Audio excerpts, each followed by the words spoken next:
I'm not the sort of person who usually gets mixed up in anything interesting, which is probably why what happened to me feels so surreal even now. I've spent the last 43 years keeping my head down, doing my job as a council planning officer in Reading, coming home to my flat above the newsagents on Oxford Road, and generally avoiding any drama that might disrupt my quiet routine. My biggest excitement used to be finding a decent parking spot near Waitrose on a Saturday morning. But about 8 months ago, I started receiving packages that weren't meant for me. Not the usual mix-ups you get with online deliveries. These were different. They kept coming to my address, always with my name on them, but containing things I'd never ordered and couldn't imagine anyone wanting to buy. It seemed like such a minor inconvenience at first, the sort of administrative error that would sort itself out eventually. I had no idea it was the beginning of something that would completely change how I understand the world around me. The first package arrived on a Thursday morning, delivered by one of those courier services that leave everything with the newsagent downstairs if you're not in. Mrs. Patel handed it over when I popped down to get my usual paper and pint of milk, mentioning that the delivery driver had been very specific about making sure it reached me personally, rather than just leaving it in the shop. Inside was a small electronic device that looked like a cross between a mobile phone and a portable radio. No instruction manual, no branding, no obvious purpose. Just a sleek black rectangle with a few buttons and a small screen that remained stubbornly blank no matter what I pressed. I assumed it was some sort of promotional gadget that had been sent to the wrong address, so I put it in my kitchen drawer and forgot about it. The second package came about a fortnight later. This time, it contained what appeared to be a high-end camera lens, the sort of expensive equipment that professional photographers use. Again, no documentation or explanation, just the device itself wrapped in protective foam and delivered with the same insistence that it reach me personally. I started to worry that someone was using my address for deliveries they couldn't have sent to their own home for some reason. Maybe they were avoiding customs charges or hiding purchases from a partner. It seemed like the most logical explanation for receiving expensive items I'd never ordered. But when I tried to return the packages to the courier company, they had no record of who had sent them or where they should be returned to. The tracking numbers led to dead ends, and the customer service representatives I spoke to seemed genuinely confused by the situation. According to their systems, the packages had been legitimately ordered and paid for by someone using my name and address. The deliveries continued over the following months, arriving every 2 or 3 weeks with clockwork regularity. Each package contained a different electronic device or piece of equipment, always expensive, always with no obvious purpose for someone in my circumstances. Security cameras, recording equipment, small computers that looked like they belonged in a laboratory rather than a council worker's flat. I started keeping a list of what arrived, partly out of curiosity, and partly because I was becoming concerned about the legal implications of accepting delivery for items I hadn't purchased. The total value of the equipment was probably several £1,000s, and I was worried about being accused of fraud or theft if the real sender eventually came forward. But what really began to disturb me was the precision with which the packages were being delivered. They always arrived when I was at work, requiring collection from Mrs. Patel downstairs. The courier drivers always insisted on confirmation that the recipient lived at my address and worked regular office hours. It was as if someone was mapping my daily routine through the delivery process. I tried varying my schedule, working from home occasionally, or leaving earlier than usual for the office. But the packages still arrived at times when I was predictably absent. Whoever was sending them had a detailed understanding of my movements that went beyond casual observation. That's when I started researching the equipment I'd been receiving, trying to understand what it was designed for and why someone might want to send it to my address. Most of the devices turned out to be surveillance equipment, professional-grade cameras, audio recording systems, signal monitoring devices that could intercept various types of electronic communication. The sort of equipment that would be used by private investigators or security professionals, not council planning officers. But there were also items that seemed more sinister.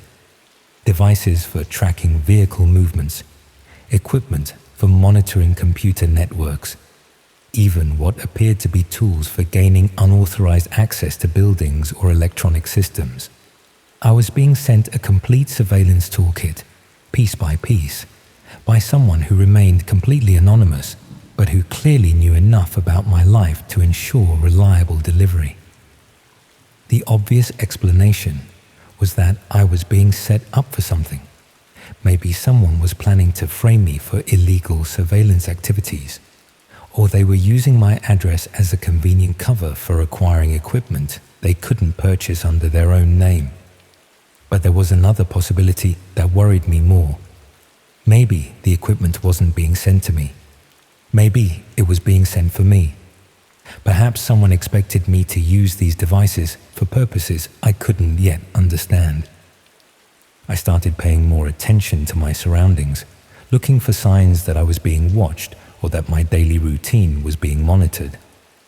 What I discovered was more disturbing than obvious surveillance.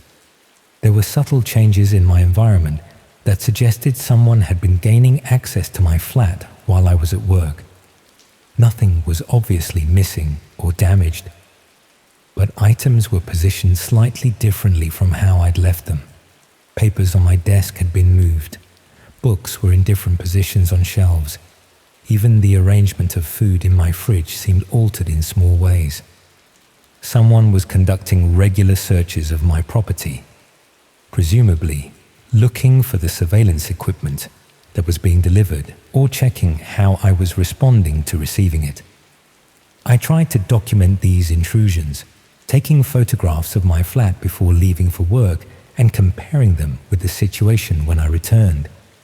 The differences were always subtle but consistent, clear evidence that someone was entering my property on a regular basis. But I couldn't understand how they were gaining access. My flat is on the first floor above a busy newsagent's, with no obvious entry points that wouldn't be visible from the street. The locks hadn't been tampered with, and Mrs. Patel downstairs insisted she hadn't given anyone access to the building. The breakthrough came when I started researching the specific model numbers of the surveillance equipment I'd been receiving. Following various technical specifications and user manuals led me into online communities where people discussed more specialized uses for this type of equipment. Some of these communities operated through private channels that required special access methods to reach. Eventually, I found myself exploring parts of the internet that exist beyond normal search engines and standard websites. What I discovered was that the equipment being delivered to my flat wasn't random. It was part of a complete surveillance system designed for monitoring specific types of targets. The platforms I accessed contained detailed guides for using the exact devices I'd been receiving, along with case studies showing how they could be deployed for comprehensive monitoring of individuals who remained unaware they were being observed. But more disturbing was the realization that these communities weren't just sharing technical information.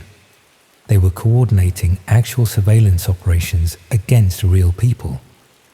There were discussion threads about ongoing projects in various UK cities, including Reading, where teams of people were using this type of equipment to monitor selected individuals for reasons that weren't entirely clear, but were obviously not benign.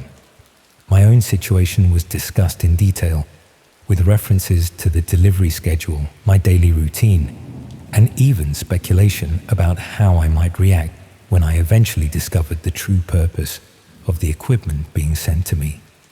I was a subject in someone's surveillance experiment, and the delivery of monitoring equipment was part of a larger operation designed to test my responses and gather intelligence about my behavior. But the most chilling discovery was that I wasn't expected to remain passive. The discussions suggested that recipients of surveillance equipment were eventually supposed to start using it, either voluntarily or under some form of coercion. The equipment wasn't just being delivered for storage. It was being provided so that I could be recruited into conducting surveillance operations on other targets. The community operated like a pyramid scheme, where existing subjects were gradually converted into operators who would identify and monitor new targets. The surveillance equipment was both a tool for monitoring my compliance and a resource for whatever operations I would eventually be expected to conduct. But if I refused to cooperate, or if I attempted to expose their activities, there were detailed contingency plans for ensuring my silence. The discussions included comprehensive intelligence about my personal circumstances, professional relationships, and potential vulnerabilities that could be exploited to force cooperation. They knew about my mortgage payments, my elderly mother in Swindon, my concerns about job security at the council.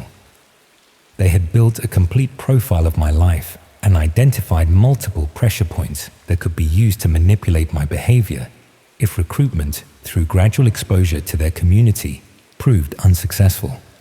I realized that the months of mysterious deliveries and subtle intrusions had been an assessment period, during which they'd evaluated my suitability for recruitment and gathered the intelligence needed to ensure my eventual compliance. But understanding their strategy didn't provide any obvious path toward escape. They had demonstrated their ability to access my property at will, monitor my daily activities, and manipulate my environment in ways that remained largely undetectable. Even if I reported their activities to the police, what evidence could I provide beyond a collection of surveillance equipment that had been legitimately delivered to my address? The online communities operated through platforms that would be virtually impossible for authorities to investigate. More troubling was the realization that moving away or changing my routine wouldn't solve the problem. They had comprehensive intelligence about my personal circumstances and could easily re-establish surveillance wherever I relocated. The equipment deliveries had stopped about 6 weeks ago, suggesting that the assessment period was complete and they were moving to the next phase of whatever operation they had planned.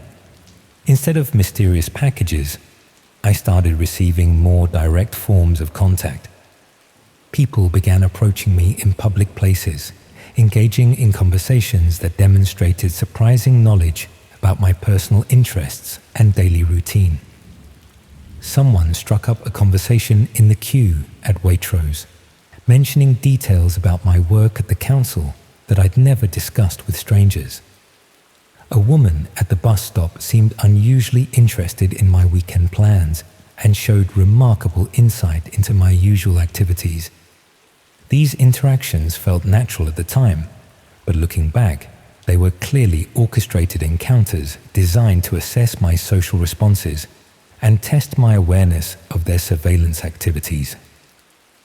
The most unsettling approach came from someone who claimed to be researching local history for a book about Reading's development.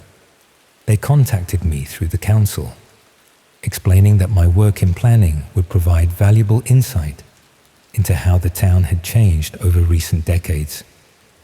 We arranged to meet for coffee to discuss their research, and the conversation seemed legitimate until they started asking questions that revealed intimate knowledge about my personal life.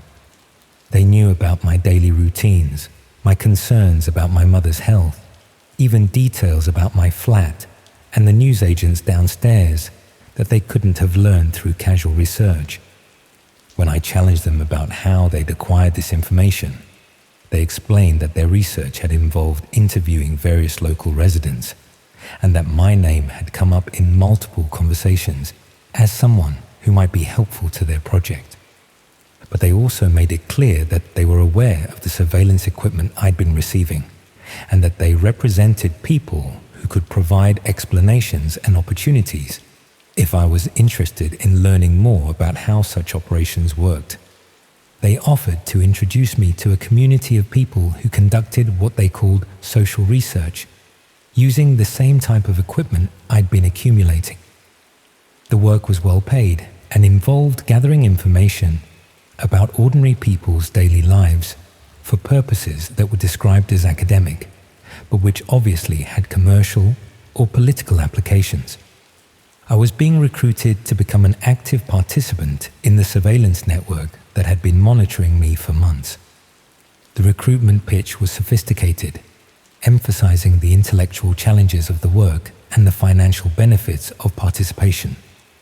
They made it sound like a natural extension of my existing job in planning, using observational skills and attention to detail to gather information about community development and social trends.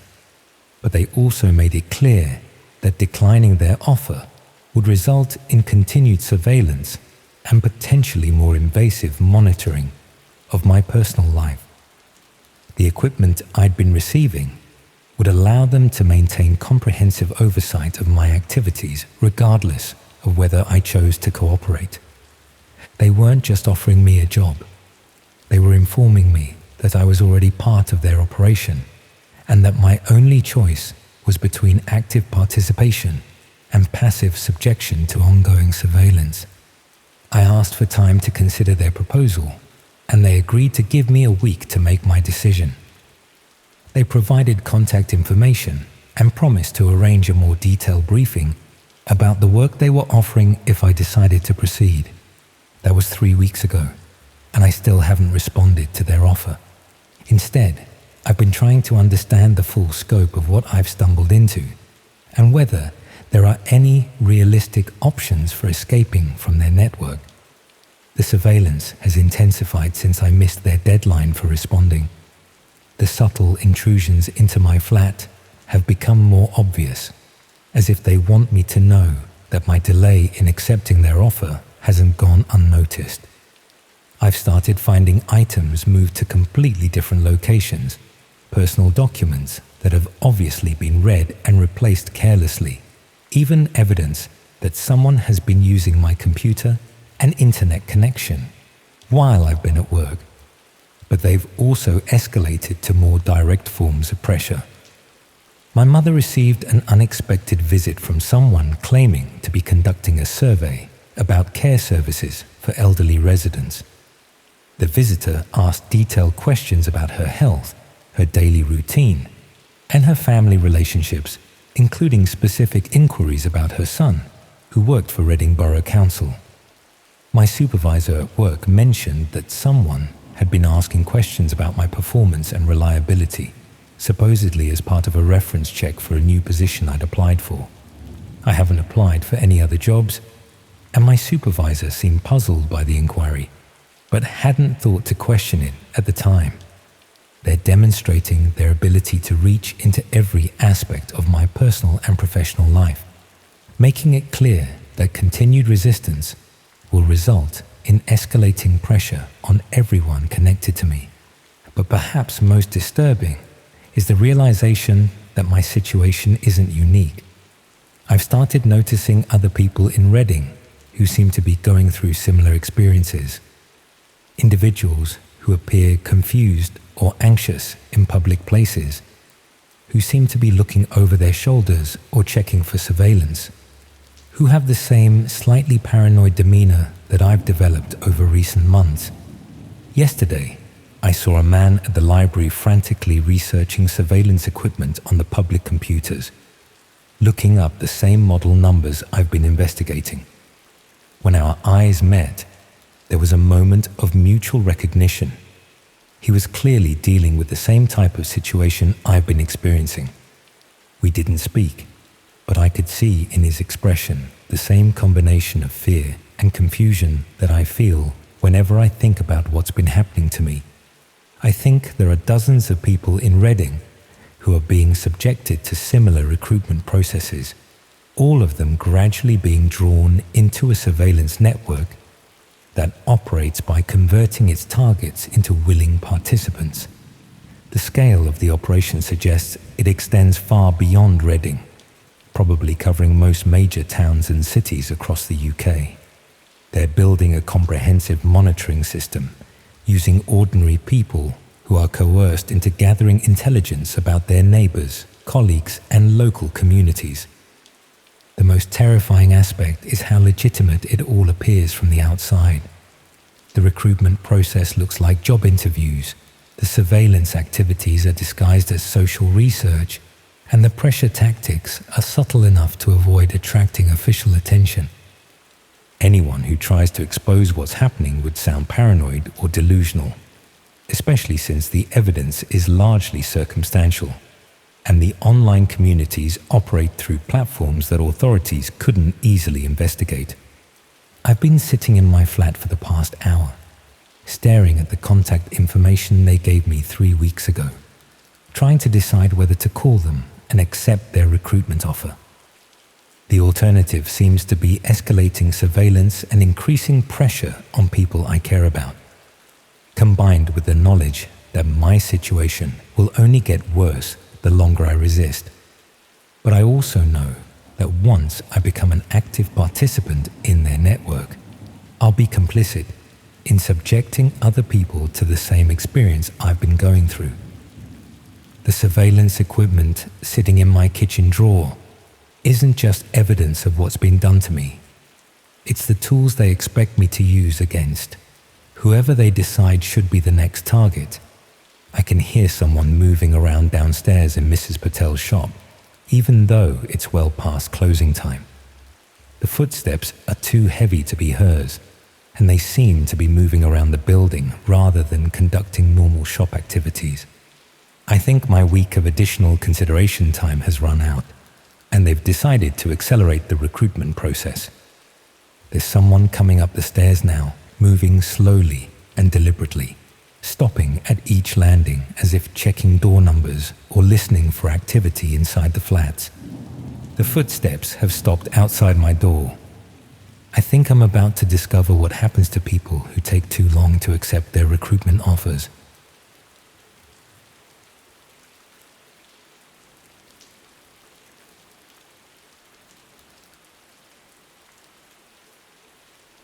I shouldn't have signed for the parcel. That's the cleanest way to start, and it's true. A courier said my flat number. I scribbled my name without thinking, and a small box became my problem before I'd finished my tea. The courier had that particular brand of impatience that comes with the territory. Shifting weight from foot to foot, electronic pad already angled toward me before I'd properly opened the door. His high-vis jacket was rain-spotted, and he smelled faintly of diesel and wet cardboard.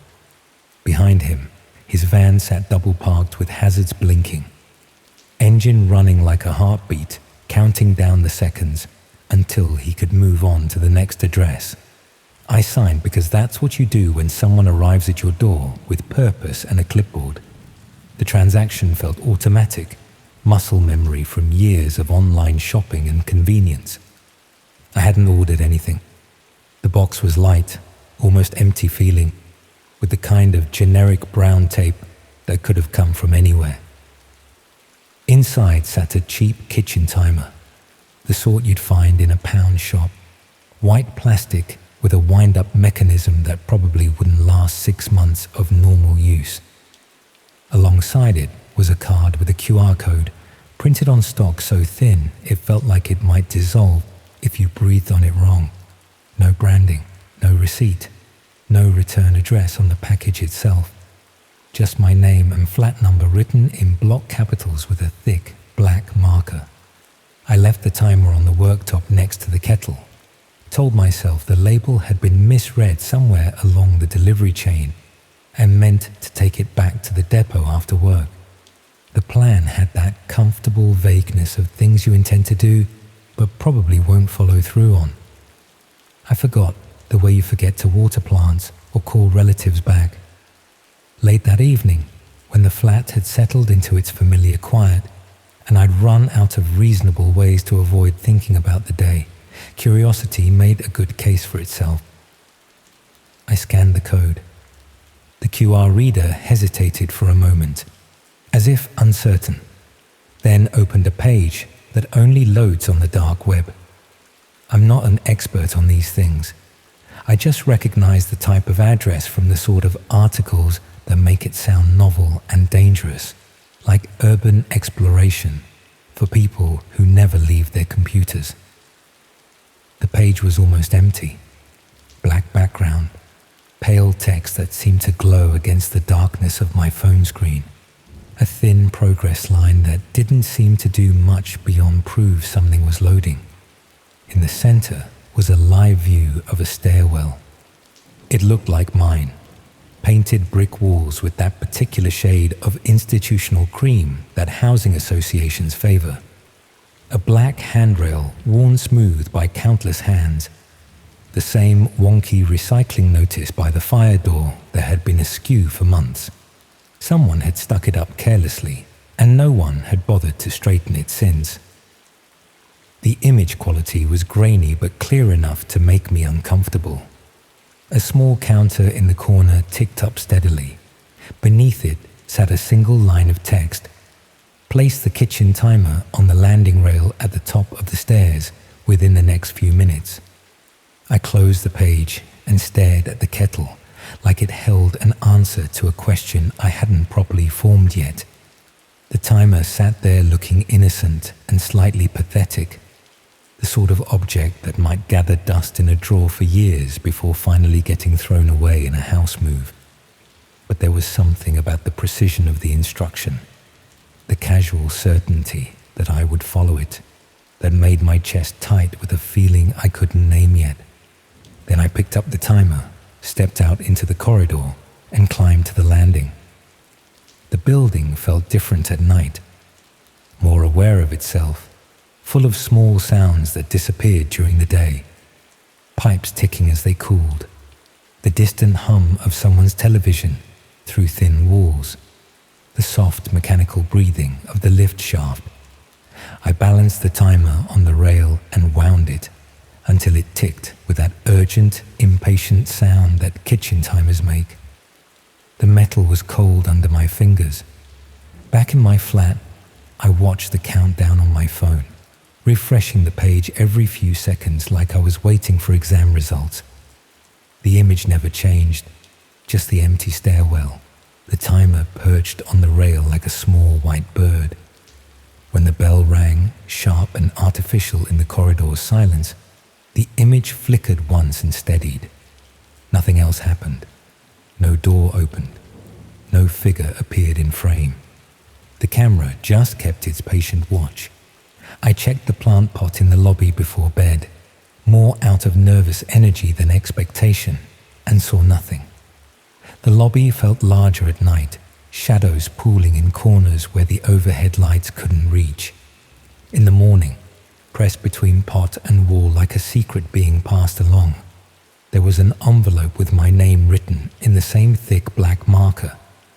Inside was a £10 note, crisp and new, and silence that felt heavier than the money. It felt like a prank made to prove a point about how little it takes to move a person. A social experiment maybe, or some art student's thesis project on urban compliance. The kind of thing that would make sense in a gallery context, with a placard explaining the theoretical framework. 2 days later, a second parcel arrived. This time I hesitated before signing, pen hovering over the electronic pad while the courier waited with practiced patience.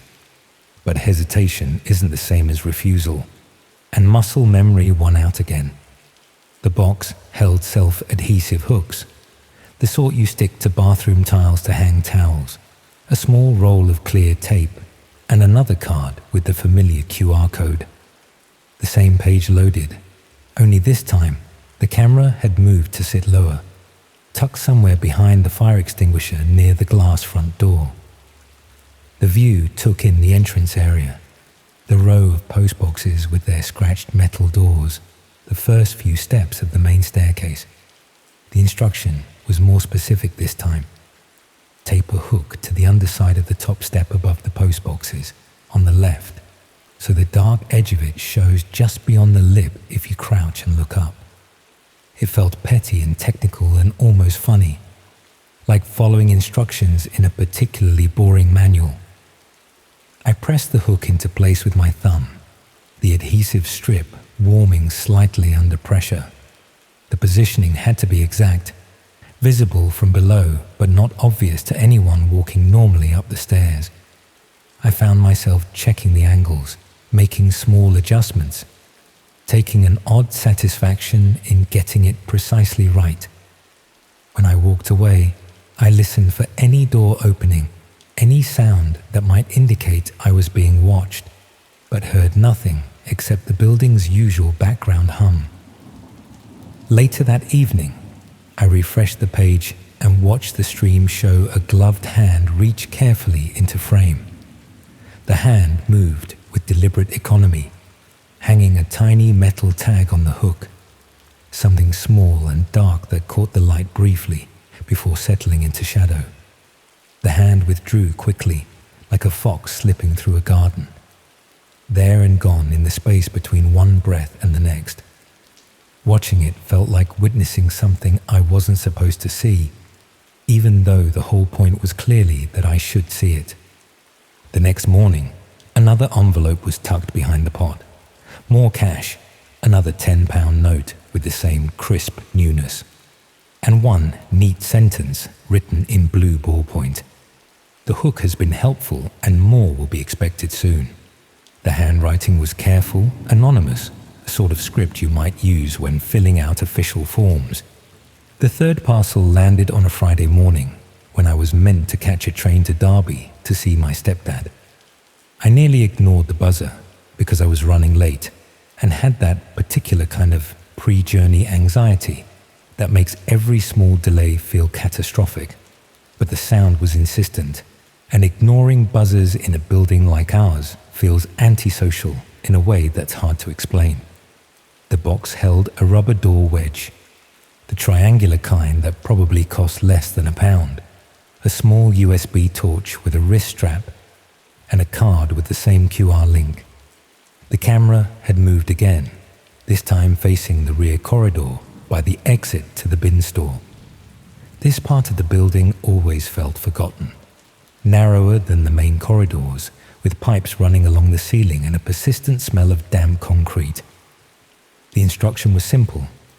Wedge the rear door ajar at roughly this time this evening. Shine the torch once into the corridor so the lens flares white. Walk away and return after a short while to remove the wedge. Payment will be the same. I moved my train by an hour, called my stepdad to explain I'd be late, and spent the afternoon with a low-level anxiety humming in my chest like a phone set to vibrate. When evening came, I did exactly what was asked. The torch beam fogged the image for a second, turning the screen pure white before settling back to show the empty corridor. Within a minute, a finger appeared at the glass from the outside, just the tip of one finger tapping once against the door like a coded message. I removed the wedge and locked the door, testing the handle twice to make sure it was secure. Another envelope was waiting that night, and I told myself it was some odd favor for a neighbor who liked sending people on little errands.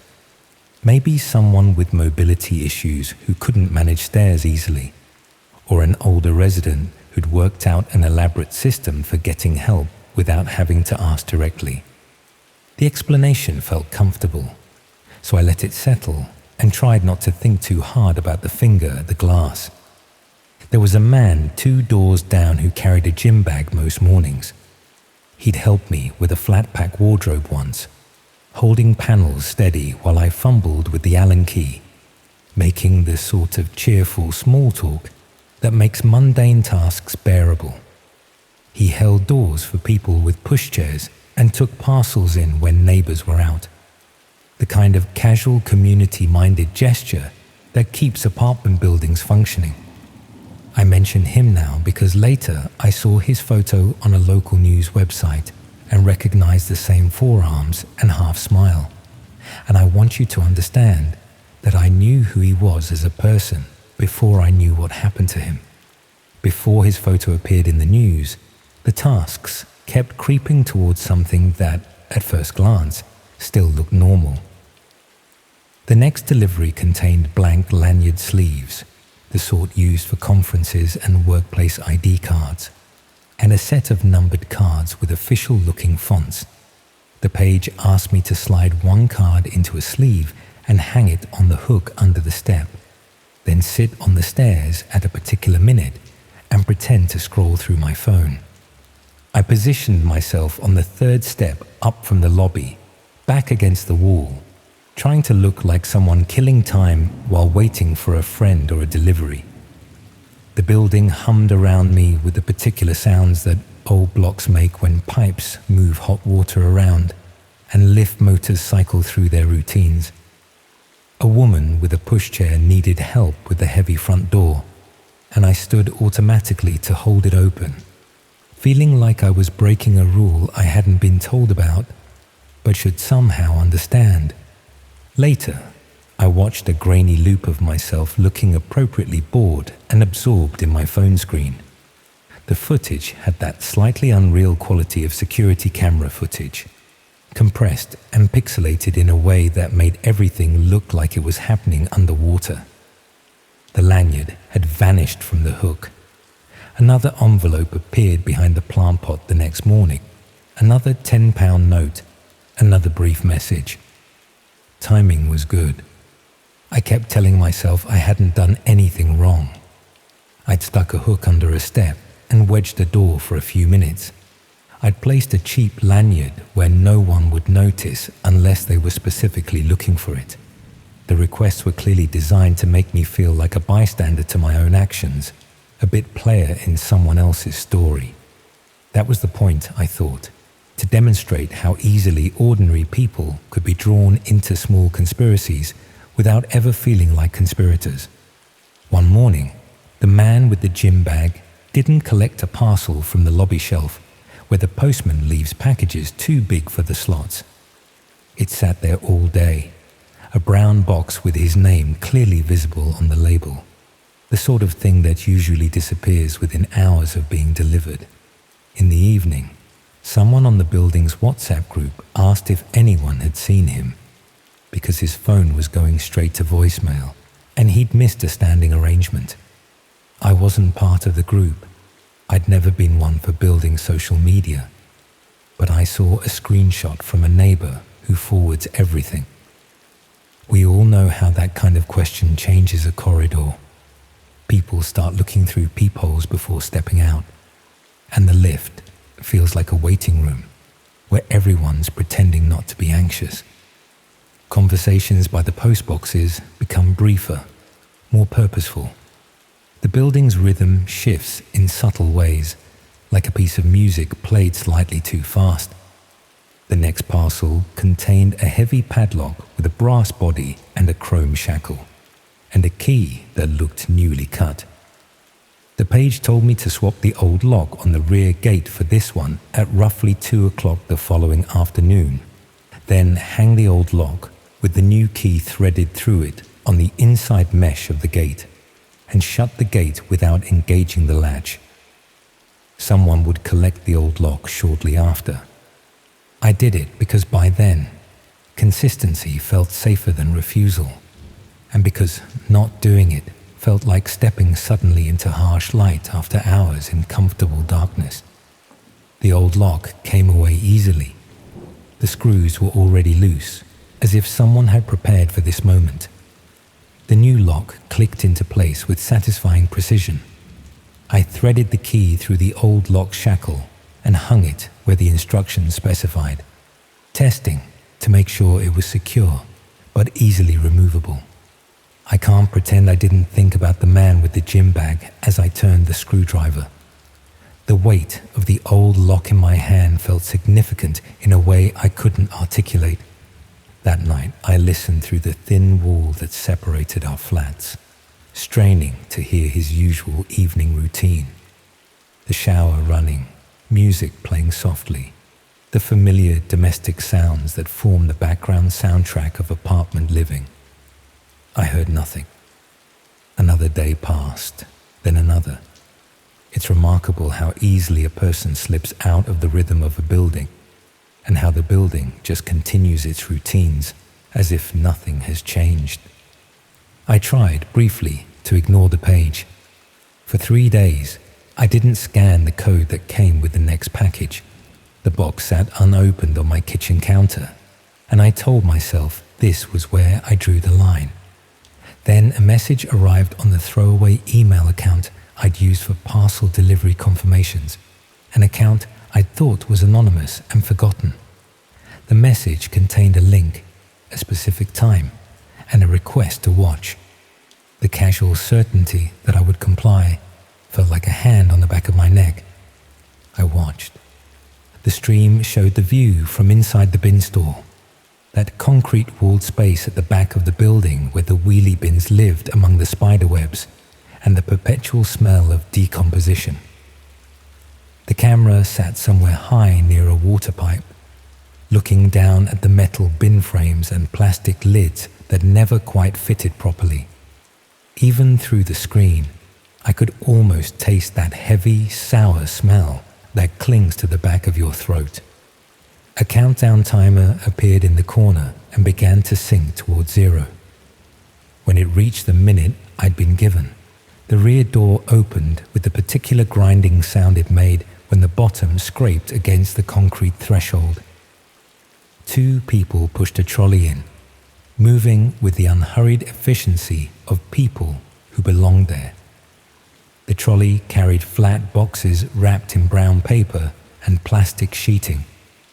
Packages that looked official and mundane and somehow ominous all at once. They worked quickly and methodically, arranging the boxes with care, checking something on a phone screen, making small adjustments to the positioning. The stream didn't provide sound I could properly follow, just a muffled echo that might have been voices or might have been the building's ventilation system. When they finished, they left as quietly as they'd arrived, and the door eased shut, as if the building had taken a slow, careful breath. The official updates, when they came, arrived without drama. A small memorial appeared by the front door, a cheap bouquet from a supermarket, and a laminated photo of the man with the gym bag, his arm around a golden retriever, both of them squinting into sunshine somewhere that looked like a park. Someone from the council knocked on doors, asking routine questions about whether we'd noticed anything unusual with the bins, any strange smells, any disturbances in the area. People began double locking their flat doors and checking the spy holes before answering knocks. A few new faces appeared in the building, taking over flats that had suddenly become available. The turnover felt faster than usual, but housing in this part of town moved quickly anyway. Days grew thinner, more cautious. I tried to keep my head down and treat stillness like safety, avoiding eye contact in corridors and timing my comings and goings to minimize encounters. Another parcel arrived wrapped like a book, the kind of careful packaging that suggested contents more fragile than kitchen timers and door wedges. Inside was a stack of small laminated cards with official-looking notices printed in the same font the Housing Association used for maintenance announcements. The page asked me to slide one under the door of flat 3B after dark. The card explained that there would be a routine fire alarm test the following day, and residents shouldn't be concerned if they heard people in high-visibility jackets moving through the corridors during that period.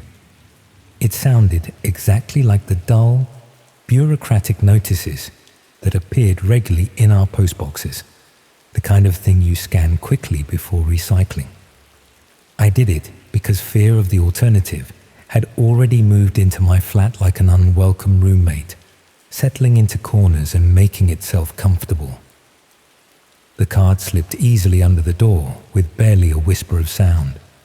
The next morning, 2 men in safety vests walked past my door in perfect step, their boots making identical sounds on the corridor carpet. They vanished through the rear exit I'd wedged open weeks earlier, and I realized I was holding my breath until I heard the door click shut behind them. The page showed only the stairwell, looping calmly as always. The timer in the corner kept ticking with what felt like mechanical commentary on my complicity. The parcel that felt like a threat before I even opened it arrived on a Tuesday morning when rain was turning the windows grey and the building felt more enclosed than usual. My name was printed in block capitals across the brown paper, and the weight distribution felt wrong. Too light in some places, too heavy in others. Inside was a plug-in door chime, the sort you buy in the electrical aisle of supermarkets, and a small black wireless button with adhesive pads on the back. The card's instructions were precise. Place the chime in the hallway near the front door. Fix the button outside above the letterbox where the postman would see it, but might not think to comment on it. The accompanying link now showed a view looking outward through the building's glass front door to the street beyond. A final line said that when the chime sounded, I was to do nothing at all. Just listen and wait, and continue whatever I was doing as if nothing had happened. It rang once, in the small hours when the building was deepest in sleep, and the only sound should have been heating pipes and distant traffic. A single, neat electronic tone that seemed to hang in the air longer than it actually lasted. I lay in bed waiting for a second chime that never came. My heart rate elevated in the specific way that comes from being woken by unfamiliar sounds. The building stayed perfectly still around me. It rang again, after what felt like an hour but was probably only minutes. Then silence that stretched until I fell back into thin, restless sleep, full of dreams about corridors and cameras and hands reaching through letterboxes. When I woke properly, grey daylight was seeping through the curtains and rain was still tapping against the windows like someone asking politely to be let in. When I opened the door for my usual morning trip to the corner shop for bread and milk, the button had vanished. Only a small smear of adhesive remained on the paintwork, barely visible unless you knew to look for it. An envelope lay on the doormat, not behind the plant pot this time, but directly addressed to me in a way that felt like an escalation. The photo inside showed my hallway from a low angle, taken through the letterbox slot, looking toward the chime plugged into the socket by the front door. No message accompanied it. The point was proximity, intimacy, the demonstration that privacy was an illusion I'd been allowed to maintain until now. Another link arrived in my email later that day with a timestamp for the evening. I watched because obedience had become a reflex, a learned response that bypassed conscious decision-making. The camera had moved again to cover the main lobby, the postboxes with their scratched metal faces, the first stretch of corridor, and just enough of the stairwell to catch movement between floors. The timer counted down to the specified minute. At exactly the right moment, the main door opened and 3 men entered. 2 carried a step ladder between them with practiced ease, while the third followed with a package tucked under his arm like something valuable and fragile. They moved through the space with the confidence of people who had studied the building's rhythms and understood its weak points. One of them went straight to the lift and pressed the call button. The second set up the step ladder with quick, efficient movements. The third approached the post boxes, spun the combination dials on 2 different boxes as if he had memorized the numbers, and slid his package into one of the opened compartments. Then he paused, facing the stairs in a way that suggested he was checking the quality of silence, rather than looking for any specific person. I closed the stream and sat holding my phone like it might provide warmth or comfort. The image of the man's pause stayed with me, that moment of professional assessment, cataloguing the building's mood and finding it satisfactory for whatever came next. Later that day, the police posted an update saying they were renewing their appeal for information about a second person, last seen in the company of the missing man. They were particularly keen to trace anyone who had received unexpected parcels or packages recently. I tried to imagine calling the number provided and explaining the correct amount of truth, enough to be helpful, not enough to implicate myself in whatever had been happening around me. My throat tightened with the petty anxiety that comes when you've run for a bus and then changed your mind at the last moment, leaving you stranded on the pavement feeling foolish and conspicuous. How do you explain that you've been following instructions without understanding their purpose? That you've been complicit in something you can't name? That night the chime rang again, once, and stopped. In the morning, there was another envelope behind the plant pot. No cash this time. Just a laminated card with a single sentence that read like a line from a workplace safety manual. Prop the front door open tomorrow for a short window after 9 a.m. The instruction had the bland authority of something that shouldn't be questioned. The kind of request that sounds reasonable until you think about it too carefully. I stood at the top of the main staircase and looked down at the entrance, at the heavy door with its security lock, and the thin mat where packages sometimes waited for collection.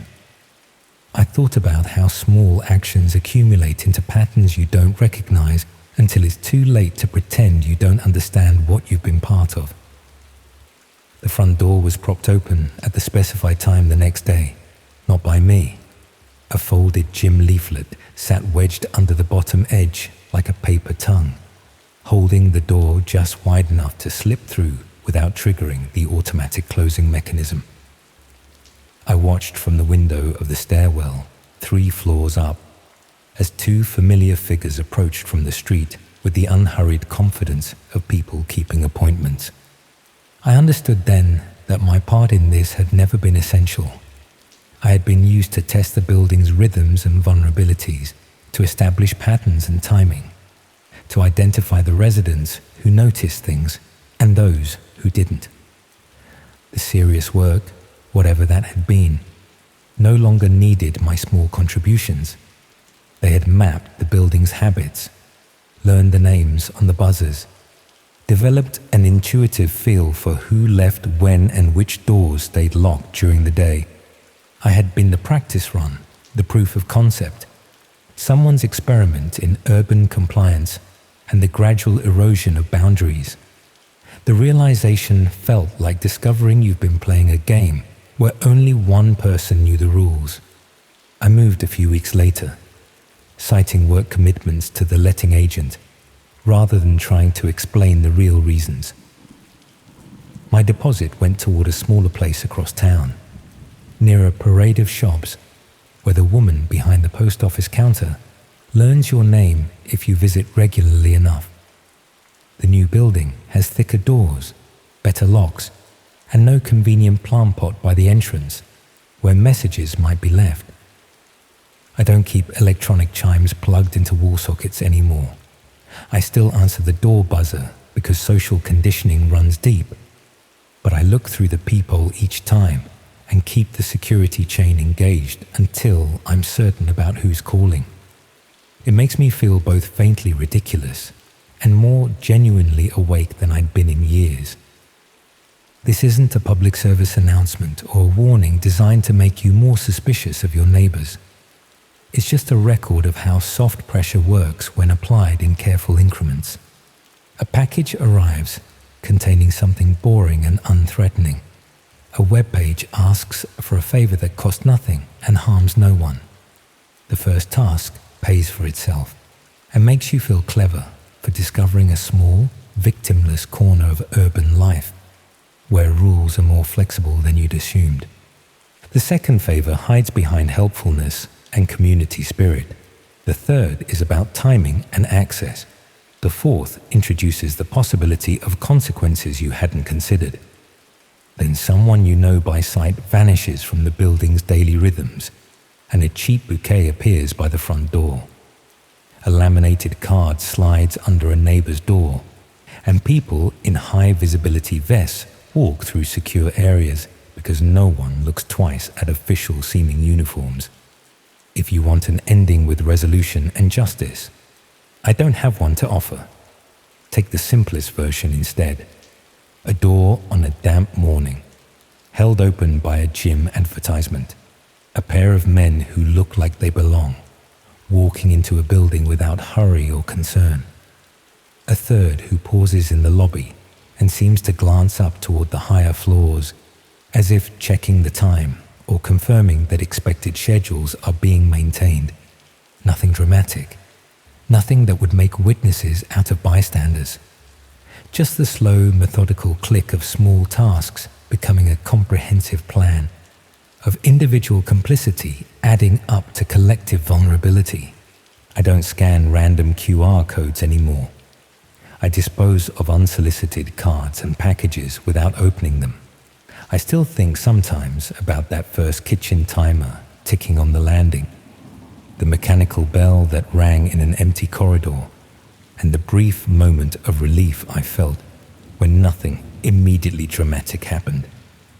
That might have been the safest moment in the entire sequence, when I knew just enough to be curious, but not enough to be properly frightened. Now I know more, and the knowledge isn't particularly useful. It just sits there in the back of my mind, quiet and patient as a plant pot by a door, waiting for the next person to reach into it without thinking to look first. The game is still being played, I'm certain of that.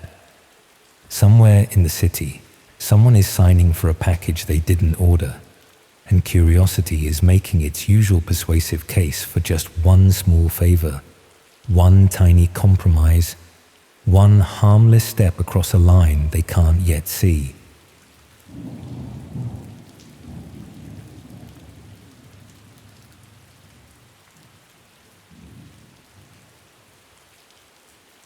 Right, so this is going to sound absurd, but I've got to tell someone what's been happening to me because I'm honestly not sure what to do anymore. I've always been the sort of person who minds their own business, keeps their head down, pays the bills on time. You know the type. Nothing exciting ever happens to people like me, which is exactly how I preferred it. I work from home doing proofreading for small publishers, live alone in a rented terraced house in Didcot. That's nothing special, but it suits me fine. My biggest worry used to be whether I'd have enough work to cover the rent each month. That all changed about 6 months ago when my washing machine packed up. Sounds trivial, doesn't it? The sort of everyday annoyance that happens to everyone eventually. But what started as a simple repair job has turned into something I'm still trying to wrap my head around. And I keep wondering if I'm losing my mind, or if this is actually as serious as it seems. The machine had been making grinding noises for weeks before it finally gave up completely. Nothing dramatic, just stopped mid-cycle one Tuesday morning, leaving me with a drum full of soggy clothes and no obvious way to get them clean. I rent a small terraced house in Didcot, and the landlord's policy is that tenants handle their own appliance repairs, so I started looking for local washing machine engineers. That's how I found Dave's number, scribbled on a card pinned to the notice board in the local co-op. No fancy business name or website address, just Dave, all appliances fixed, with a mobile number written in blue biro. The sort of basic advertising you see from tradesmen who rely on word of mouth rather than internet marketing. I called him that afternoon, and he sounded professional enough over the phone. Said he could come round the following day during his lunch break to have a look at the machine, and that his call-out fee was £30 whether he could fix it or not. Standard rates for that sort of work, and he seemed keen to fit me in quickly. Dave turned out to be a short, stocky bloke in his 40s, wearing navy overalls and carrying a toolbox that looked like it had seen better days. He was polite and methodical, spending nearly an hour diagnosing the problem with my machine. Eventually, he concluded that the drum bearings had failed and would need replacing, but the parts would cost more than the machine was worth. Instead of trying to sell me an expensive repair, he suggested I might be better off buying a replacement. He mentioned that he occasionally had refurbished machines available and that he could probably source something suitable within my budget if I wasn't in a rush. This seemed reasonable enough, so I gave him my contact details and asked him to let me know if anything appropriate came up. He said he'd keep an eye out and would call me within the week if he found anything promising. Dave called 3 days later with details of a nearly new machine that had come from a house clearance. The previous owners had moved abroad unexpectedly and couldn't take their appliances with them, so everything was being sold off cheaply. He could deliver and install it for £200, which was significantly less than I'd expected to pay for a decent replacement. I arranged for him to bring it round the following Saturday morning. He arrived punctually with the machine loaded in the back of his van, along with a young lad he introduced as his nephew who was helping with deliveries. The installation went smoothly, and the machine worked perfectly when we tested it with a quick wash cycle. Dave explained the various settings and programs, then spent several minutes showing me how to clean the filter and maintain the rubber seals to prevent future problems. But there was something about his behavior during the installation that struck me as odd. He seemed unusually interested in the layout of my house, asking questions about my work schedule and whether I lived alone. When I mentioned that I worked from home as a freelance proofreader, he made several comments about how convenient it must be to have such a flexible routine. He also spent considerable time examining my existing plumbing and electrical connections, taking photographs with his phone supposedly, to ensure he had the right fittings for future reference. This seemed professional enough, but he photographed more than just the utility connections. I noticed him capturing images of my kitchen layout, the view from my windows, and even the contents of some cupboards while he was checking pipework. At the time, I assumed this was just thoroughness on his part. Some tradesmen are very methodical about documenting their work, and Dave had been professional in every other respect. It was only later that I started questioning his motives for gathering so much information about my living arrangements. The first sign that something wasn't right came about 2 weeks after the installation. I started receiving marketing calls from companies I'd never heard of, all offering services that seemed remarkably well tailored to my specific circumstances. There were calls about home security systems that would be ideal for someone living alone in a terraced house, offers of broadband upgrades that mentioned my work-from-home situation despite the fact that I'd never discussed my internet usage with any service providers, even unsolicited quotes for household insurance that included specific details about my property layout and contents. The callers knew too much about my personal circumstances for this to be coincidental marketing. Someone had provided them with detailed information about my living situation, work arrangements, and daily routine. I started paying attention to other changes in my routine that had occurred since Dave's visit. I'd been receiving more posts addressed to previous occupants of my house, including bank statements and official documents that suggested someone was using my address for financial services I'd never heard of. There had also been several instances of people knocking on my door asking for directions or claiming to be conducting surveys, but their questions seemed more focused on confirming my identity and schedule than gathering general information. Most concerning was a pattern of minor problems with services and deliveries. My internet connection had become unreliable. My post was being delivered at inconsistent times, and I'd received several packages that I hadn't ordered, but which contained items that were obviously intended for someone monitoring my daily activities.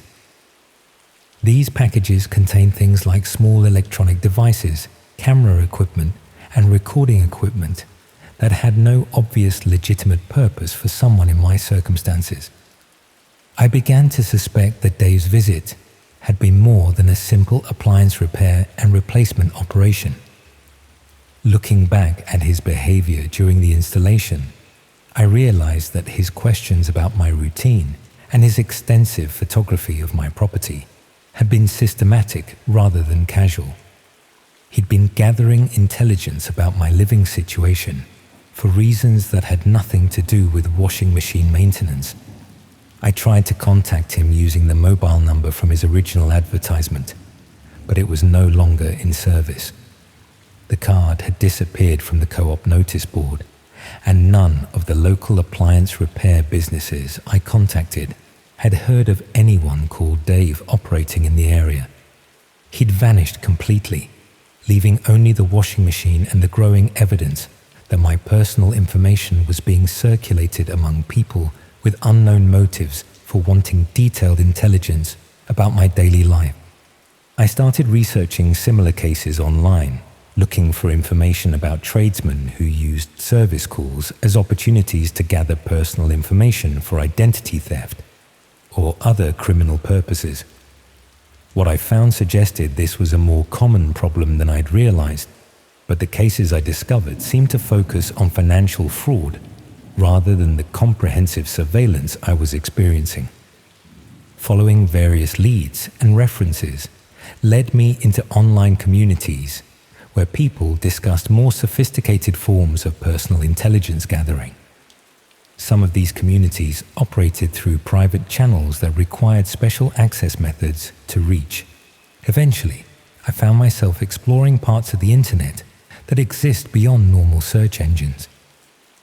What I discovered was that Dave hadn't been working alone, and his operation wasn't focused on traditional financial fraud. The platforms I accessed contained extensive databases of personal information about ordinary people, organized by location, lifestyle, and vulnerability factors. My own details were there, listed under a section that seemed to specialize in people who lived alone and worked from home. The information was remarkably comprehensive, including not just the basic details Dave had observed during his visit, but additional intelligence that had been gathered through other methods. Details about my work clients, my financial situation, my social relationships, and my daily routine that could only have been obtained through systematic monitoring of my activities. But this wasn't a passive database. It was an active marketplace where detailed personal information was being sold to buyers with specific requirements. The platform operated like a sophisticated customer service operation, with different categories of information available at various price points. Basic profiles cost relatively small amounts, but comprehensive intelligence packages that included real-time monitoring and regular updates were priced at several £1,000s.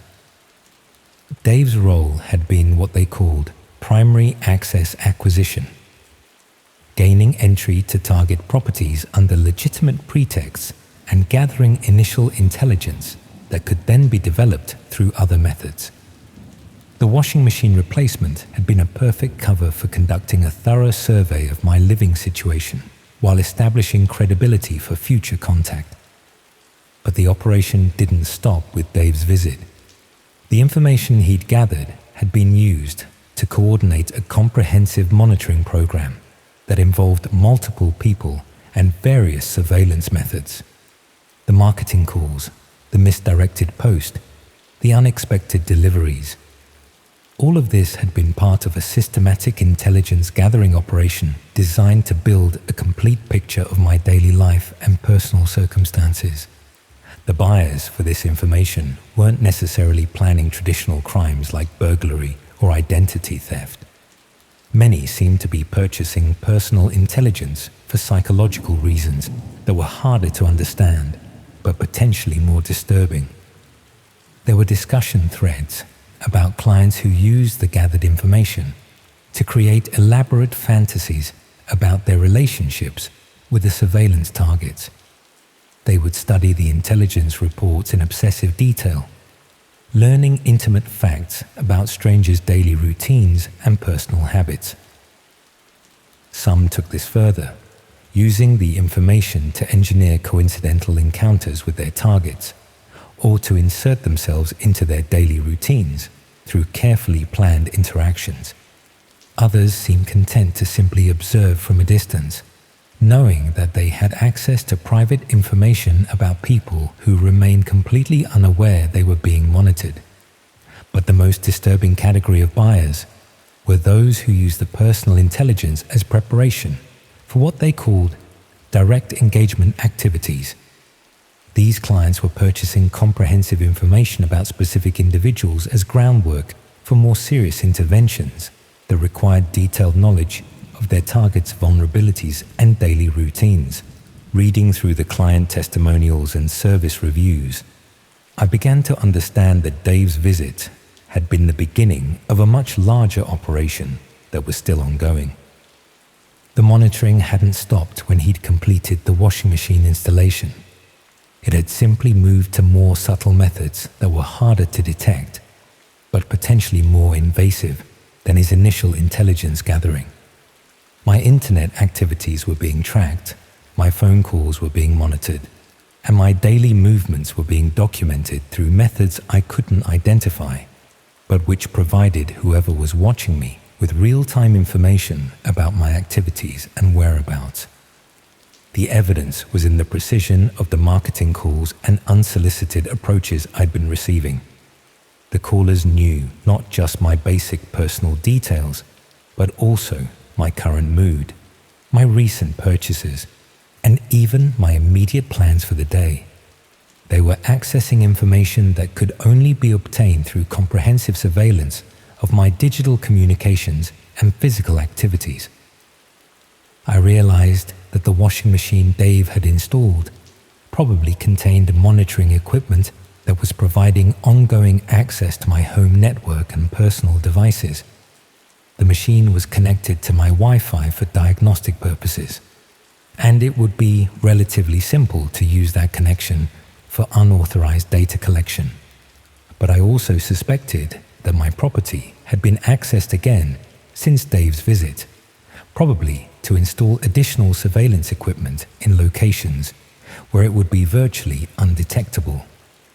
The pattern of minor service problems I'd been experiencing, internet outages, delivery issues, unexpected correspondence, could all be explained as methods for testing and maintaining surveillance systems that had been installed throughout my property.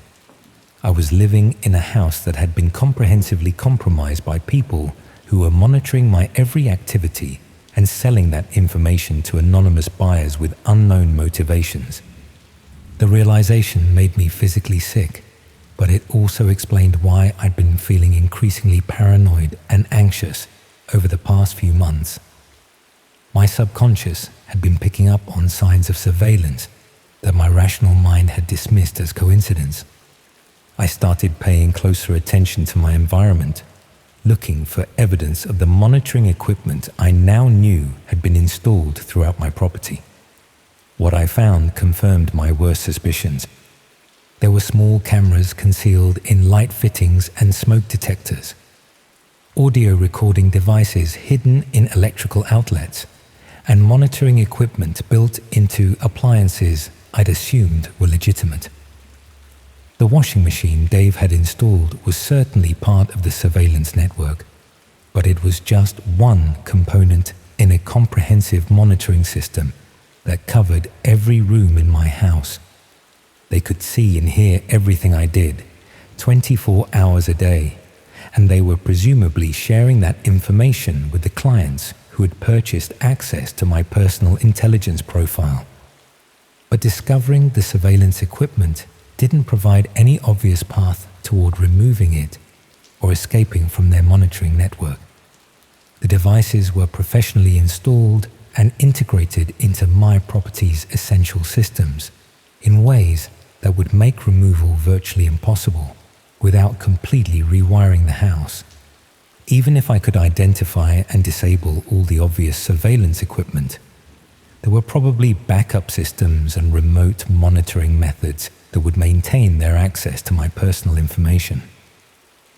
More troubling was the realization that moving to a different property wouldn't solve the problem. The intelligence they'd gathered about my routine, preferences, and behavior patterns would allow them to re-establish surveillance wherever I relocated. They knew me well enough to predict my actions and could simply repeat Dave's initial approach with whatever cover story seemed most appropriate for my new circumstances. I was trapped in a surveillance network that had been designed to be inescapable once the initial intelligence gathering had been completed. The only way to stop the monitoring would be to somehow identify and confront the people operating the network, but they remained completely anonymous and operated through platforms that were designed to protect their identities. I could report the surveillance to the police, but what evidence could I provide beyond my suspicions about a washing machine repair that had seemed legitimate at the time? The monitoring equipment had been professionally concealed, and the intelligence marketplace operated through channels that would be virtually impossible for authorities to investigate. Even if I could prove that surveillance was taking place, the operators could simply claim it was legitimate research or marketing activity. The information they were gathering and selling wasn't necessarily illegal. It was just comprehensively invasive. I've been living with this knowledge for 3 months now, trying to maintain normal routines, while knowing that everything I do is being monitored and potentially shared with anonymous buyers who might have any number of motivations for wanting detailed access to my private life. The psychological pressure is worse than any physical threat could be. Knowing that your most private moments are being observed and commodified creates a level of paranoia that makes normal life almost impossible to maintain. But I've also started to notice changes in my circumstances that suggest the monitoring operation is moving to a new phase. People have begun approaching me in public places, engaging in conversations that demonstrate surprising knowledge about my personal interests and daily routine. Shop assistants who know details about my purchasing habits that they shouldn't have access to. Neighbors who seem unusually interested in my work schedule and social relationships. Even delivery drivers and service technicians who visit my property seem to know more about my circumstances than their professional roles should require. I'm surrounded by people who have access to intimate details about my private life, while I remain ignorant of their true motivations for engaging with me.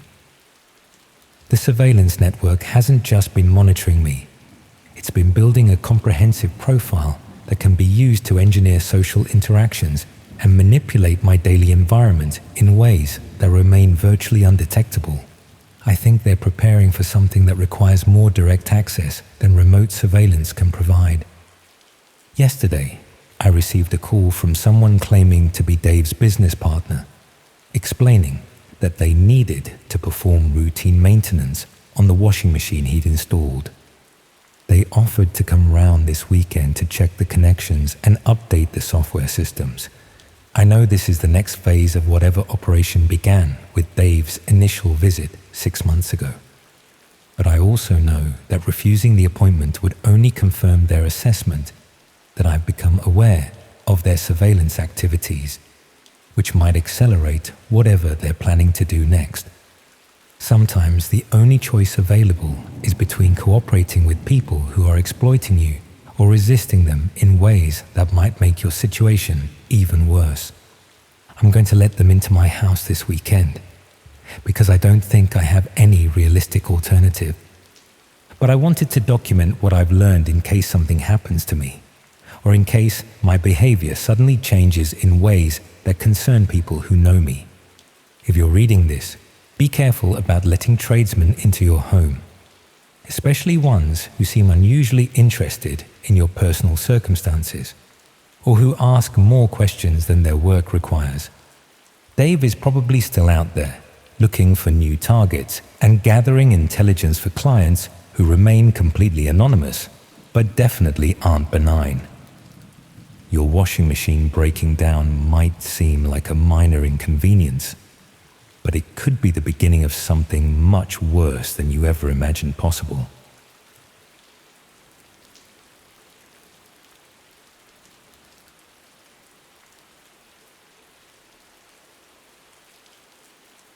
I suppose the obvious way to start is simply to say that I shouldn't have kept that chest of drawers.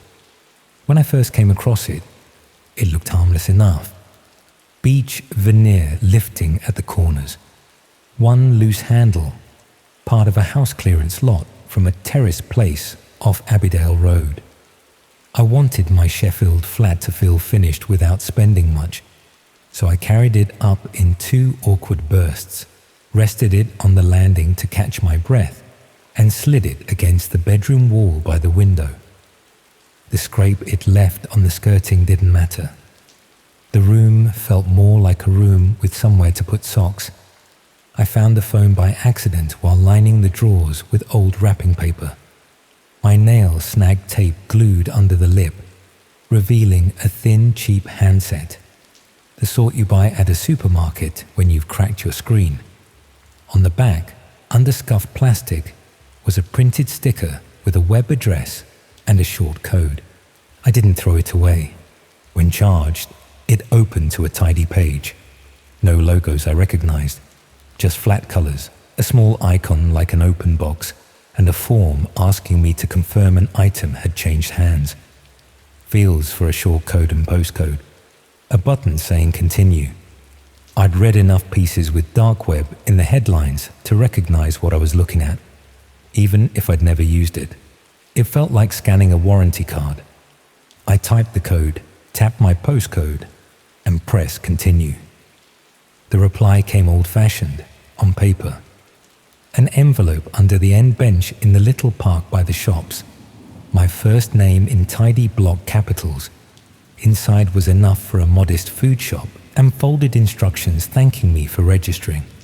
A small bonus would be paid if I confirmed the chest was positioned safely.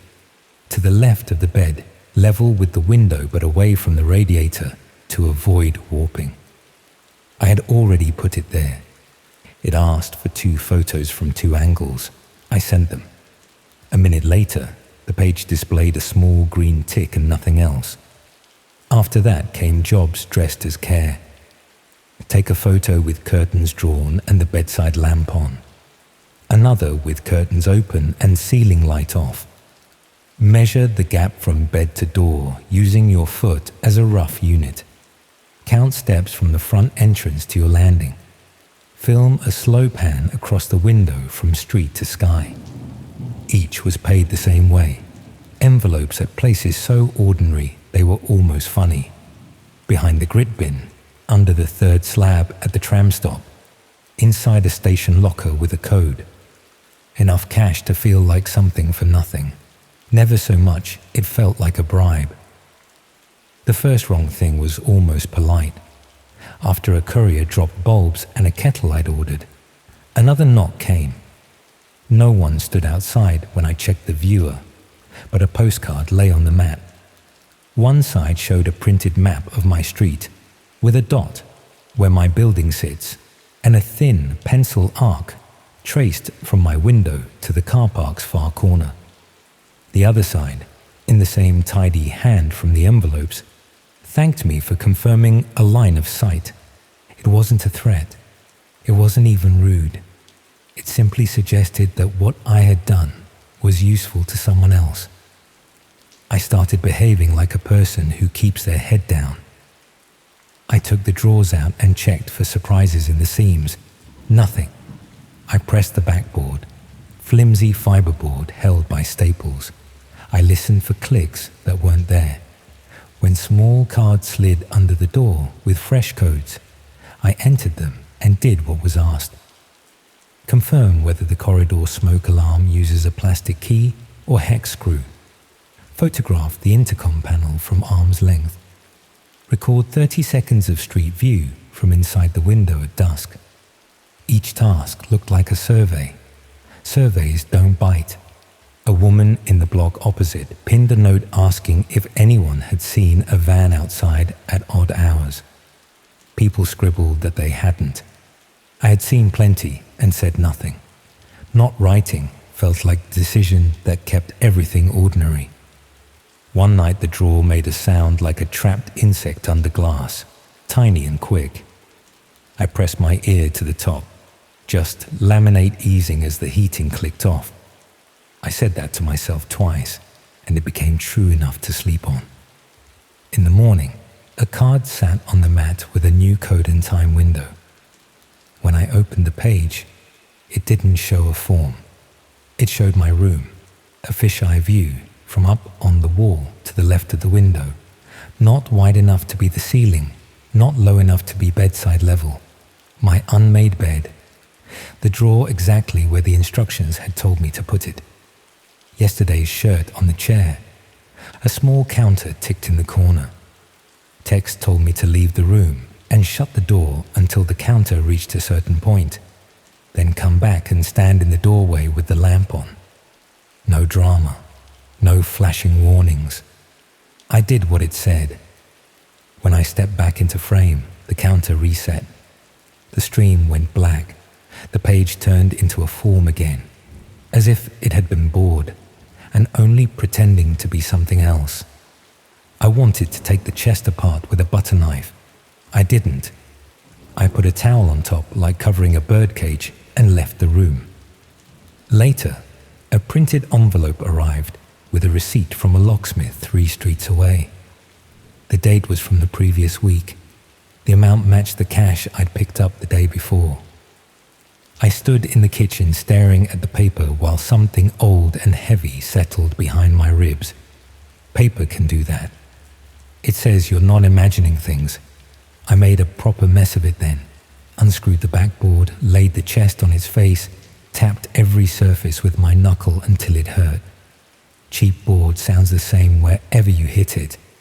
When I'd worked up sweat and nothing had changed, I put the back on and shoved the chest into the hallway like punishing it. I slept on the sofa with the bedroom door shut and bathroom light on. The next card asked me to be out during a loose hour in the early evening. There would be something on the kitchen table when I returned. I walked to the co-op and pushed a basket round in circles, buying milk slowly because going home faster felt like letting someone see me hurry. A padded envelope sat on the table when I returned. Inside was a small black cube and short cable. I saw where it had been placed before I plugged it in. A round patch of dust by the bookcase with a clean square in it. The stream now used a slightly different angle. Higher, nearer the corner. I could see the top of my head in the bottom edge when I leaned forward. The counter ticked up. I closed the browser and put the phone under the sofa cushion, then stood in the middle of the room doing nothing, because doing anything would have felt like admitting new rules existed. Payment changed to a station locker. A code at midday, inside a short stack of notes and a sheet saying everything was satisfactory and I should avoid changing the layout. Advice, not an order. I ignored it. Dragged the bed back where I wanted it, shoved the chest back into the hall, moved the lamp, swapped bulbs for cooler ones. The locksmith changed my cylinder and said the old one was fine. I slept badly, then normally. A person can't keep their shoulders to their ears forever. A month later, the crisp whisper of card on carpet woke me. On the mat, in a clear wallet, sat a laminated strip with my name and flat number and a line about a spare key, along with an old train ticket. The date made my stomach go light. It matched the afternoon I'd first registered the draw. I'd stood at the station then, checking departures, never thinking to wonder who else was looking. I typed the new code. The page split into 2 frames. One showed my hallway, from near the coat rack, catching me holding the wallet. The other was a still of the bedroom from head height at the door. The bed sat where I'd pulled it back. The drawer was under the window again, as if it had gone there on its own. The towel I'd dropped 2 days earlier was half a plank left of where I'd left it. That was the part that made my mouth dry, not the camera, the towel. A short instruction asked me to leave the flat. I didn't. I sat on the stair looking at paint drips on the skirting, wiped before they dried. After what felt like a round number of minutes, I went back in. Nothing had moved. The towel was still wrong. I put my palm on the chest top and felt a trace of warmth where the towel had been the night before. The next cash pickup took me under the ring road where the river path echoes. Behind a loose cap on the third steel beam was a rolled envelope.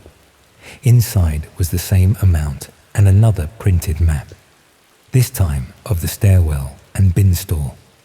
Arrows marked corners. A little circle was drawn at head height next to my door. It wasn't art. It was a list, turned sideways. The night everything tipped was ordinary. I found a plain cardboard box propped against my door. No label, no tape. It opened like it had been opened before. Inside was a black notebook and felt-tip pen. The first page set out neat rules for using the book, like a shared calendar. The next had a grid of days with short items. Take bins down, light off by 11. Curtains closed after dusk. Side window latched, front door on chain. My name was written inside the cover, steady as a school report. I took it to the bedroom to put on the wardrobe's top shelf. The shelf was lower than it had been. The little pegs were one notch down. A faint dust line marked where it had sat before. I knelt to look at the bottom panel. 2 shallow crescents pressed the carpet pile where toes would rest if someone had stood inside leaning forward. The smell in there wasn't mine. Clean, like fresh gloves. I lay on the bed and looked at the ceiling, white with lazy swirls and a faint stain near the light.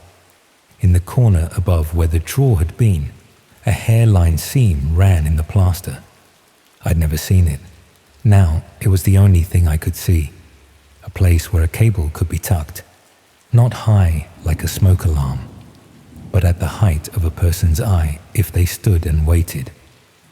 I changed the lock again, borrowed my friend's small van, told him I'd gone off the drawer's look. We carried it down and left it by the recycling cages. I left the notebook on the kitchen table, turned the strange phone off, bought a ticket to the coast. I stayed above a pub where heating rattled and carpet bowed near the wardrobe. I slept with the lamp on and woke tasting dust. When I returned the next afternoon, my door showed no damage. Inside, the air had that cold, empty feel a room gets when no one's breathed in it for a day. The notebook had gone from the table. In its place lay a single sheet, cut from something bigger, like a delivery slip without branding. In neat handwriting, it recorded that a slot had been completed during the hour I was away. Below that, a short list noted that bed orientation, curtain position, drawer placement and latch use had been verified. A final note said the occupant had complied and future access was expected to be uncomplicated. No threats, no names, just a tone that said the work was straightforward. I didn't call anyone. I can pretend it was careful thinking about evidence and timing, but it was simpler. I couldn't face explaining how I'd registered a free drawer on a page that only loads a certain way, then collected envelopes under benches because instructions said there would be money there. I packed a bag, messaged a landlord about a short let I'd seen weeks earlier, and left. On the pavement, I looked back the way people look back at campsites, checking they haven't left rubbish behind. The windows looked like windows. The street looked like a street. It all looked clean. I moved 2 bus rides away with 2 cases and nothing that plugs in except my normal phone charger. I buy furniture new now, keep receipts in a shoebox, sleep with the bed in the room's middle because it makes thoughtless rearrangement harder. I still take bins down when the council asks. Routine makes noise in your head where silence might collect. I don't keep a chime on the hall socket. I don't take parcels for neighbors. I answer the buzzer with the chain on. None of this feels like safety. It feels like being less interesting. Sometimes I wake, not alarmed, just awake, and know without knowing that someone somewhere has ticked through another day I've had. Not photos, not a diary, a quiet grid in a black notebook with my tasks inside it. Lines and crosses placed by a steady hand. It doesn't need storing anywhere clever. That wasn't the point. The point was that it was easy to keep. If you need a lesson, have this plain one. A flat can be read like a form.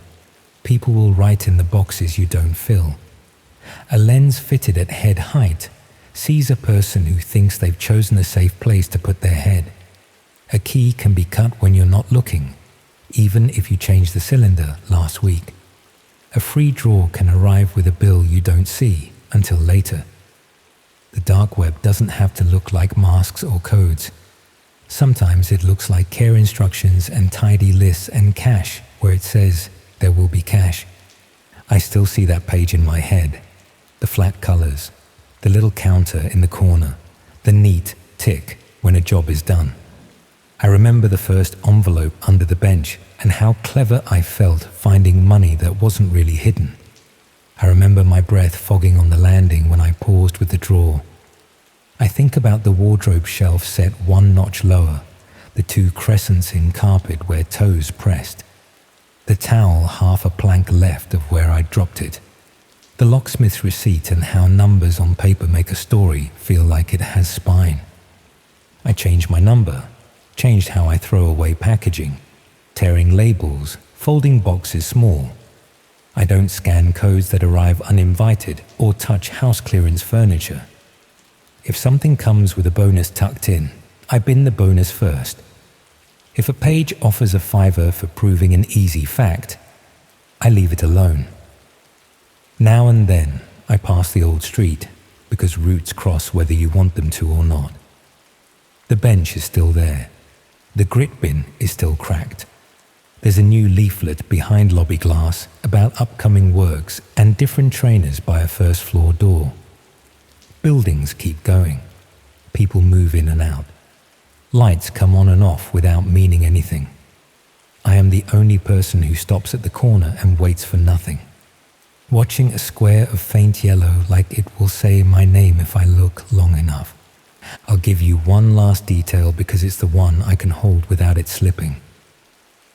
The last morning I woke there, the air in the room felt the same as my skin.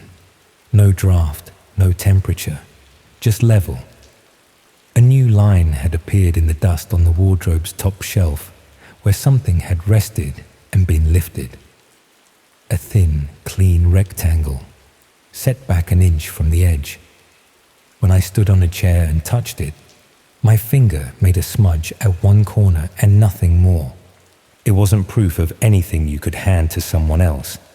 It was a reminder, quiet as a breath, that the lightest thing can leave a mark if it sits still long enough. I shouldn't have kept the drawer. If you came here waiting for a shout or chase or door splintering, that isn't this. This is ordinary things arranged so a person becomes easy to move. The page made space for me to be helpful. The envelopes made it feel like I was included. The lens made the room smaller without changing its size. The notebook turned days into boxes someone else could tick. The rest is what you already know, even if you'd rather not say it out loud. Once you let something simple in, you don't decide where it stops. You only find out where it stopped when you've already left. I should have left it alone. That is the simplest way to start, and the truest. I am not looking for sympathy. I am putting a marker in the ground so you understand that the first choice was small and boring and felt safe enough to carry home in my pocket. It began with a dull sentence on a page that did not normally have anything interesting on it. I was in my flat in Nottingham on a wet afternoon, half scrolling for second-hand tools because my shed had been cleared out a few weeks earlier, half letting the radio mumble across the room. Someone had written that there was a quicker catalogue for local errands and verifications. Then I copied it into a new window, because telling yourself not to touch something is a good way to make sure you do. The page that opened was plain. It belonged to a plain corner of the dark web that pretended to be a jobs board. The tasks were written like tickets. Each one had an area, a time window, and the proof required. Photograph a front door with the number visible. Record a short clip of the corner of a lane. Note whether a side window uses obscured glass. Confirm whether a streetlight sits between two driveways. Payment was cash in envelopes collected from specified spots after the upload had been verified. The first task was a short walk from my street and offered enough to cover groceries. I took it with the neat lie that I could stop at any time. It asked for 3 things: a photo of a door on a quiet road near the park, a half-minute video of the alley between 2 terraces that fed onto a lane, and a rough note about the rear wall height based on where it reached against a shoulder. I put my phone at hip height, walked past, filmed the alley, glanced at the wall, and went home feeling like I had pinched a coin from a fountain. The envelope was under the 3rd step of a canal footbridge, tucked beside a bolt. There was enough inside to feel like a reward, and not enough to smell like a trap. The next task appeared the following day. Check the sight line of a public camera near the tram stop, then a turning circle at the end of a cul-de-sac, then the type of glass in a porch window. The 4th job changed the tone. It asked me to note the arrival time of a bin lorry on a particular street over several mornings. That was the first time repetition appeared. I walked there with coffee, stood where I could see without being obvious, and wrote rough times in my notes. I sent a tidy summary and got a different kind of reply. Instead of a bland receipt, it contained a numbered list. Wait at a bus stop near a given house on a specific morning. Carry a flat cardboard parcel in a plain paper bag. When the bin lorry stops by the green bins outside the house, place the parcel on top of a lid and keep walking. Collect payment later from a locker at the station. The parcel was light. The paper bag had a generic print from a stationery shop. Nobody looked at me. I placed it on the bin as the lorry braked, walked on without breaking pace, and stood at a corner feeling foolish until I felt normal again. The locker opened with the code I had been sent. The cash was crisp. I should have stopped there. I did not. From then on, the errands became a quiet second job. I told myself I had a line because I refused anything that crossed the threshold. It sounded responsible. It was nonsense. The task that broke it looked indistinguishable at first glance. Confirm a cat flap at the rear of a house near the ring road. Record 30 seconds of the lane behind at dusk.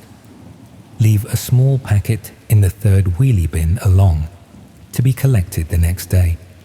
The description suggested it contained a USB for audio testing, which was supposed to make it wholesome. I did the things and went home. 2 days later, the house appeared on the local news. The language was careful. The police were appealing for information about a woman who had not been seen since the previous evening. The camera held on the same front door I had photographed, and the hanging basket looked brighter with blue tape strung across the path. The feeling was not a shock. It was the sound of gears joining, the little clicks that turned separate cogs into a single wheel. Every small thing I had done found its place in a machine that did not care how I explain myself. I read back through the completed errands and saw them properly. Timing a vehicle, checking a light, mapping an approach. Placing a parcel on a bin at a fixed moment. Making a phone ring somewhere at a minute that mattered. It was choreography for intruders, and the part I played required nothing more than being boring and reliable. I wanted to tell the police. I also wanted to sit in a park until dark. I did neither. I went quiet and hoped quiet would make it cleaner. The first message arrived that evening, sent to an email address I used for shopping. No greeting, no sign-off, just a link and a timestamp. The construction matched the voice of the errands. I pressed the link. A plain video page opened with a small counter ticking up in a corner. The image was a room like a garage. Bare concrete, a strip light, a chair, a woman, ankles taped to the legs, head tipped forward. I watched the steady buzz of the light until the stream froze and a single line of instruction replaced it. Check under your doormat. I locked the front door and stood in the hallway like a guest who had walked into the wrong flat. Then I opened it a fraction, reached out, and lifted the mat. There was an envelope underneath, thin and ordinary. Inside was a printed photo of my front door, shot from the communal hall through the gap, angled in a way that meant someone had leaned in. No note, no demand. The proof was the point. Another message followed with a code for a locker at the station. I collected a small rucksack that night and brought it home. Inside I found a tiny cube camera, a roll of gaffer tape, a clear pencil case with cable ties and a marker, a pair of nitrile gloves, a disposable phone still wrapped, and a single sheet of A4 with a numbered list. Tape the camera under the lip of a shelf facing the sofa. Plug in the disposable phone and leave it charging. Remove your watch and place it on the arm of the sofa. Sit. I did those things with the measured care you give to fragile objects, except the fragile object was my day. The disposable phone lit up with a link that opened to a live view of my living room from the camera I had just taped in place. Watching yourself in your own room, as if your room was somewhere else, is an odd sensation.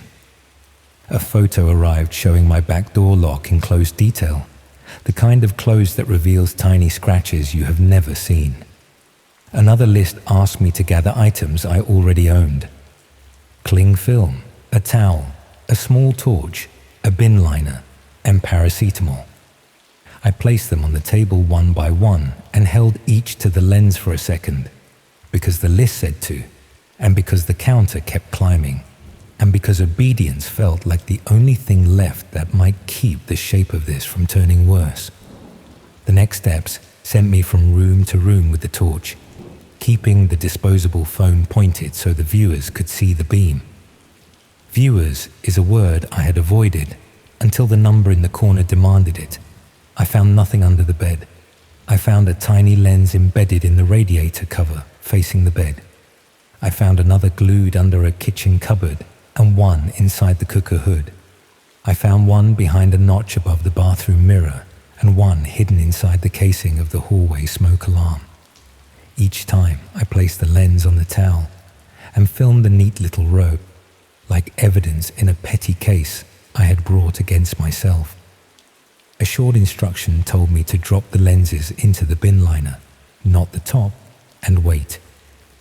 The stream split into two frames. The top showed my living room. The bottom returned to the garage and the woman in the chair. A timer appeared between them and began to count down from a number chosen to look manageable and feel like a cliff. I stared at it because looking away would make no difference, and because the light in my room and the light in the garage now felt like parts of the same machine. Another message told me to swallow 2 tablets dry, hold my watch to the camera, put on the gloves, carry the bag of lenses to the back door, step into the yard, and leave the bag by the bins. The small sound of the latch made my skin crawl. Cold air touched my face. I put the bag down and came back in because the list told me to come back in. I had understood by then that the objects were not the point. The movements were the point. This was a set of positions written in a tone that made refusal feel like misreading. The next instruction told me to turn off the ceiling light, tilt the lamp until the pool of light cut across my face, pull a length of cling film the size of my forearm, and lay it on the table. The split view flickered. A shadow moved out of frame in the garage. The timer crawled. Then I was told to wrap the cling film around my forearm 3 times, hold it to the lens, unwrap it, lay it flat, write the time on it with the marker, and stick a piece of tape on the corner. Then to lift the shelf camera for a second and put it back exactly as before. Each neat action tightened something in me. Exactness turns a person into equipment. The step that followed has not left me. Walk to the front door.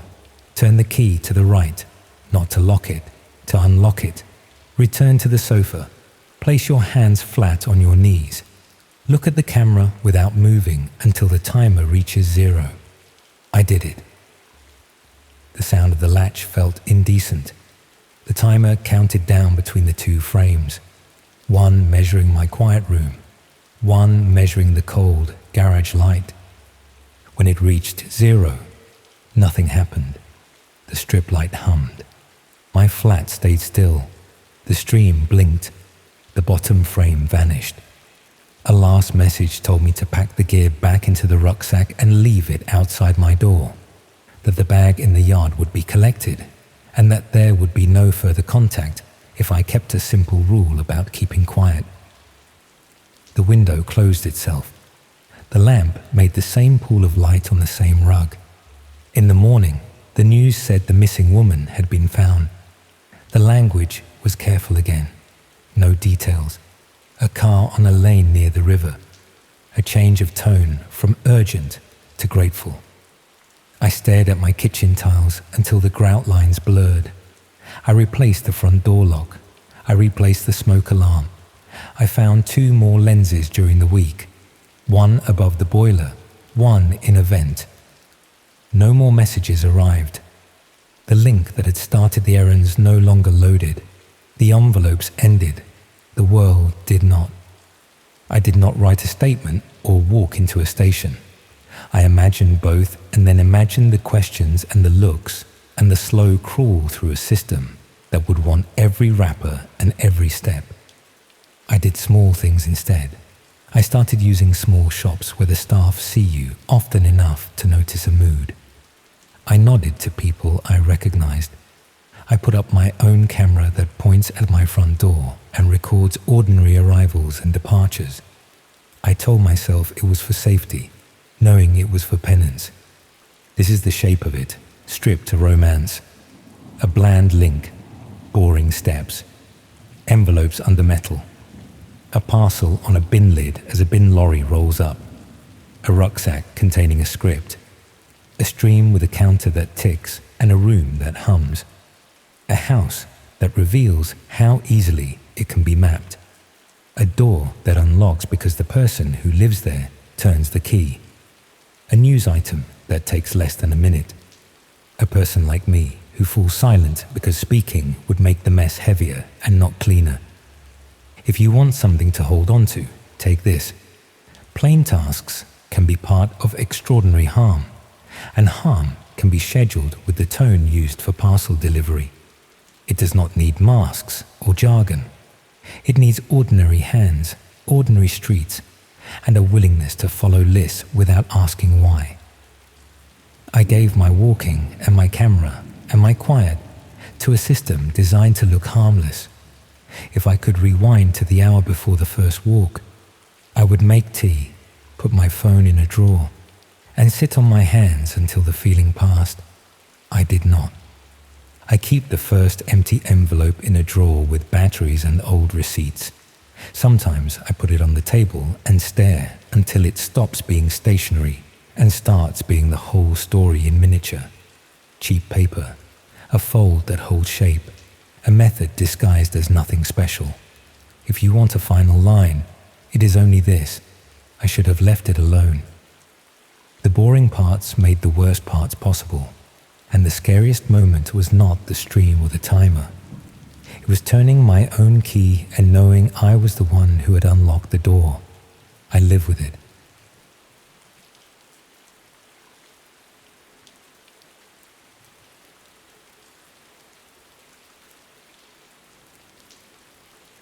Look, I'm going to be completely honest with you about what happened, because keeping it to myself isn't working anymore. I keep seeing their faces everywhere I go now, and I think you deserve to know what you might be walking into if you're not careful about your daily routines. It all kicked off when I spotted this detailed map of my walking route stuck to the community notice board outside Sainsbury's. Someone had been timing my movements down to the minute. I wish I'd just torn it down and forgotten about it, but I've always been too curious for my own good. The map appeared on the notice board outside Sainsbury's in Headington, where I do my weekly shop every Saturday morning. It was tucked between advertisements for piano lessons and lost caterpillars, drawn on ordinary A4 paper, but with an attention to detail that made my stomach turn. Every street I walk down, every shortcut I take, every place I stop to check my phone, all of it documented with timestamps that were accurate to within minutes. My daily routine isn't particularly interesting. I work from home as a freelance copy editor, so most days I only leave the house for a walk around Headington and South Park during my lunch break. It's the same route every day, starting from my flat on Osler Road and following a roughly circular path that takes about 40 minutes. I'd assumed it was such an unremarkable routine that nobody would notice or care about my movements. But someone had been paying very close attention indeed. The map showed not just my walking route, but also my behavioral patterns. Notes about which side of the street I prefer, where I usually stop to rest, even which benches I sit on when I need to take a break. There were observations about my clothing choices, the bag I carry, and the times when I deviate from my standard route. Most disturbing were the personal details scribbled in the margins. My approximate age, my living situation, notes about my apparent health and fitness level. Someone had been close enough to observe and document intimate details about my daily life. Yet I'd never noticed anyone paying particular attention to my movements. I took the map down from the notice board immediately, but not before photographing it with my phone. Looking at it more carefully at home, I realized the handwriting included additional information that was even more unsettling. There were references to my work schedule, my weekend habits, even speculation about my social relationships and living arrangements. The level of surveillance suggested someone had been observing me for months, not weeks. They knew my routines well enough to predict my movements and had gathered enough personal information to build a comprehensive profile of my daily life. But why would anyone go to such lengths to monitor a freelance copy editor who lives alone and maintains a predictably boring routine? I spent the weekend trying to identify who might have been watching me, retracing my walking route and looking for vantage points where someone could observe without being noticed. There were several possibilities: windows in nearby houses, secluded spots in the park, even parked cars that might provide cover for surveillance. What I discovered was more disturbing than obvious watching posts. Several of the houses along my route had small cameras positioned to capture street activity. Not obvious security cameras, but subtle devices that could easily be mistaken for doorbells or decorative fixtures. Some were positioned at exactly the right angles to monitor the specific areas where I'd been documented stopping or resting. I started paying attention to other details I'd previously ignored. Cars that seemed to appear regularly during my walks, people who were often present at particular locations, even dogs that were walked at consistent times that coincided with my routine. What emerged was a picture of coordinated observation that involved multiple people and strategic positioning of surveillance equipment. This wasn't casual stalking by an individual with an unhealthy interest. It was systematic monitoring that suggested a more organized purpose. I tried to research similar cases online, looking for information about surveillance networks and organized stalking. Most of what I found was either obviously paranoid conspiracy theories or legitimate security advice that didn't match the sophisticated nature of what I'd experienced. But following various links and references led me into online communities where people discussed more unusual forms of surveillance and personal monitoring. Some of these communities operated through private channels that required special access methods to reach. Eventually, I found myself exploring parts of the internet that exist beyond normal search engines and standard websites. What I discovered was a marketplace where detailed surveillance information about ordinary people was being bought and sold. The platforms I accessed were carefully organized with different sections for various types of personal intelligence.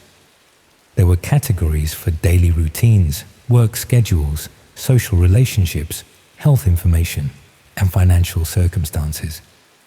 Each category contained detailed profiles of individuals who had been systematically monitored and documented. My own information was there, listed under a section called Low-Risk Targets, with a comprehensive file that included not just my walking routes, but photographs taken during my daily activities, detailed notes about my behavior patterns, and speculation about my personal circumstances.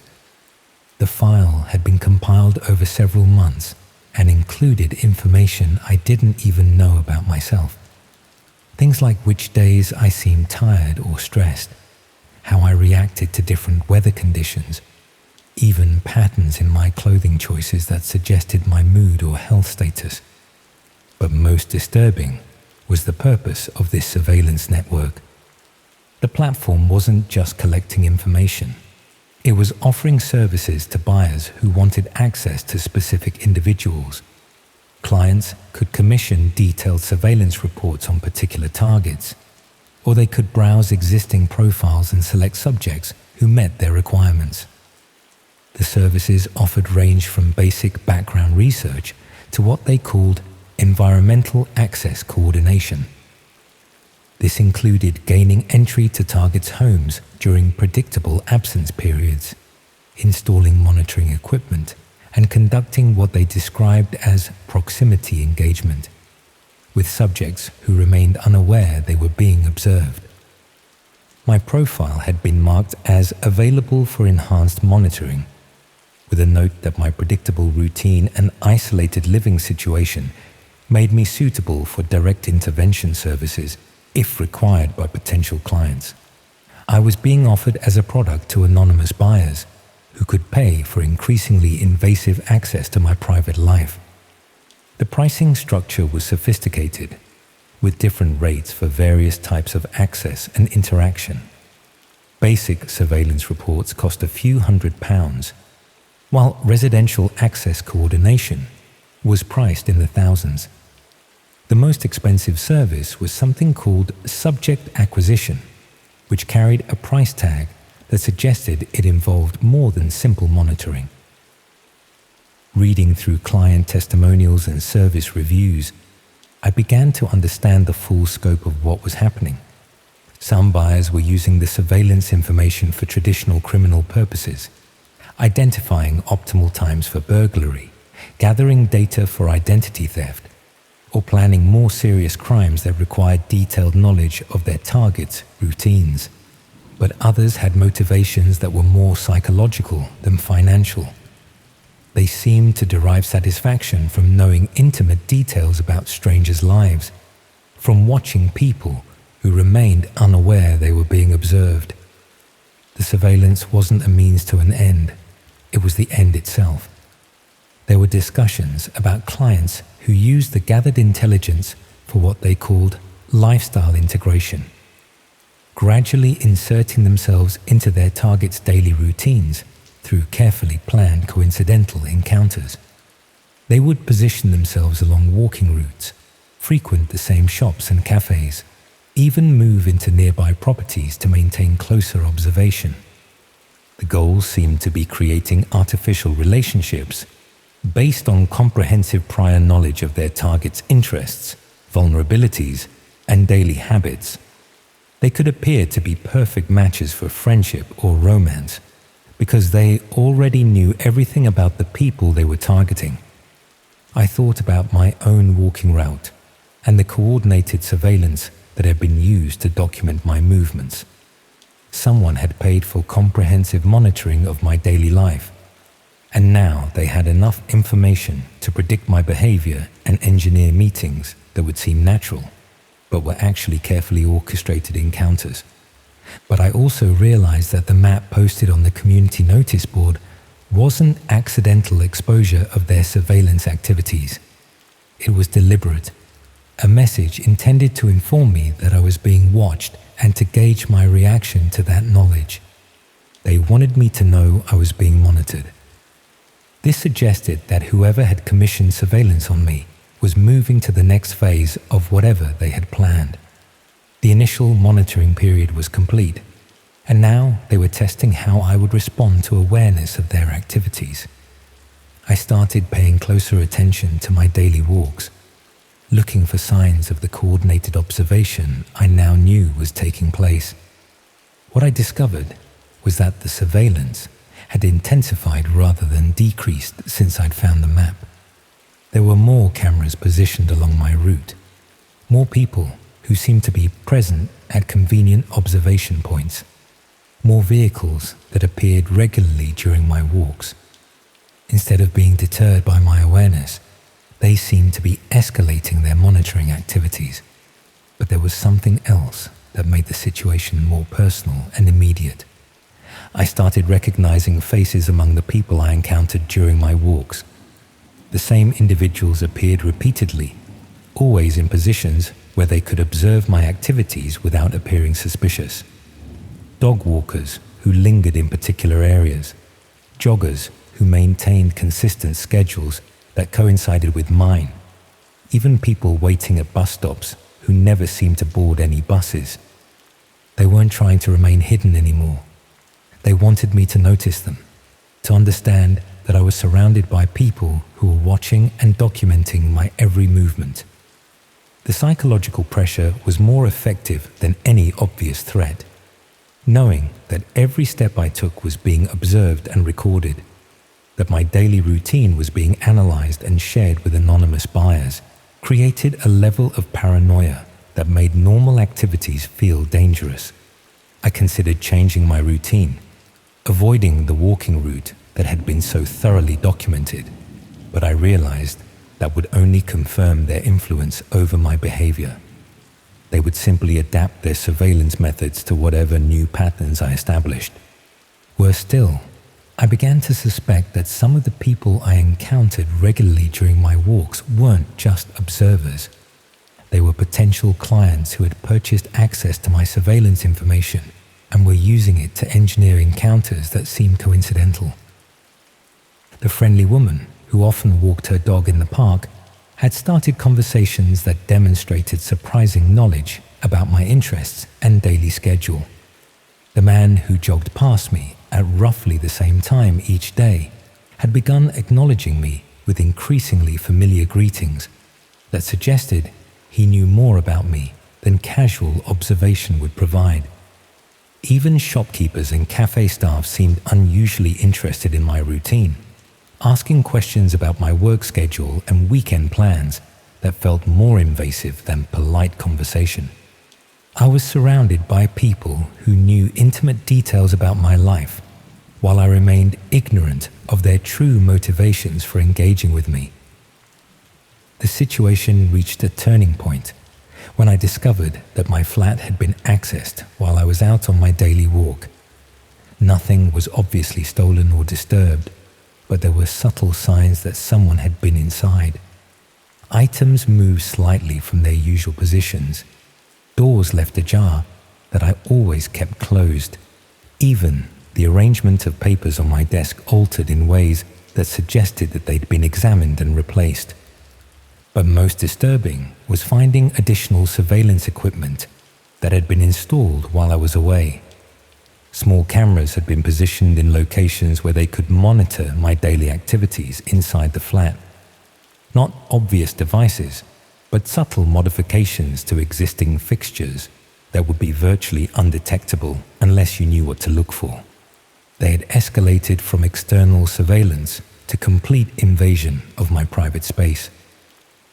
I spent the evening identifying and removing the monitoring equipment, but I knew this was only a temporary solution. If they could gain access to my flat once, they could do it again whenever my predictable routine provided the opportunity.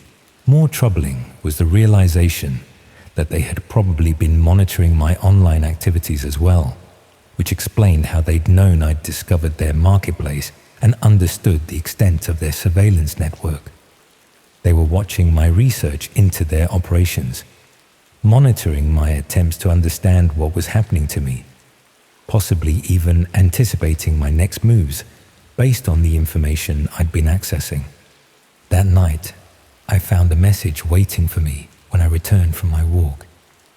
It had been slipped under my door while I was out, despite the fact that my building requires keycard access and my flat is on the 3rd floor.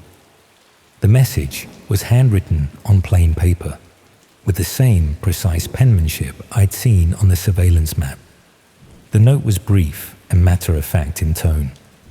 It simply stated that my research into their community had been noted with interest, and that my technical skills and attention to detail suggested I might be suitable for recruitment as a surveillance operative myself. They were offering me a position within their network, conducting monitoring operations on other targets in exchange for payment and protection from further surveillance of my own activities. The alternative, they suggested, would be escalation to what they called direct engagement protocols, which would involve more invasive monitoring and closer personal contact with clients who had expressed interest in my profile. I was being given a choice between becoming a participant in their surveillance network or becoming a more intensive target of their monitoring activities. But I knew this wasn't really a choice at all. They had demonstrated their ability to access my home, monitor my activities, and coordinate complex surveillance operations involving multiple people and sophisticated equipment. Refusing their recruitment offer would simply confirm that I posed a threat to their operations. The message included instructions for accessing a private section of their marketplace, where I could review current surveillance assignments and begin training in their monitoring techniques. I've been staring at those instructions for the past 3 hours, trying to decide whether cooperation or resistance offers any realistic hope of escape from their network. But I think the decision has already been made for me. Through my window, I can see at least 6 people positioned at various observation points around my building. They're making no attempt to remain hidden, clearly demonstrating that I'm completely surrounded by their surveillance network.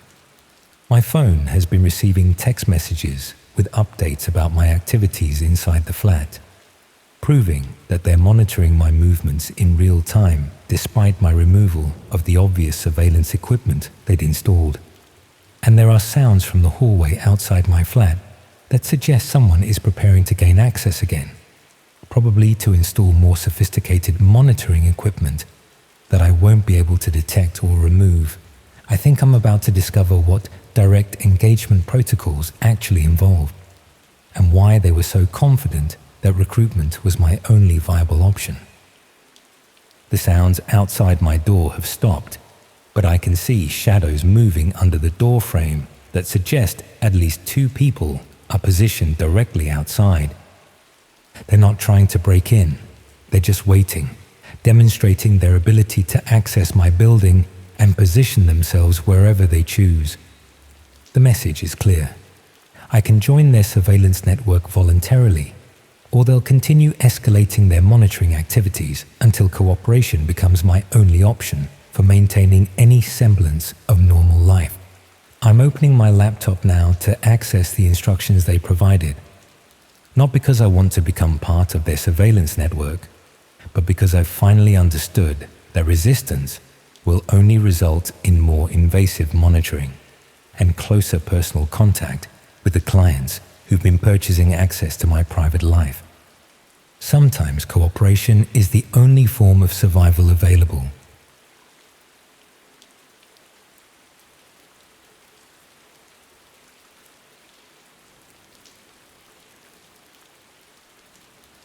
I probably shouldn't be telling you this. Even now, months later, I find myself looking over my shoulder when I walk to the corner shop or checking the locks twice before bed. But I suppose someone should know what happened, and writing it down makes it feel less like something I imagined. It started with boredom, really, the kind of restless curiosity that hits you when you're stuck in a bedsit in Birmingham with nothing but a laptop and too much time on your hands. I'd been made redundant from my job at the council offices, and whilst I was applying for new positions during the day, the evenings stretched endlessly ahead of me. I'd heard about the dark web, of course. Everyone has. The hidden internet where you can supposedly find anything if you know where to look. Not that I was after anything particularly sinister. I wasn't trying to buy illegal substances or hire an assassin. I was just curious about what was actually there, beneath all the sensationalist headlines and urban legends. Getting access wasn't as complicated as I'd expected. A few searches on regular Google led me to the necessary software, and within an hour I was browsing sites with addresses that looked like random strings of letters and numbers. Most of it was disappointingly mundane. Forums discussing privacy, marketplaces selling perfectly legal items, and a lot of broken links. But there was one site that caught my attention. It had a simple black background with white text, and it was called The Registry. At first glance, it looked like some sort of directory or database. The homepage was sparse, just a search box, and a brief description explaining that it was a comprehensive listing service for various purposes. I spent several evenings browsing through the registry's categories. There were sections for services, products, information exchanges, all described in deliberately vague language that could have meant anything. It reminded me of classified ads from local newspapers, the sort where people advertise household items for sale, but use oddly formal language that makes you wonder what they're really offering. The section that drew me in was labeled simply as personal records. When I clicked on it, I found what appeared to be a vast collection of detailed profiles. Each entry contained a photograph and extensive personal information: full names, addresses, daily routines, family members, workplace details, even seemingly random observations about habits and preferences. I initially assumed these were fictional profiles, perhaps for creative writing projects or role-playing games. The level of detail was impressive. One entry described a woman named Sarah Thompson from Leeds, including her regular coffee shop, her mother's maiden name, her habit of leaving her kitchen windows slightly open overnight, and the fact that she always took the same route home from her job at a local library. The photographs looked genuine rather than stock images. They showed ordinary people going about their daily business: a man unlocking his car, a woman walking her dog, someone collecting posts from their doorstep. The quality suggested they'd been taken with a decent camera from a reasonable distance, not the blurry surveillance footage you might expect. What made me uncomfortable was how current everything seemed. The clothing in the photos looked contemporary, and many of the entries included recent details like "started new position at Morrison's last month," or recently moved to ground floor flat due to mobility issues. These weren't historical records or fictional creations. They appeared to document real people living real lives right now. I started searching for familiar names, just out of curiosity. I tried my own name first, then my former colleagues from the council office. Nothing came up for me, but I found an entry for Trevor Walsh, who'd worked in accounts before I was made redundant. His profile included his home address in Erdington, details about his divorced status, and even mentioned that he'd started wearing reading glasses in the past year. The photograph showed Trevor walking out of our old office building. I recognized the distinctive red brick facade and the car park where I used to eat my lunch. The image had clearly been taken some time after I left, because Trevor was wearing a jacket I'd never seen him in before. I should have stopped looking then, should have closed the laptop and found something else to occupy my evenings. But there's something compulsive about discovering information you're not supposed to have access to. It's like reading someone else's diary or overhearing a private telephone conversation. Morally questionable, but difficult to resist.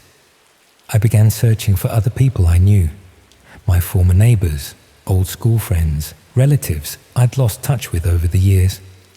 Most searches came up empty, but occasionally I'd find a match that made my skin crawl. My cousin Linda appeared in the database. She lived in Wolverhampton with her husband and 2 teenage daughters, and according to her profile, she was struggling financially since her husband's hours had been cut at the factory.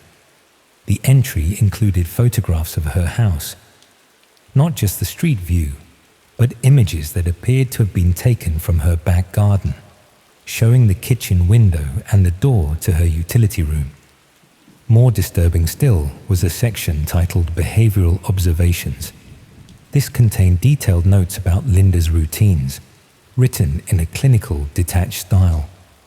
It mentioned that she usually left for work at 8:15, that she had a habit of checking her phone while waiting for buses, and that she often stayed up late watching television when her family had gone to bed. I wanted to warn Linda, but how could I explain how I discovered this information? How do you tell someone that their private life is being documented by strangers on the dark web without admitting that you've been browsing these sites yourself? Instead, I kept searching. I told myself I was gathering evidence, that I'd eventually find a way to report this to the authorities once I understood the scale of what I was looking at. But really, I think I was just horrified enough to be fascinated. The database was enormous. I could spend hours clicking through profiles of people from across the UK, each one containing intimate details about their lives, relationships, and vulnerabilities. There were elderly people living alone, single parents struggling to manage work and childcare, individuals dealing with health problems or financial difficulties. What struck me most was how ordinary these people were. These weren't celebrities or public figures whose lives might be considered fair game for scrutiny. They were postmen and shop assistants and retired teachers. People who'd never done anything to attract attention or invite surveillance. After about a week of browsing through the registry, I noticed something that made me stop clicking for several minutes. At the bottom of each profile page was a small line of text I'd previously overlooked.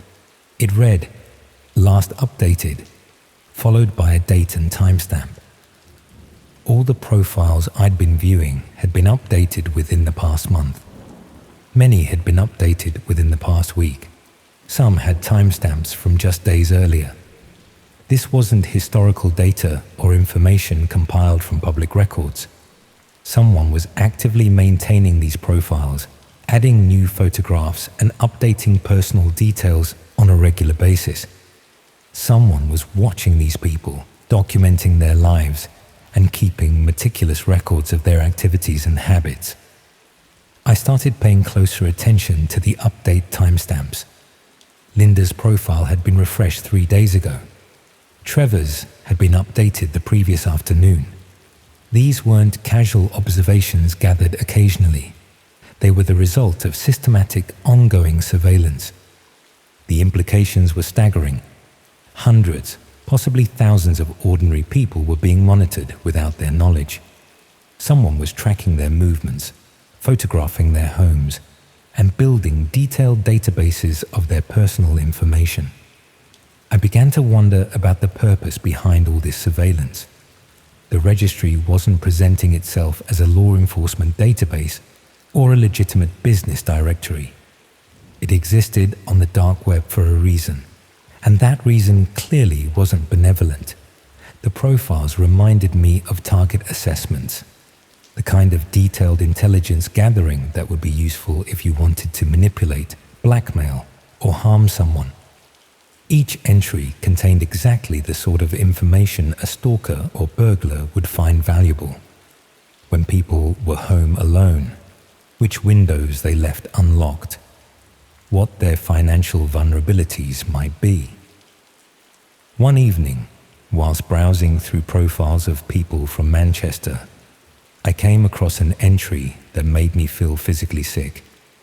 The photograph showed a young woman I recognized from a true crime documentary I'd watched several months earlier. She'd been murdered in her flat last year, and the case had received significant media coverage because the killer had never been caught. But here she was in the registry, with a profile that had been created weeks before her death. The entry contained detailed information about her daily routine, her work schedule, and even mentioned that she often forgot to lock her patio door when she came home from evening shifts. The profile's final update had occurred 2 days before her murder. I stared at that timestamp for a long time, trying to convince myself there was some innocent explanation. Perhaps the database had been compiled from newspaper reports after the fact, or maybe the timestamps were inaccurate. But the level of personal detail in her profile was far more extensive than anything that had appeared in the media coverage of her death. I started searching for other names from news reports, focusing on unsolved cases from the past couple of years. I found 3 more matches, all victims of crimes that had attracted media attention, all with profiles that predated their deaths by weeks or months. The evidence was circumstantial but disturbing. Either the registry was documenting potential victims before crimes occurred, or it was being used by people who went on to commit those crimes. I should have contacted the police immediately, should have printed screenshots and taken my concerns to the authorities, regardless of how I discovered the information. But I was paralyzed by the implications of what I'd found and uncertain whether anyone would believe me. Instead, I kept returning to the registry night after night, compulsively searching for new entries and monitoring the updates to existing profiles. I told myself I was conducting my own investigation, but really, I think I was just trapped in a cycle of morbid fascination. Then, on a Thursday evening in late November, I searched for my own name again. This time, there was a match. My profile included my current address in Birmingham, a recent photograph of me leaving the local supermarket, and detailed information about my daily habits. The entry mentioned my recent redundancy, my evening walks to the corner shop, and even noted that I tended to stay up late using my laptop. The behavioral observations section contained information that no casual observer could have gathered. It mentioned that I usually left my bedroom window slightly open at night, that I had a habit of checking my phone immediately after waking up, and that I often ordered takeaway food on Friday evenings. Most disturbing of all was a note about my browsing habits. The profile mentioned that I spent considerable time online in the evenings and had recently begun accessing restricted areas of the internet. They knew I'd been using the dark web. They knew I'd found the registry. The timestamp showed that my profile had been updated that morning. I closed the laptop immediately and spent the rest of the evening checking the locks on my door and windows, peering through the curtains to see if anyone was watching the building. Every sound from the street made me jump, and I found myself wondering how long I'd been under surveillance without realizing it.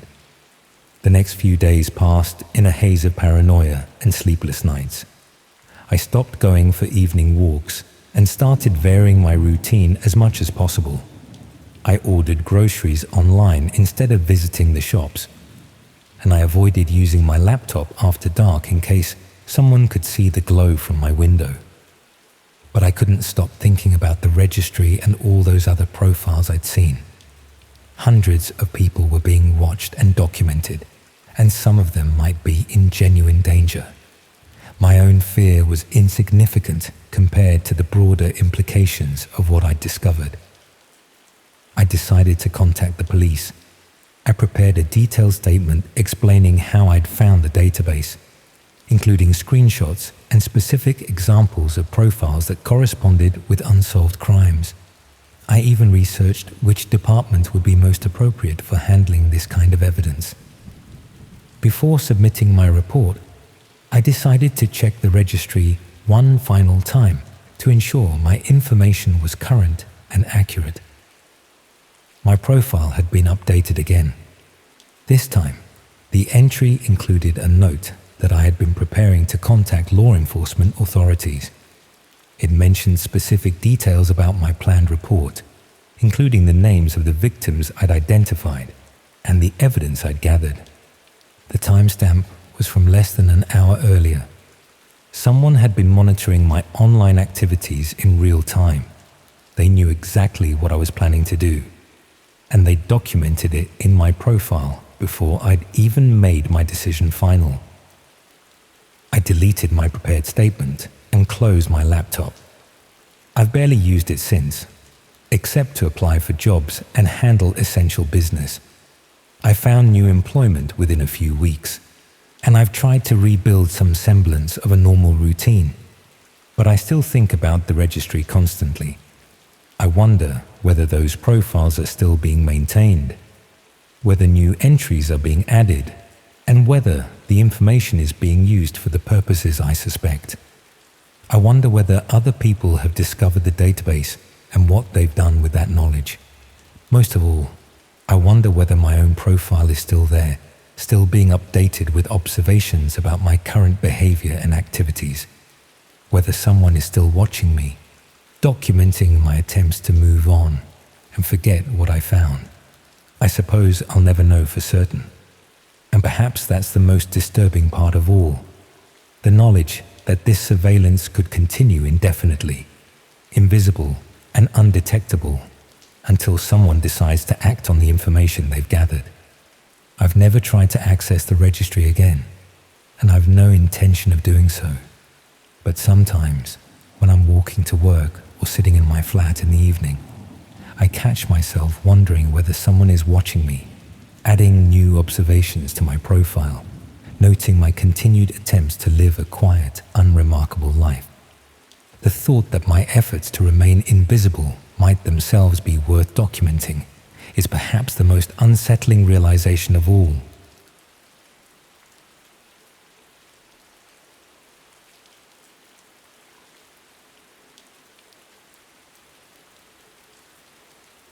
The redundancy letter came on a Tuesday.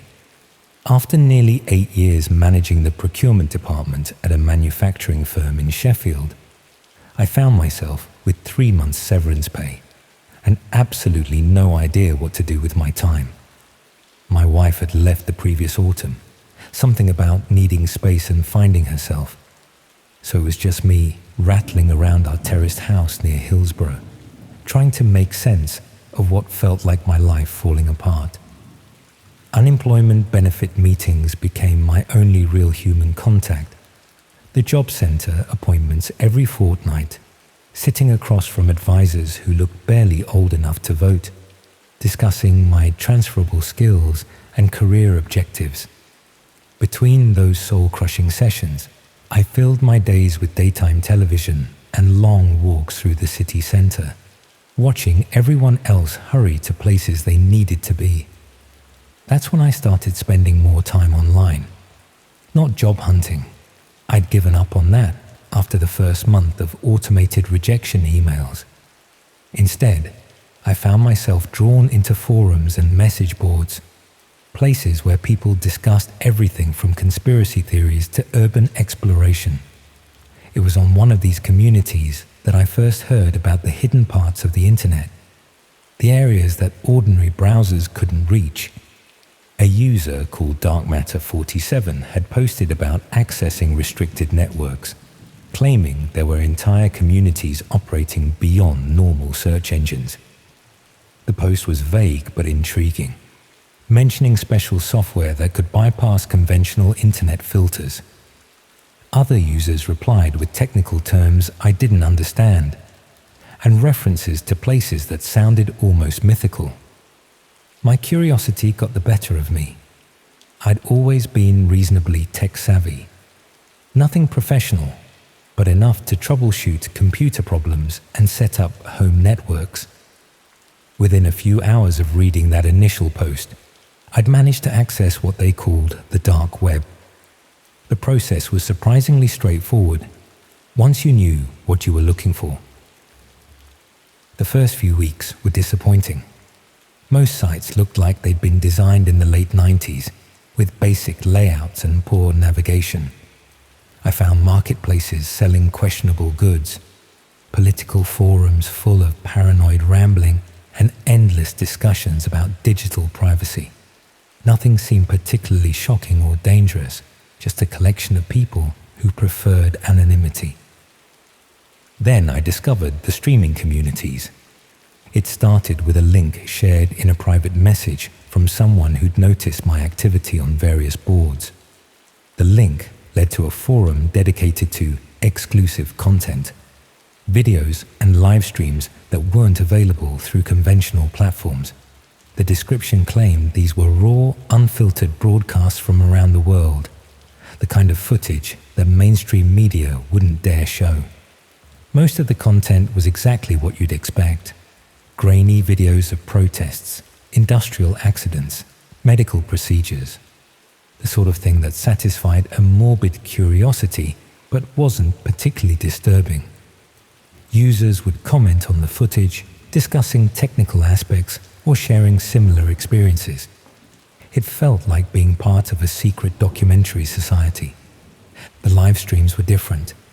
These weren't recordings but real-time broadcasts, usually announced hours in advance with cryptic titles and brief descriptions. I started attending these sessions regularly, partly out of boredom and partly from a growing fascination with this hidden world. Most streams were mundane. Someone broadcasting from a construction site after hours, or footage from security cameras in empty office buildings. Occasionally, there would be something more interesting. Abandoned locations, restricted areas, or informal tours of places the public couldn't normally access. The chat alongside these streams was usually sparse, with viewers making brief technical comments or asking questions about locations. It was during my third month of unemployment that I noticed a pattern emerging. Certain usernames appeared regularly in the more exclusive streams, and these users seemed to have access to content that required special invitations. They would reference private rooms and special sessions using language that suggested something beyond urban exploration or architectural voyeurism. One evening, a user called Streamwatcher sent me a private message. They'd noticed my regular participation and wondered if I might be interested in accessing premium content. The message was carefully worded, discussing immersive experiences and unique perspectives without explicitly stating what this involved. They explained that access required verification, not payment, but proof of genuine interest and discretion. The verification process took nearly a week. I had to provide details about my online activity, answer questions about my motivations, and demonstrate my understanding of digital security. Throughout this process, Streamwatcher remained professional but vague about what I was actually applying for. They mentioned that the content was intense and not suitable for casual viewers, but assured me that everything was legal and consensual. When my access was finally approved, I received instructions for joining a stream scheduled for the following Friday evening.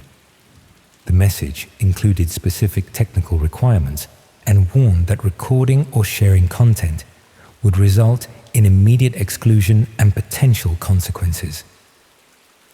The session was described as a live interactive experience, lasting approximately 2 hours. Friday arrived with typical British weather, persistent drizzle that had been falling since morning. I'd spent the day feeling increasingly nervous about the evening stream, unsure what I'd committed myself to. By the time the session was due to begin, I'd convinced myself it would probably be another disappointing urban exploration broadcast. The stream started promptly at 9 o'clock. Unlike previous sessions, this one had no visible chat function. Instead, viewers could send private messages to the host, who would occasionally respond by adjusting camera angles or moving to different areas of what appeared to be a basement or underground space. The image quality was excellent, far superior to the usual grainy footage I'd become accustomed to. The location looked like a converted cellar, with concrete walls and professional lighting equipment. A single figure wearing dark clothing moved through the frame, preparing various items on a metal table. Their face was never visible, either kept off camera or obscured by shadows. What happened next changed everything I thought I understood about human nature and my own moral boundaries. The figure gestured towards something outside the camera's view, and another person entered the frame. This individual appeared confused, uncertain, looking around the space as if trying to understand where they were. The host began what could only be described as a performance, but one that became increasingly disturbing as it progressed. What started as psychological intimidation gradually escalated into physical harassment. The confused person, I still can't bring myself to think of them as a victim, even though that's clearly what they were, seemed to realize their situation and began showing obvious signs of distress. I should have closed the browser immediately, should have reported what I was seeing to the authorities. Instead, I found myself frozen, unable to look away from something I knew was fundamentally wrong. The professional lighting, the multiple camera angles, the host's methodical approach, everything suggested this was far from spontaneous. Other viewers were clearly watching. Messages appeared on screen occasionally, brief comments from the host acknowledging specific usernames. Some messages contained suggestions or requests, which the host would sometimes implement. It became clear that this wasn't just a broadcast, but an interactive experience where viewers could influence what happened. The session continued for nearly 2 hours. By the end, I was physically sick and trembling uncontrollably. The person who had entered the frame confused and uncertain was no longer moving. The host calmly began cleaning the space, methodically removing evidence of what had occurred. In the final minutes, the host addressed the camera directly. Though their face remained hidden, they spoke clearly about the successful session and thanked viewers for their participation. They mentioned that recordings would be available through private channels and that the next live session was already being planned. The stream ended abruptly, leaving me staring at a blank screen in my darkened living room. Outside, the rain continued falling, and I could hear traffic passing on the main road. Normal sounds from a normal evening in a normal neighborhood. But nothing felt normal anymore. I didn't sleep that night, or the next. Every time I closed my eyes, I saw fragments of what I'd witnessed. Not just the violence, though that was horrific enough, but my own inaction. The realization that I'd sat through the entire broadcast without attempting to help or intervene. The following week, I received another message from Streamwatcher. They thanked me for attending the session and asked for feedback on the experience.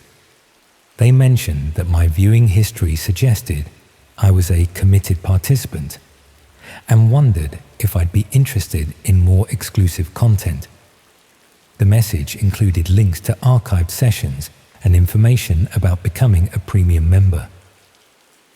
I deleted the message without responding, but I didn't delete the links. That was 3 months ago.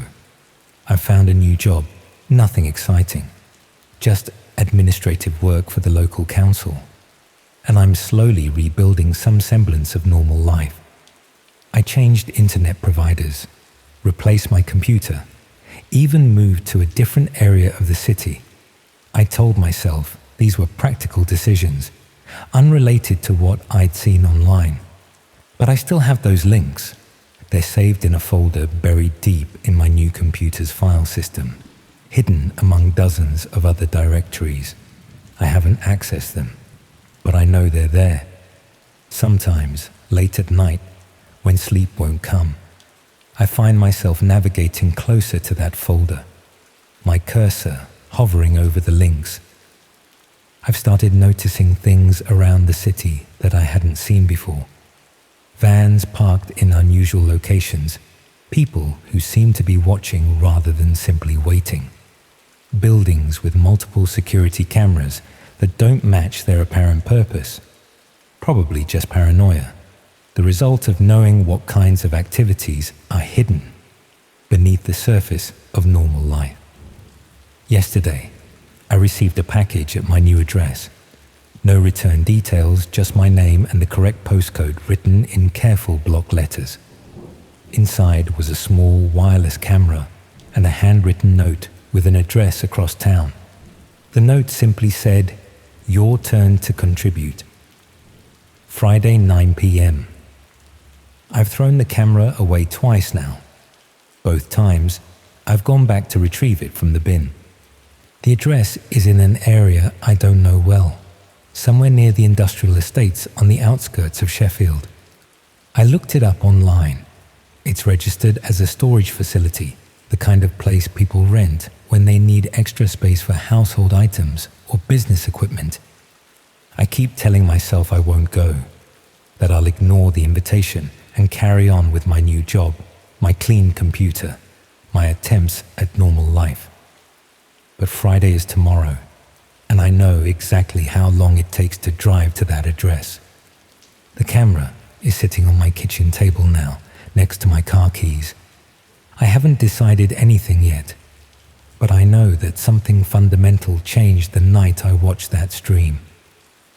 The boundaries I thought were permanent turned out to be more flexible than I'd imagined. And once you cross certain lines, even as an observer, it becomes increasingly difficult to remember why those boundaries existed in the first place. The rain is starting again outside. Same persistent drizzle that was falling the night everything changed. In about 24 hours, I'll either be at home, trying to sleep through another night of guilt and confusion, or I'll be somewhere else entirely. The worst part isn't the fear of what might happen if I go. It's the fear of how much I want to find out.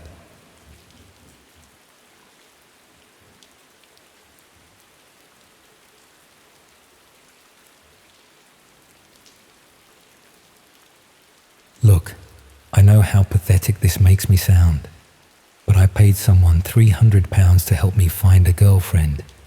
Not a professional matchmaker or anything legitimate like that. Just some bloke who claimed he could guarantee I'd meet someone within a month if I followed his system exactly. When you're 38 and haven't had a proper relationship in 5 years, you start believing that maybe the problem isn't them, it's you. And maybe you need professional help to figure out what you're doing wrong. I was working at a furniture warehouse in Swindon at the time. doing this sort of manual labor that doesn't exactly put you in contact with many single women. The few dating apps I'd tried had been disasters. Either I'd get no matches at all, or I'd meet someone for coffee and never hear from them again. My confidence was shot, and I was starting to think I'd just have to accept being alone forever. That's when I found the advertisement on one of those local classified websites where people sell second-hand cars and advertise handyman services. Someone calling himself Marcus was offering what he described as a comprehensive dating consultation service. He claimed to have helped dozens of men in similar situations find meaningful relationships using proven psychological techniques and strategic social planning. The advert was surprisingly detailed and professional. Marcus explained that most men failed at dating because they didn't understand modern relationship dynamics and communication patterns. His service involved analyzing personality types, developing personalized dating strategies, and providing ongoing support throughout the relationship building process. He offered a money-back guarantee and included testimonials from previous clients who claimed his methods had completely transformed their romantic lives. The price was steep, but not unreasonable compared to what some professional dating coaches charged. And the guarantee made it seem like a risk-free investment in my future happiness.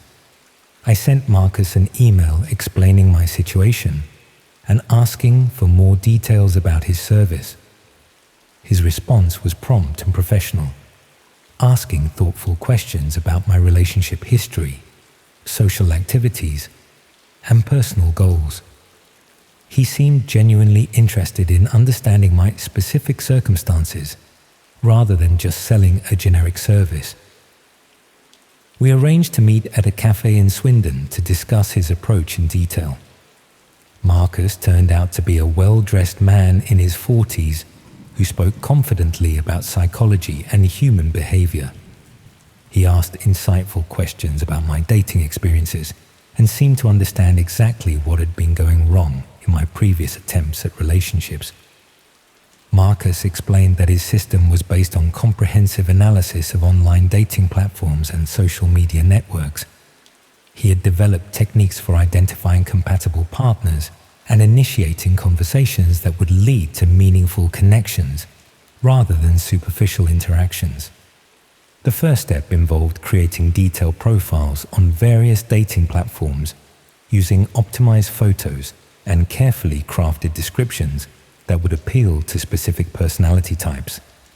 Marcus would help me identify the most promising potential partners and develop customized approaches for each individual conversation. He also offered access to exclusive dating communities that weren't available through mainstream platforms. These private networks supposedly included people who were serious about finding long-term relationships rather than casual encounters, and membership was carefully screened to ensure compatibility and genuine intentions. The exclusive communities required special software to access, and Marcos provided detailed instructions for downloading and configuring the necessary applications. He explained that privacy and security were essential for these premium dating networks, which was why they operated outside conventional internet channels. I paid the fee and began working with Marcus to develop my new dating strategy. The process was more intensive than I'd expected, involving detailed questionnaires about my personality, preferences, and relationship goals, along with extensive photo sessions and profile optimization. Marcus seemed knowledgeable about online dating dynamics and provided useful advice about presentation and communication techniques. His suggestions for improving my profiles and conversation skills were practical and well-informed, and I felt optimistic about the potential for success. The exclusive dating communities Marcus provided access to were unlike anything I'd encountered on mainstream platforms. The members seemed more sophisticated and serious about finding meaningful relationships, and the quality of conversations was significantly higher than typical dating app interactions. However, I began noticing unusual aspects of these private dating networks that didn't quite fit with Marcus's descriptions of premium relationship services. Many members seemed to have access to remarkably detailed personal information about potential partners, including details that wouldn't normally be available through dating profiles. Some conversations involved references to my employment history, living situation, and financial circumstances that I hadn't disclosed in my dating profiles. The level of background knowledge that people seemed to have about me was concerning and suggested that the dating networks had access to information sources beyond what members had voluntarily provided. When I mentioned these observations to Marcus, he explained that the exclusive dating communities conducted thorough background verification to ensure member safety and compatibility. The detailed personal information was gathered through legitimate research methods to protect members from fraud and deception. He assured me that all information was handled confidentially and used only to facilitate better matches between compatible people. The comprehensive background research was a premium service that justified the exclusive nature of these dating networks. Around the 4th week of using Marcus's service, I discovered that some of the women I was communicating with through the private dating networks were people who had been reported missing in various parts of the country. The photos and personal details in their profiles matched missing person reports that I recognized from local news coverage. The realization that I might be communicating with missing people was deeply disturbing. The exclusive dating networks appeared to include profiles of people who had disappeared from their normal lives and were possibly being held against their will or exploited in some way. When I tried to discuss this discovery with Marcus, he dismissed my concerns as misunderstanding the complex nature of online identity and privacy. He suggested that many people used alternative identities online for legitimate privacy reasons, and that assuming missing person connections was paranoid and inappropriate. He also reminded me that I had paid for his services and signed confidentiality agreements about the dating networks and techniques he had provided access to. Discussing these concerns with outside parties could violate our agreement and create legal complications for both of us. Marcus began demonstrating knowledge of my personal activities that he couldn't have gathered through our dating consultation relationship. He made references to my daily routine, work schedule, and social activities that suggested he had been conducting surveillance of my personal life. This surveillance became more obvious over the following days, with clear signs that my communications and movements were being monitored. The same background research techniques that were supposedly being used to verify dating network members were apparently being applied to monitor my own activities. I realized that the dating service had been used to recruit me into communication with people who were being held or exploited against their will. The premium dating networks were probably fronts for human trafficking operations, and I had been unknowingly participating in communication with victims. The detailed personal information that Marcus had gathered about me during the consultation process was probably being used to assess my suitability as a potential victim or accomplice. The dating service had been a recruitment method disguised as relationship assistance. When I attempted to end my involvement with Marcus's service entirely, he pointed out that I had detailed knowledge of private dating networks and communication methods that were sensitive and potentially valuable to unauthorized parties. My participation had created ongoing security considerations that couldn't simply be dismissed. The surveillance of my personal activities continued after I tried to withdraw from the service. Marcus's organization maintained contact through various channels, occasionally sending references to my daily activities to remind me that their monitoring capabilities remained active. I tried reporting my suspicions to the police, but discovered that proving human trafficking based on dating service activities was extremely difficult. The consultation work had been presented as legitimate relationship advice, The dating networks could be justified as premium services, and the communication activities could be explained as normal online dating interactions. Marcus's organization continued to contact me sporadically over the following months, offering additional dating assistance and opportunities to access exclusive relationship networks. They seemed to view my knowledge of their operations as creating ongoing obligations that prevented me from simply walking away. I never determined the full scope of the trafficking operation or what happened to the people whose profiles I had been communicating with through the private dating networks. The combination of sophisticated recruitment methods, comprehensive surveillance capabilities, and systematic exploitation suggested an organization with significant resources and reach. What I understand now is that they had developed effective methods for recruiting unwitting participants in human trafficking operations by exploiting people's loneliness and relationship desires. They understood how to use legitimate-seeming dating services to recruit both victims and accomplices for criminal activities. The most disturbing aspect of this experience was how my desire for companionship had been transformed into participation in the systematic exploitation of vulnerable people who were probably as lonely and desperate as I had been. The dating service had been designed to identify and recruit people whose emotional vulnerabilities could be leveraged for criminal purposes. I still receive occasional contact attempts from similar dating consultants and relationship coaches, offering guaranteed results and access to exclusive dating networks that aren't available through mainstream platforms. The services they describe always promise comprehensive background verification, always require confidentiality agreements, and always involve accessing private networks through specialized software. I decline these opportunities immediately now, but I wonder how many other lonely people have found themselves in similar situations, believing they are seeking genuine romantic connections, while actually participating in communication with trafficking victims or being assessed for recruitment into criminal operations themselves.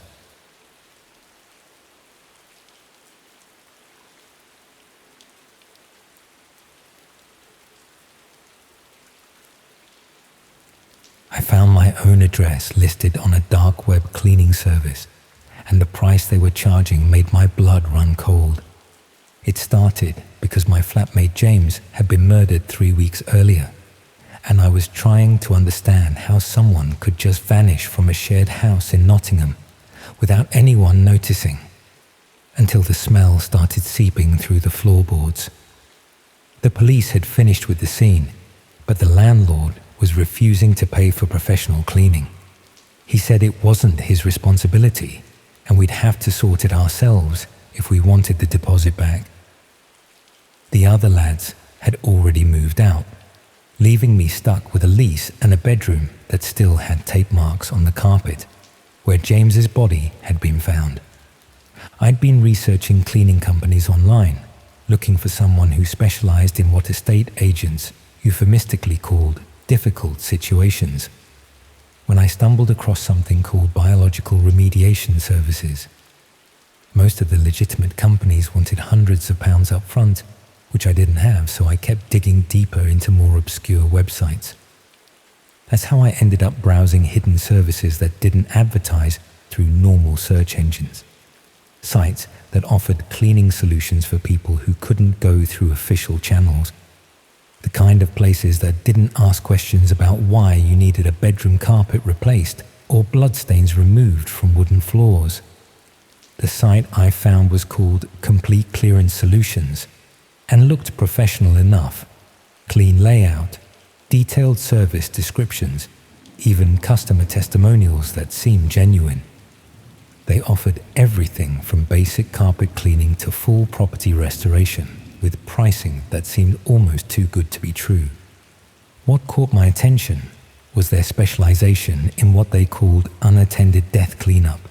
They claimed to handle situations where police investigations had been completed, but standard cleaning services were insufficient.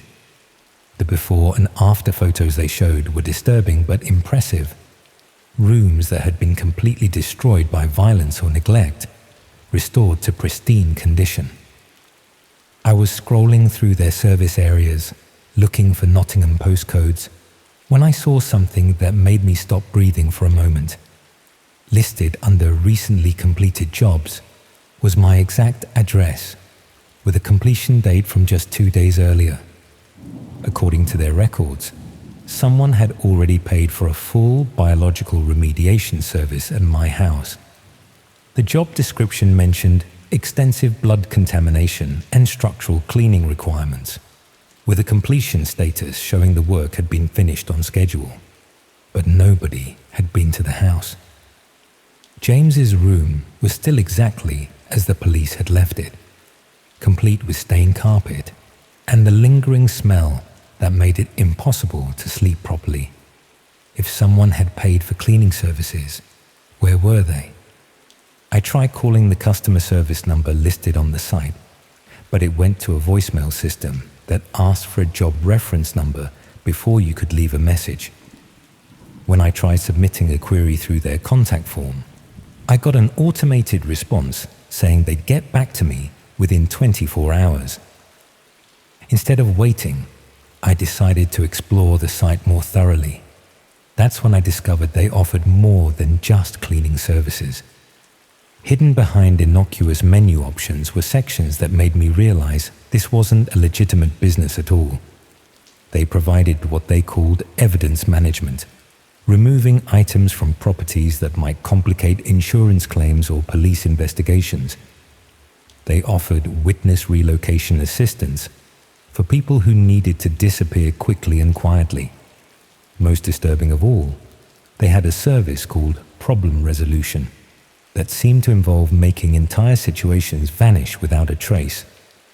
The pricing structure was complex, based on factors like property size, contamination level, and something called discretion requirements.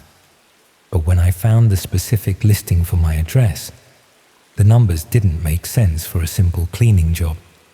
Someone had paid nearly £3,000 for services at my house, but the work description included items that went far beyond carpet cleaning. Personal effects removal, documentation management, and occupant transition services were all listed as completed tasks.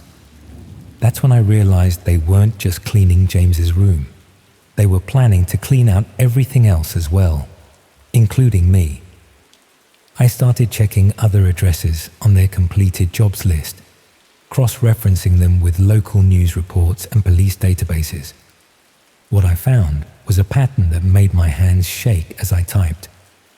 Most of the addresses corresponded to properties where violent crimes had occurred, but the timeline was wrong. The cleaning services were often scheduled and completed before the crimes had been discovered, sometimes even before they'd been committed. It was as if someone was booking cleanup services in advance, knowing that violent events were going to happen. Some addresses matched missing person cases that had never been solved. Others corresponded to houses that had been mysteriously abandoned by their occupants, leaving behind all their possessions but no forwarding addresses. A few matched properties that had been destroyed by unexplained fires or structural collapses. The more I researched, the clearer it became that this wasn't a cleaning service at all. It was something much more sinister, a business that specialized in making problems disappear permanently. And according to their records, I was scheduled to become one of those problems. I tried changing my routine, staying away from the house as much as possible, and sleeping on friends' sofas when I could manage it. But every time I came back to collect clothes or check the mail, something small had changed. A window left slightly open that I was sure I'd closed. Items moved just enough to be noticeable. Fresh footprints in the dust that had settled on James's bedroom floor. Someone was coming and going from the house, even though the locks hadn't been changed since James's death. They had keys, or they knew how to get inside without leaving obvious signs of forced entry. The worst part was that I couldn't report it to the police without explaining how I'd found the information in the first place. How do you tell investigating officers that you've been browsing illegal websites and found evidence that someone has paid for your own disappearance? They'd either think I was delusional or assume I was involved in James's murder somehow. I started documenting everything instead, taking photos of the house before I left and after I returned, noting every small change or sign of intrusion, keeping a record of the hidden website's listings and any updates to my supposed job status, building evidence that might be useful if I ever got the chance to present it. That's when I discovered the client messaging system. It was buried deep in the site's structure, accessible only through a series of redirect links that weren't visible from the main pages. But once I found it, I could see conversations between the service providers and their customers, discussing specific jobs and implementation details. The messages about my address made my stomach turn. The client, identified only by a user number, had been planning this for weeks before James was killed. They discussed optimal timing, cleanup requirements, and disposal methods with the clinical detachment of someone organizing a house renovation. But what really terrified me was reading about other jobs they'd commissioned. The client had been using this service regularly, arranging for people to disappear from properties across the Midlands. Always young men living in shared accommodation, always students or temporary workers who wouldn't be missed immediately. James hadn't been killed by a random intruder or a burglary gone wrong. He'd been specifically targeted by someone who collected people like trophies, then used professional services to erase all evidence of their crimes. And I was next on their list. I tried to warn the other potential victims whose addresses I found in the system, but most of the properties were empty when I visited them. Either the occupants had already vanished, or they'd never existed in the first place. The few people I managed to speak to thought I was either mentally ill or running some kind of elaborate scam. Nobody believes you when you tell them they're marked for death by a cleaning service that operates through hidden websites. It sounds insane even when you're living through it. The completion date for my job was getting closer. Less than a week, according to the site's updated timeline. I could see preparations being made through the client messages and discussions about access methods and disposal requirements that made it clear they weren't planning to wait much longer. I considered running, just packing everything I could carry and leaving Nottingham entirely. But the service seemed to have resources that extended far beyond a single city. Their completed jobs covered addresses from Manchester to Birmingham, suggesting they had operational capacity across multiple regions.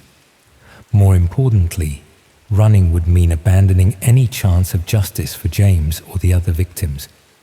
If I disappeared, the police investigation into his death would probably be closed as an unsolved case, and his killer would continue using these services to target new victims.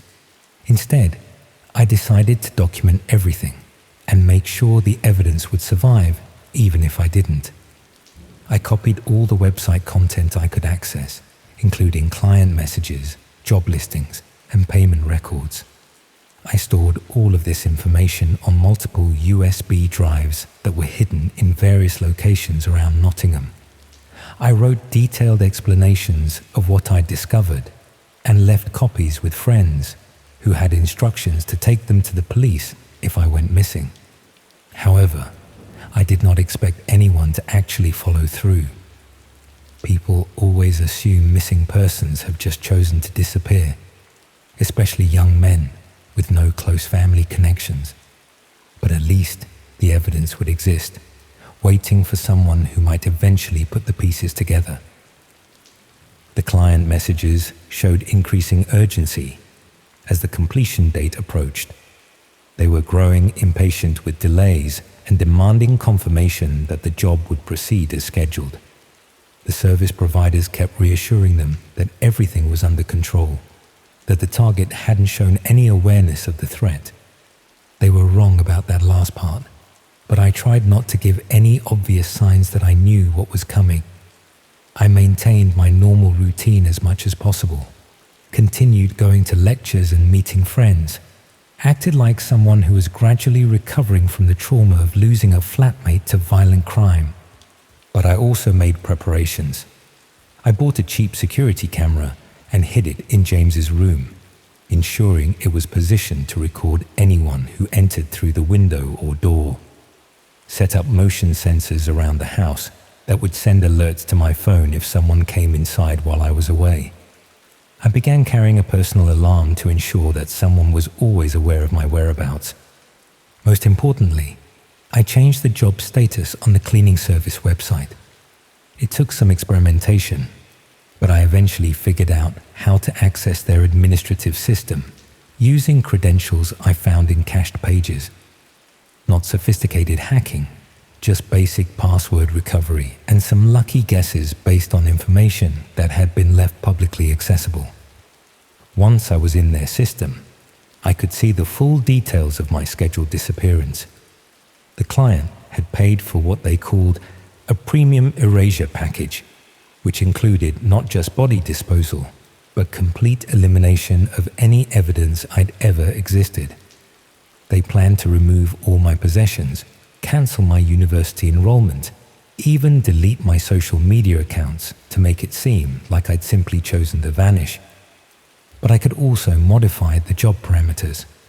I changed the completion status to show that complications had arisen, that the target had become aware of surveillance and was taking countermeasures. Added notes suggesting that proceeding with the original plan would carry unacceptable risks of exposure. I marked the job as requiring executive review before taking any further action. It was a delaying tactic at best, but it bought me some time to figure out what to do next. The client was furious when they saw the updated status. Their messages became increasingly aggressive, demanding explanations and threatening to take their business elsewhere if the situation wasn't resolved immediately.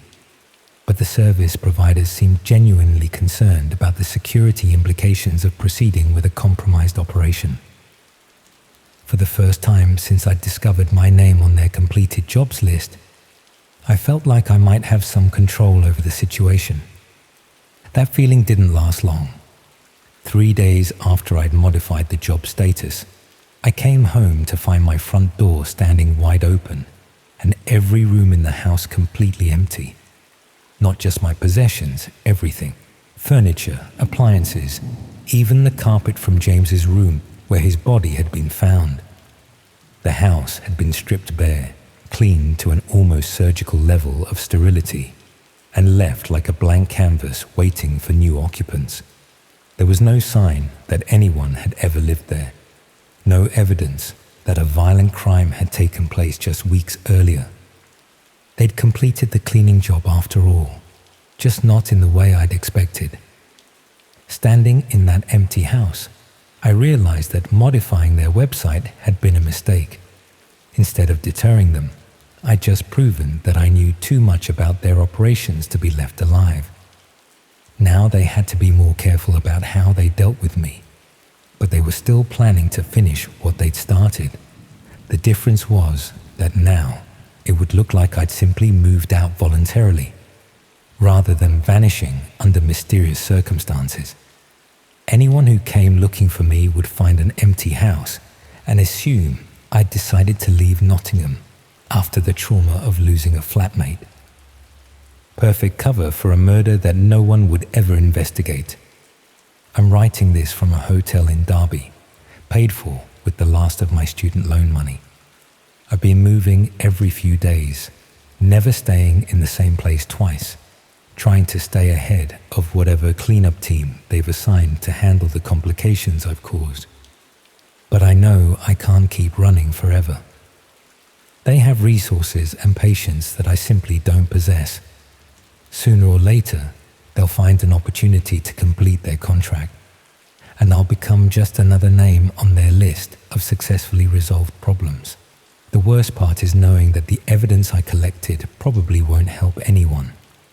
The website has changed its address several times since I first found it, and all the original content has been replaced with innocuous service listings that look completely legitimate. Even if someone finds the USB drives I hid around Nottingham, they'll just see copies of what appears to be a normal cleaning company's website. Nothing that would convince the police to investigate a missing person case with any real urgency.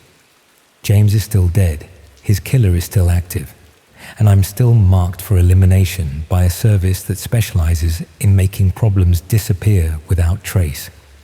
But at least I understand now why he died. Not because of anything he did or any threat he posed, just because someone with money and particular tastes had decided they wanted him gone. And there were people willing to provide that service for the right price. In a few days or weeks, I'll probably join him. Another young man who just vanished from a shared house, leaving no forwarding address and no obvious explanation for his disappearance. The only difference is that I know it's coming.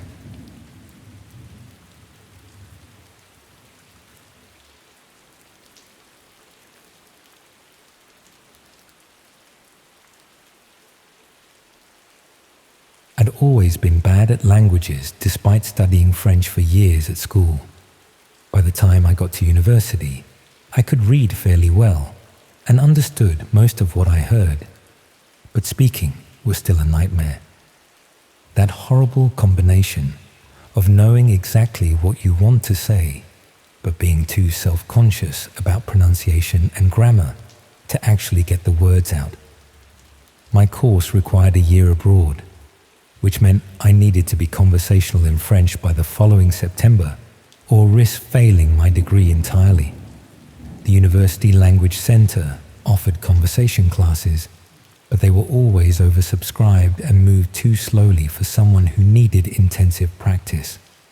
Private tutoring was expensive, and most of the French students I knew were more interested in practicing their English than helping struggling Brits with pronunciation. That's when someone mentioned online language exchange platforms where you could practice conversation with native speakers for free. The concept was simple.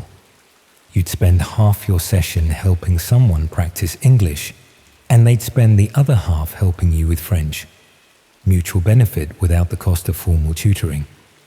I found several platforms that offered this kind of language exchange, most of them operating through standard video calling software with simple matching systems based on your language learning goals and availability. The more established sites had thousands of users and sophisticated systems for matching people with compatible learning objectives. But the platform I eventually chose specialized in what they called intensive language immersion for students who needed rapid improvement. They claimed to use advanced matching algorithms that paired learners with native speakers who had specific expertise in helping people overcome particular language barriers. The registration process was more detailed than I'd expected for a language learning platform. Beyond basic information about my French ability and learning goals, they wanted comprehensive details about my background, daily routine, and personal circumstances. They explained that this information helped them match people with compatible schedules and similar life experiences.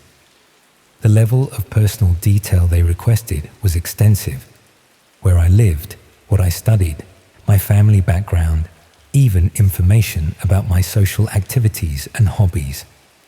When I questioned why this was necessary for language learning, they explained that successful conversation practice required understanding cultural context and shared experiences that could serve as discussion topics. Within a few days, I was matched with a French speaker called Marie, who claimed to be a university student in Lyon, looking to improve her English conversation skills. Her profile indicated she was studying similar subjects to me and had comparable language learning challenges, suggesting we'd be well suited for mutual practice sessions. Our first conversation went reasonably well, Marie was patient with my pronunciation mistakes and provided helpful corrections without being condescending. She seemed genuinely interested in practicing English and asked thoughtful questions about British university life and cultural differences between our countries. But I noticed that Marie was particularly interested in details about my personal life that seemed tangential to language practice. She wanted to know about my daily schedule, where I lived, what my accommodation was like, and how I spent my free time. When I redirected the conversation to more general topics, she seemed disappointed and struggled to maintain interest in the discussion. Over the next few sessions, this pattern became more pronounced. Marie would ask increasingly specific questions about my routine, my living situation, and my personal relationships. She wanted to know when I was typically alone, whether I lived with other students, and how often my family visited or called. When I tried to focus on structured language exercises or discussion of academic topics, Marie seemed distracted and would quickly steer the conversation back to personal questions about my circumstances and daily activities. I started to suspect that Marie wasn't genuinely interested in language exchange at all. Her English was actually quite fluent, much better than she'd initially suggested, and her questions seemed designed to gather information rather than practice conversation skills. More concerning was that Marie seemed to know details about my life that I hadn't shared during our conversations. She made references to places I'd visited, people I'd mentioned in passing, and even changes to my schedule that I was certain I hadn't discussed with her. When I asked how she knew these details, Marie claimed she had good memory for the personal information people shared during conversations. But I started keeping notes of what I'd actually told her, and it became clear that she was demonstrating knowledge that could only have come from systematic monitoring of my activities. I decided to research the language exchange platform more thoroughly, looking for information about their matching process and data protection policies. What I found raised serious concerns about the legitimacy of their operation. The platform claimed to be based in Switzerland and registered as an educational service provider, but the business registration details were minimal and didn't include verifiable contact information. Their terms of service were vague about how personal data was collected, stored, and shared with other users. Most concerning was the discovery that many users had similar experiences to mine. Language exchange partners who seemed more interested in gathering personal information than practicing conversation, and who demonstrated knowledge about users' lives that couldn't have been obtained through normal conversation. Some users reported that their supposed language partners had tried to arrange in-person meetings, claiming they were visiting the UK and wanted to practice English in real-world situations. Others had received unsolicited contact from their partners outside the platform, including phone calls and messages to personal accounts they'd never shared. The pattern suggested that the language exchange platform was being used as a cover for systematic data collection about vulnerable young people, particularly international students and others who might be isolated or seeking social connections. I tried to research Marie's background more thoroughly, using the information she'd provided in her profile to verify her identity and location. What I found was troubling. There was no evidence that Marie was a real person at all. The university she claimed to attend had no record of students matching her description. The photos in her profile appeared to be stock images rather than genuine personal photographs. Even her supposed social media accounts were recently created and contained minimal genuine content. Marie was a completely fabricated identity, created specifically to interact with language learners and gather information about their personal circumstances. I realized that I'd been providing detailed information about my life, routine, and vulnerability to someone whose identity and motives were completely unknown to me. But ending contact with Marie wasn't straightforward. When I stopped scheduling conversation sessions, she began contacting me through other channels, claiming concern about my language learning progress and offering alternative ways to continue our practice sessions.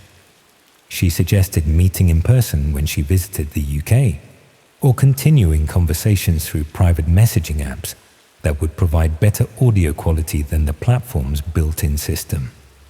When I declined these suggestions, she seemed genuinely distressed and insisted that abandoning our language exchange would significantly harm both of our learning objectives. Her persistence in maintaining contact seemed excessive for someone who was supposedly just disappointed about losing a conversation partner. It felt more like someone who was concerned about losing access to information they'd been systematically collecting.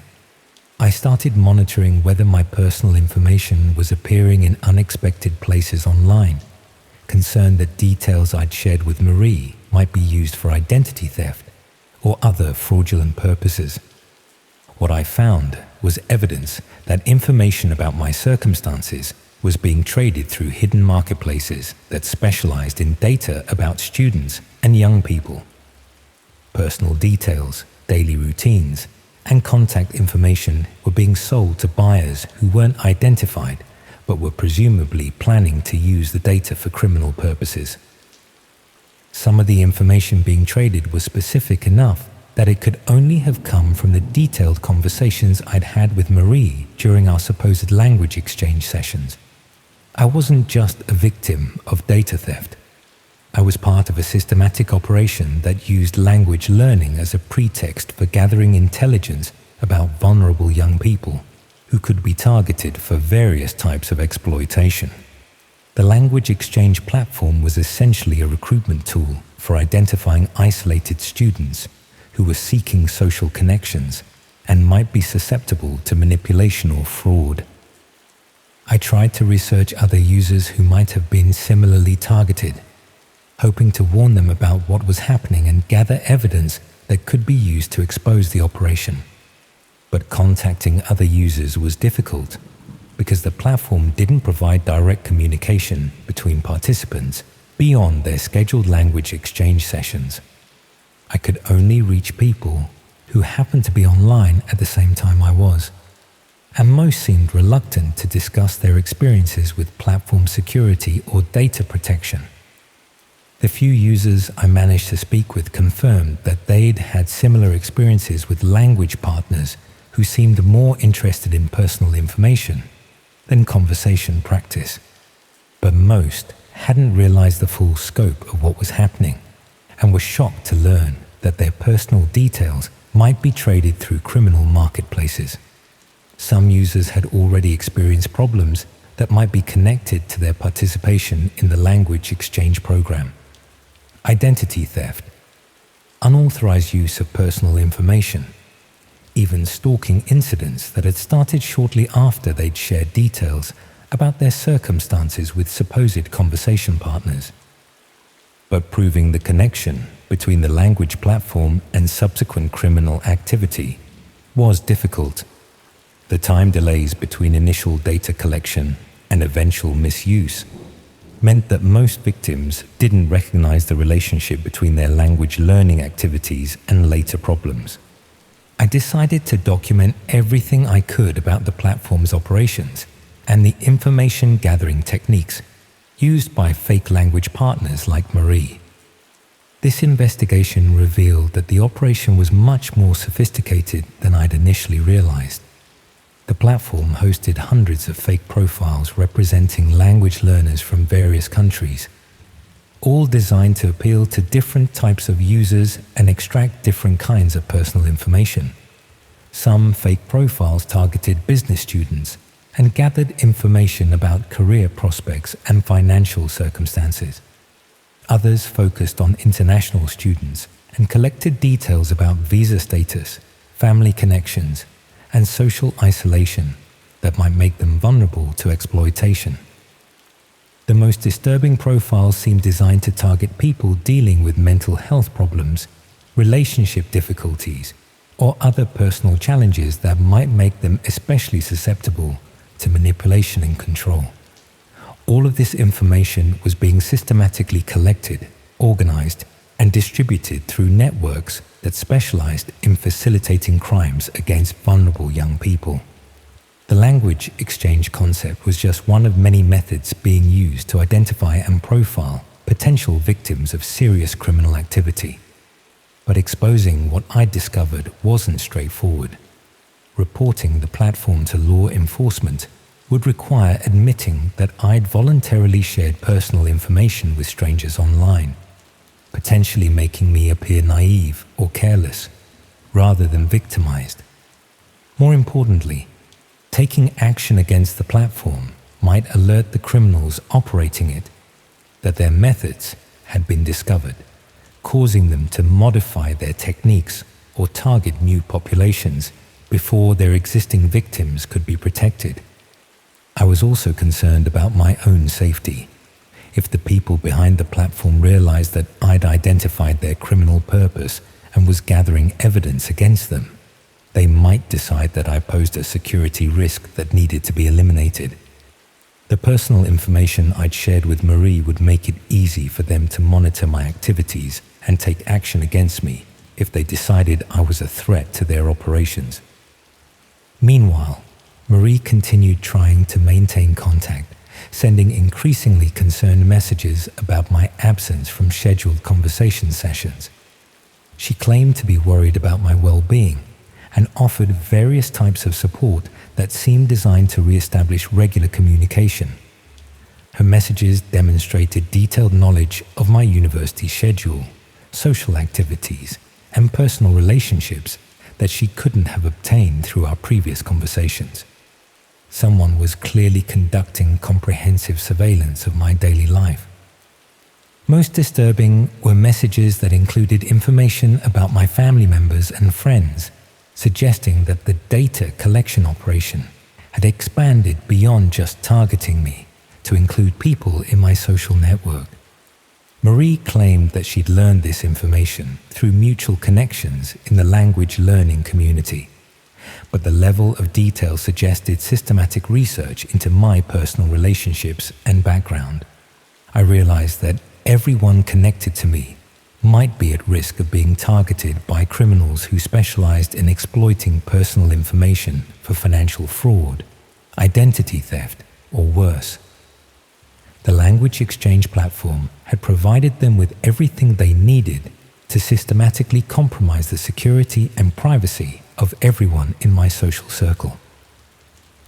I tried to warn friends and family members about the potential risks, but explaining the situation without sounding paranoid or delusional was challenging.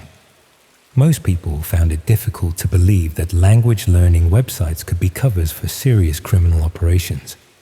Some friends suggested that I was overreacting to what was probably just aggressive marketing by language learning companies, trying to retain customers. Others thought I might be misinterpreting cultural differences in communication styles between French and British language learners. But the evidence of systematic data collection and distribution was too comprehensive to dismiss as misunderstanding or coincidence. I started monitoring hidden marketplaces more systematically, documenting how personal information was being traded and looking for evidence of the criminal activities that this data was being used to facilitate. What I found was a comprehensive criminal economy built around exploiting personal information obtained from vulnerable young people through various deceptive schemes. Language learning platforms were just one method among many being used to gather intelligence about potential victims. Similar operations used fake dating profiles, fraudulent employment opportunities, bogus charity work, and various other pretexts to establish relationships with isolated or vulnerable individuals. All of these schemes shared the same basic methodology: identify people who were seeking social connections or opportunities, establish trust through seemingly legitimate interactions, then systematically extract personal information that could be used for criminal purposes. The scale of the operation suggested that thousands of young people were being targeted simultaneously through multiple platforms and schemes, creating a vast database of personal information that could be used to facilitate identity theft, fraud, stalking, and more serious crimes. But most victims never realized they were being targeted because the initial contact seemed legitimate, and the eventual misuse of their information was delayed and difficult to trace back to the original data collection. The language exchange platform was still operating when I last checked, continuing to match unsuspecting language learners with fake conversation partners who were systematically gathering information about their personal lives and circumstances. Marie was probably still conducting conversation sessions with new victims, collecting details about their routines, relationships, and vulnerabilities that would eventually be used to facilitate crimes against them. And somewhere in hidden marketplaces, detailed profiles of hundreds of students and young people were being bought and sold by criminals who specialized in turning personal information into opportunities for exploitation and harm. The conversation practice I thought would help me improve my French had instead made me part of a criminal network that systematically targeted vulnerable people for some of the most serious crimes imaginable. But the most terrifying part was knowing that I'd voluntarily provided most of the information that put me at risk, thinking I was just having friendly conversations with someone who shared my interest in language learning. The people operating these schemes understood exactly how to exploit normal human desires for social connection and self-improvement, turning our most positive impulses into vulnerabilities that could be systematically exploited for criminal gain.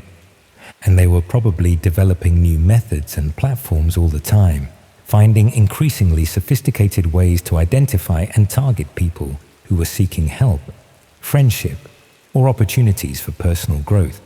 The next time someone offers to help you learn something new or make social connections online, you might want to ask yourself what they're really hoping to learn about you.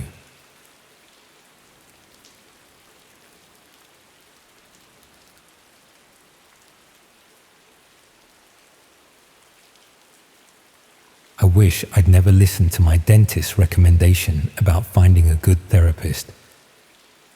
Dr. Matthews meant well when he suggested I might benefit from talking to someone about my anxiety, especially after I'd mentioned the panic attacks that were making it difficult to sit through dental procedures.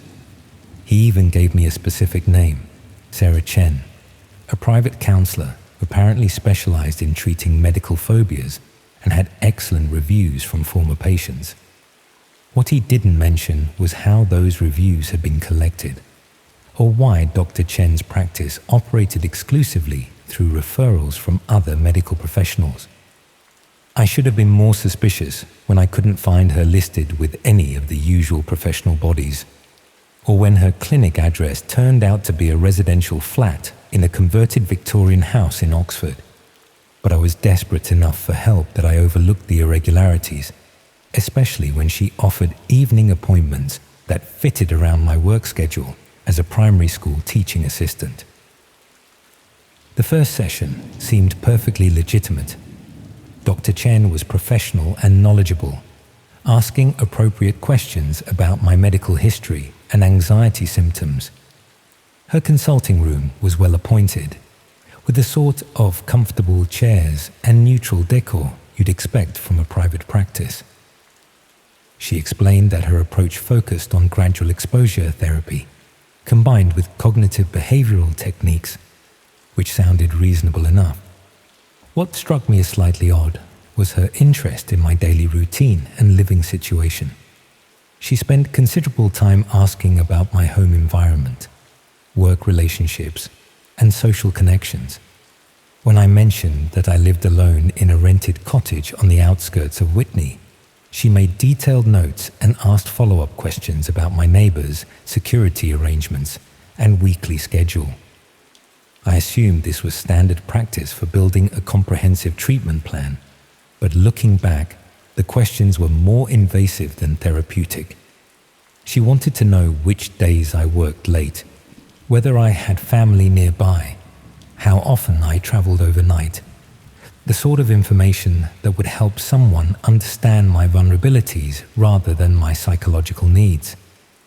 After 3 sessions, Dr. Chen suggested that I might benefit from a more intensive treatment approach.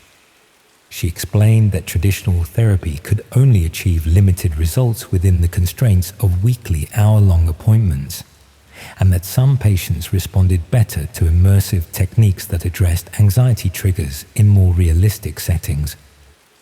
She offered to arrange what she called a residential assessment weekend at a specialized facility that worked with her practice.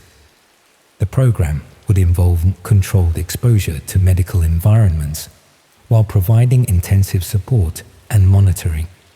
It sounded expensive, but she assured me that the cost would be covered through a research grant she'd received for treating specific types of medical phobia.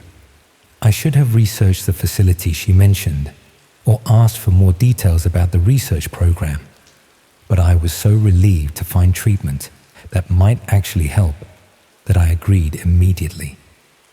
Dr. Chen scheduled the assessment for the following weekend and promised to send me preparation materials and location details. The information pack arrived 3 days later, delivered by hand rather than through the post. It contained a detailed schedule for the weekend program, consent forms for various treatment procedures, and directions to a private clinic located in an isolated farmhouse near Chipping Norton. Reading through the materials more carefully, I noticed several concerning details that I'd missed during our conversation. The consent forms included permission for video recording of all treatment sessions, supposedly for research purposes. There were also clauses allowing for the use of sedative medications and physical restraint procedures if patients became distressed during exposure therapy. Most troubling was a section requiring participants to surrender all personal belongings, including mobile phones and identification documents, for the duration of the program. This was explained as necessary to prevent external distractions from interfering with the therapeutic process, but it meant spending an entire weekend completely cut off from the outside world. I called Dr. Chen's office to discuss my concerns, but her receptionist explained that she was attending a conference and wouldn't be available until after the weekend. If I wanted to participate in the current research cycle, I needed to confirm my attendance by Friday afternoon. The pressure to make an immediate decision felt manipulative, but I was torn between suspicion and desperation. The panic attacks had been getting worse, affecting my ability to work and maintain normal relationships. If there was a chance this program could help, was I being paranoid to worry about administrative irregularities? I spent Thursday evening researching the facility address online, trying to find information about the clinic and its treatment programs. What I discovered was more disturbing than I'd expected. The property was registered as a private residence with no planning permission for commercial medical use. Local council records showed no registered business operating from that address, and there were no reviews or references to any clinic in the area. More concerning were several police reports from the past year involving the property. Neighbors had complained about unusual activity during weekend periods, multiple cars arriving late at night, unusual sounds, and what appeared to be security personnel patrolling the grounds. One report mentioned a woman who had approached a nearby farmhouse claiming to be lost and asking to use a phone. She appeared distressed and mentioned being taken to the property for medical treatment, but when police investigated, they found no evidence of any current activity at the clinic. The woman had provided a name and address that turned out to be false, and she disappeared before officers could conduct a follow-up interview. I tried calling Dr. Chen's office again, but the number was no longer in service. When I drove to her clinic address the next morning, I found the flat completely empty with a "To Let" sign in the window. Dr. Chen had vanished completely, along with all evidence that her practice had ever existed. That's when I started looking into how I'd found her in the first place, and what I discovered led me into the darkest corners of the internet. Dr. Matthews claimed to have no record of recommending any therapist to me, despite my clear memory of our conversation. When I pressed him for details, he seemed genuinely confused and suggested I might have misremembered our discussion about anxiety management. But I knew what I'd heard, and I knew Dr. Chen had mentioned being referred specifically by dental practices in the area. Someone was running an operation that involved infiltrating medical referral networks and targeting vulnerable patients for unknown purposes. I spent the weekend researching similar cases online, following leads through various medical community boards and patient support groups. What I found were scattered reports of people who'd been referred to private practitioners who subsequently disappeared, leaving patients with unanswered questions and appointments that led nowhere. The pattern was always the same: referrals from legitimate medical professionals who later denied making any recommendations, followed by intensive assessment procedures that required patients to isolate themselves completely from external contact. None of the patients who'd attended these residential programs had posted follow-up reviews or updates about their treatment outcomes. Following these research threads led me deeper into online communities where people shared information about medical fraud and patient exploitation. Eventually, I found myself accessing hidden forums that existed beyond normal internet searches.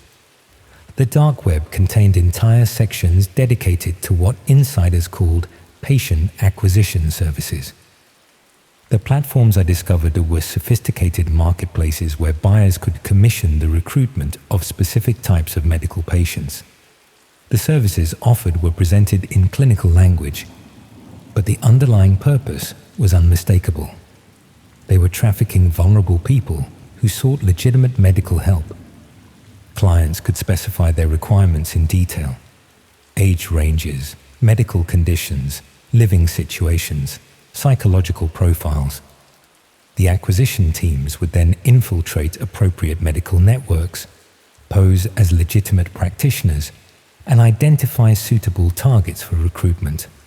Dr. Chen wasn't a real therapist. She was part of a systematic operation that identified isolated, vulnerable patients and delivered them to clients who paid substantial sums for access to people with specific characteristics. The residential assessment weekends weren't treatment programs. They were handover procedures where acquired patients were transferred to buyers who had commissioned their recruitment. I found discussion threads where clients shared their experiences with different acquisition services, rating them based on the quality of their targeting and the effectiveness of their recruitment methods. The language was casual and commercial, discussing human beings as if they were products being purchased for specific purposes. Some clients appeared to be running unauthorized medical experiments, seeking patients with particular conditions for research that couldn't be conducted through legitimate channels. Others seemed to have psychological motivations that were harder to categorize, but far more disturbing. There were conversations about clients who enjoyed the process of gradually breaking down their acquired subject's sense of reality, using medical authority and isolation to create complete psychological dependence. The patients were kept in controlled environments where their previous lives were systematically erased, replaced with artificial relationships and manufactured realities. What made it worse was the realization that many patients never understood what had happened to them. The acquisition process was designed to feel legitimate until the final handover, when it was too late to escape or seek help. By then, they were completely isolated and dependent on their captors for basic survival. I thought about the consent forms I'd nearly signed, authorizing sedation and restraint procedures, about the requirement to surrender all personal belongings and identification, about spending a weekend in a remote location with no external contact, trusting people whose identities and qualifications were entirely fabricated. If I'd attended that residential assessment, I would have disappeared completely. My colleagues would have assumed I'd left my job without notice. My landlord would have thought I'd abandoned my tenancy, and my few casual friends would have gradually forgotten about me. There would have been no investigation because there would have been no obvious crime. Just another isolated person who'd chosen to start a new life elsewhere without maintaining previous relationships. The discussion forums contained detailed breakdowns of successful acquisition operations, including patient profiles and outcome summaries. Reading through these accounts, I recognized several names from missing person appeals I'd seen over the past year. Young adults with medical conditions, mental health issues, or social isolation problems. People who'd been seeking legitimate help and had instead been targeted by acquisition teams that identified them as suitable products for specific clients. The efficiency of the operation was terrifying. They had infiltrated medical referral networks across multiple cities, building comprehensive databases of potential targets and their psychological vulnerabilities. When clients commissioned specific acquisitions, the teams could identify and recruit suitable patients within weeks. Dr. Chen had been conducting market research during our sessions, assessing my suitability for particular client requirements. The questions about my living situation and social connections weren't therapeutic. They were determining how easily I could be made to disappear without investigation. But what disturbed me most was discovering how close I'd come to being successfully acquired. The residential assessment had been scheduled for the weekend before I'd started asking questions, and my name appeared in several client discussion threads as a confirmed delivery for a buyer who specialized in collecting patients with specific anxiety disorders. Someone had already paid for me. The acquisition team had spent weeks building my trust and preparing for handover when my last-minute research had disrupted their timeline. But they hadn't cancelled the operation. They'd simply postponed it while they regrouped and planned alternative approaches. My name was still listed in their active acquisition database, marked as a priority target for re-engagement. I've been watching for signs of renewed contact ever since, but the approaches have become more subtle. Medical professionals I've never met have called to follow up on appointments I never made. Healthcare providers have sent appointment reminders for services I never requested. Prescription medications have been delivered to my address for conditions I don't have. They're rebuilding their profile of me through different channels, gathering updated information about my daily routine and current vulnerabilities. Preparing for another acquisition attempt that will be hard to detect and more difficult to escape. The most disturbing realization is that legitimate medical professionals might be unknowingly facilitating these operations. The acquisition teams are sophisticated enough to infiltrate real healthcare systems, using genuine medical credentials to make their recruitment approaches appear authentic.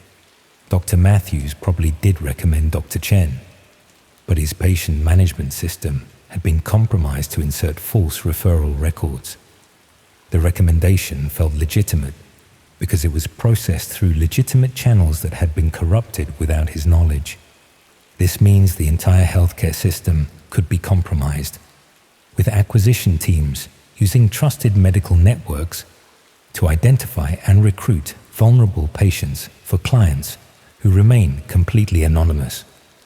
I've tried reporting what I've discovered to various authorities, but explaining dark web marketplaces and patient acquisition services sounds like paranoid fantasy when described to people who haven't seen the evidence themselves. The platforms I accessed have since changed their addresses and access requirements, making verification impossible. All I can do is remain vigilant for signs of renewed contact and hope that sharing this account might help other people recognize similar approaches before it's too late. But I know they haven't given up on acquiring me. The client who commissioned my recruitment has paid significant money for someone with my specific profile, and these operations don't abandon expensive investments easily. They're still out there, watching my medical records and monitoring my healthcare contacts, waiting for the right opportunity to complete the acquisition they've already paid for. The next time a medical professional recommends a specialist I've never heard of, or when I receive unexpected healthcare correspondence, I'll know what it really means.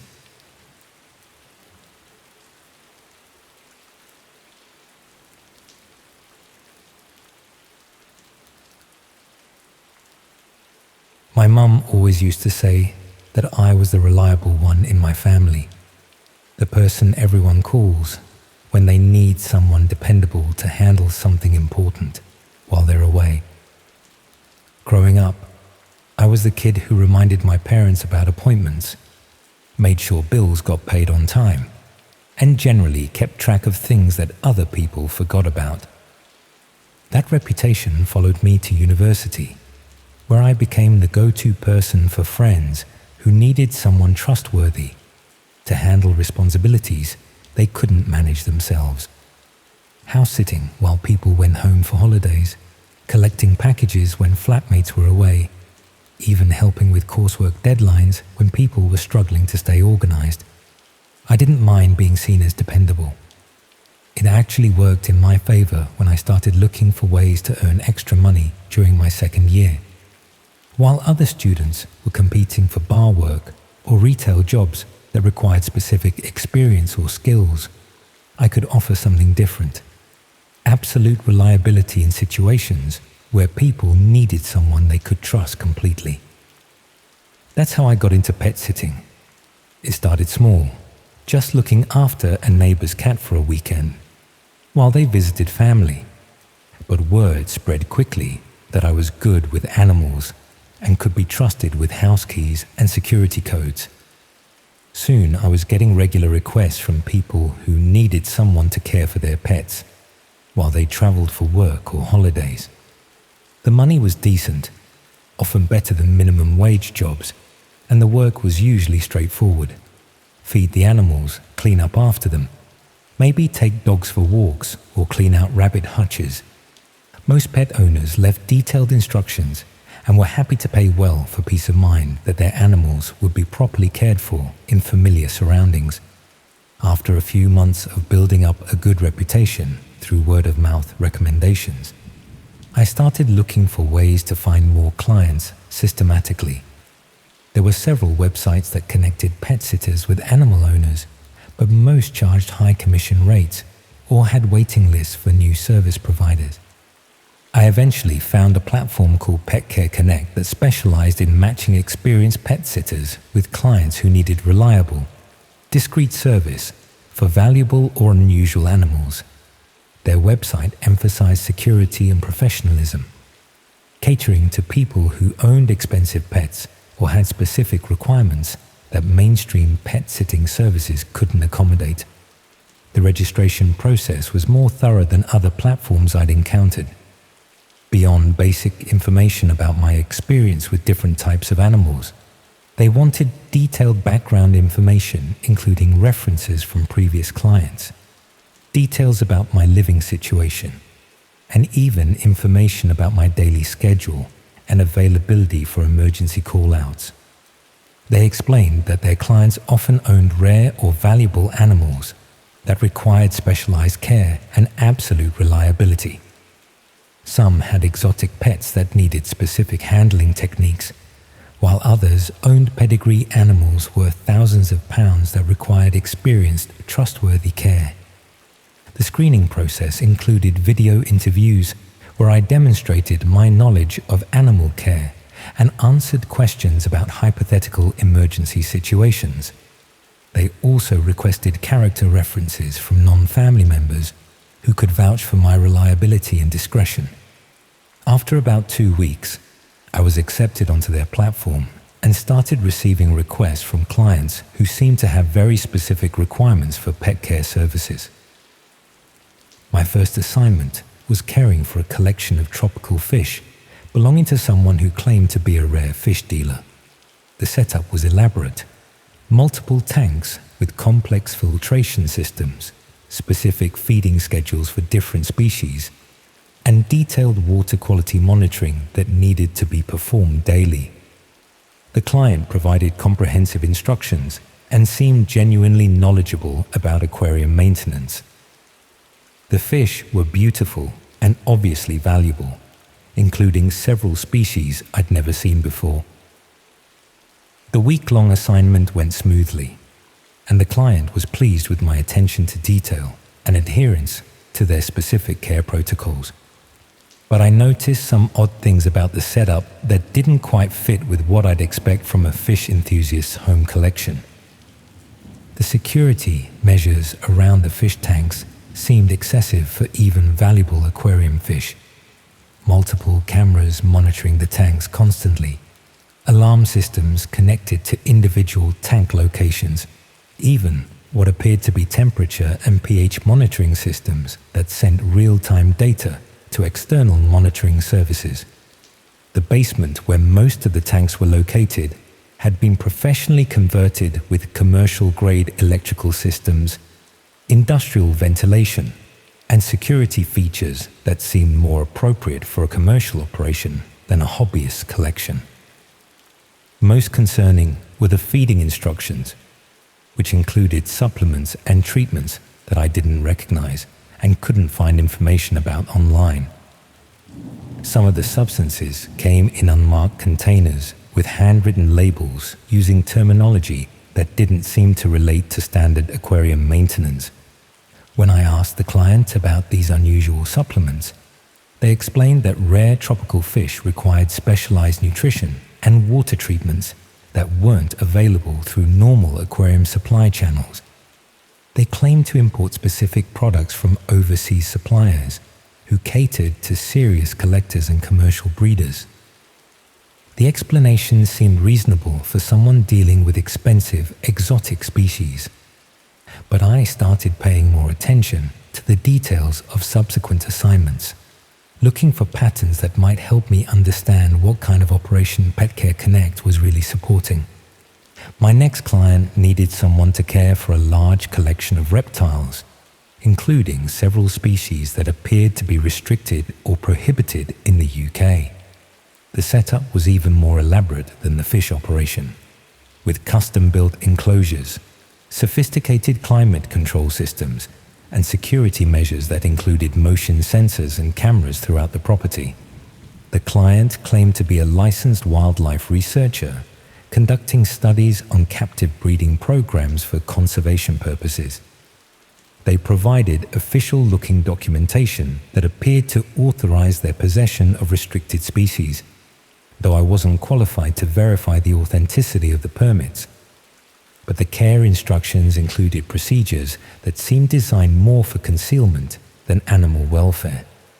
Specific protocols for what to do if unauthorized visitors arrived, instructions for quickly moving certain animals to hidden locations, and emergency procedures that involved contacting the client immediately if any one official showed interest in the property.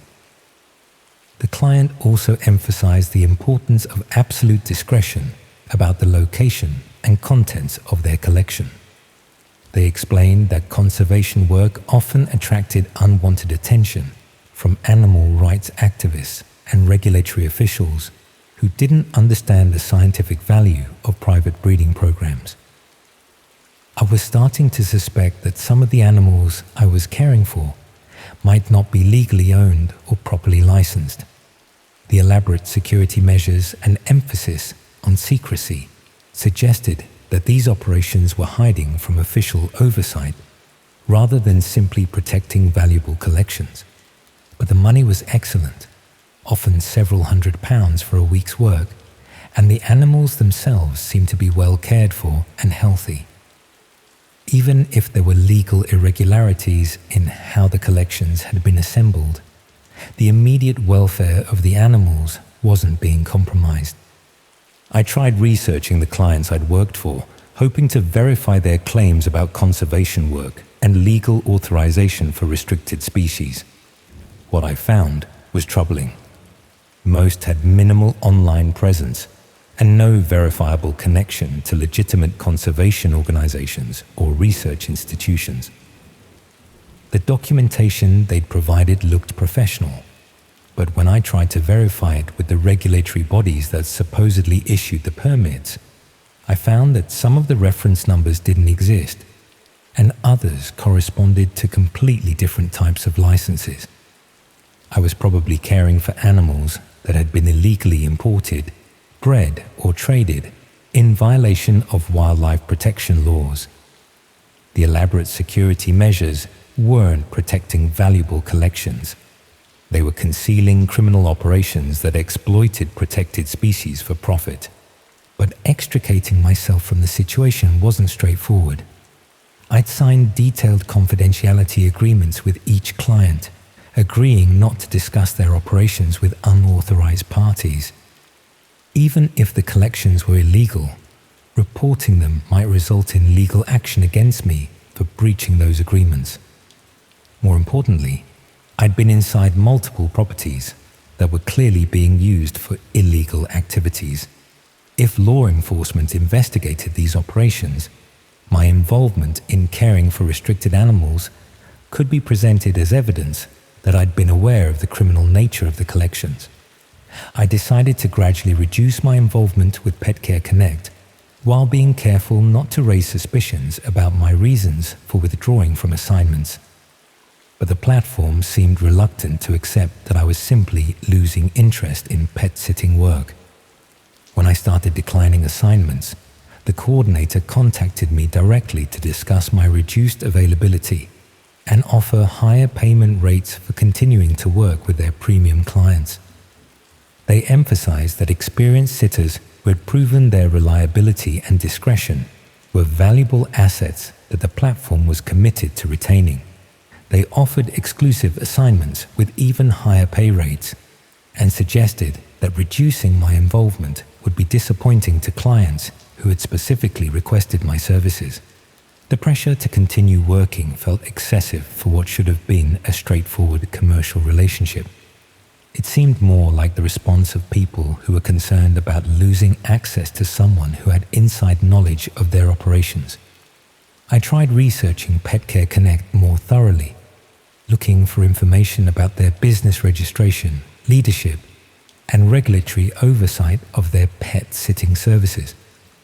What I found was that while the platform was officially registered as a legitimate pet care service, there was very little verifiable information about their actual operations or client base.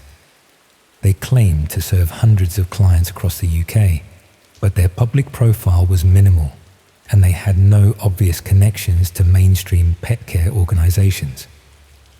More concerning was evidence that the platform had connections to businesses involved in exotic animal trading and wildlife trafficking. Some of the shell companies connected to Pet Care Connect had been investigated by customs officials and wildlife protection agencies, though no prosecutions had resulted from these investigations. The pattern suggested that Pet Care Connect was being used as a recruitment and coordination system for people willing to provide support services to illegal wildlife operations. They identified reliable, discreet individuals who could be trusted to care for restricted animals without asking awkward questions about legal authorization. I wasn't just providing pet care services, I was supporting organized crime that involved trafficking protected species and violating international wildlife protection laws. But understanding the true nature of what I'd been involved with didn't immediately resolve my situation. The people operating these illegal collections now knew my identity, address, and personal circumstances. They demonstrated their willingness to use legal threats and financial pressure to maintain the silence of people who had knowledge of their operations. If I tried to withdraw completely or report what I discovered, they might decide that I posed a security risk that needed to be managed more directly. Meanwhile, the requests for my services were becoming more frequent and urgent, Clients were offering premium rates for immediate availability and expressing frustration when I suggested delays or scheduling conflicts. Some requests involved assignments that would require me to travel to remote locations or work with animals that were clearly more dangerous or restricted than previous collections. The operations were expanding, and they wanted experienced support staff who could handle increasingly complex and risky situations. I realized that my reputation for reliability and discretion had made me a valuable asset to people who specialized in serious wildlife crimes.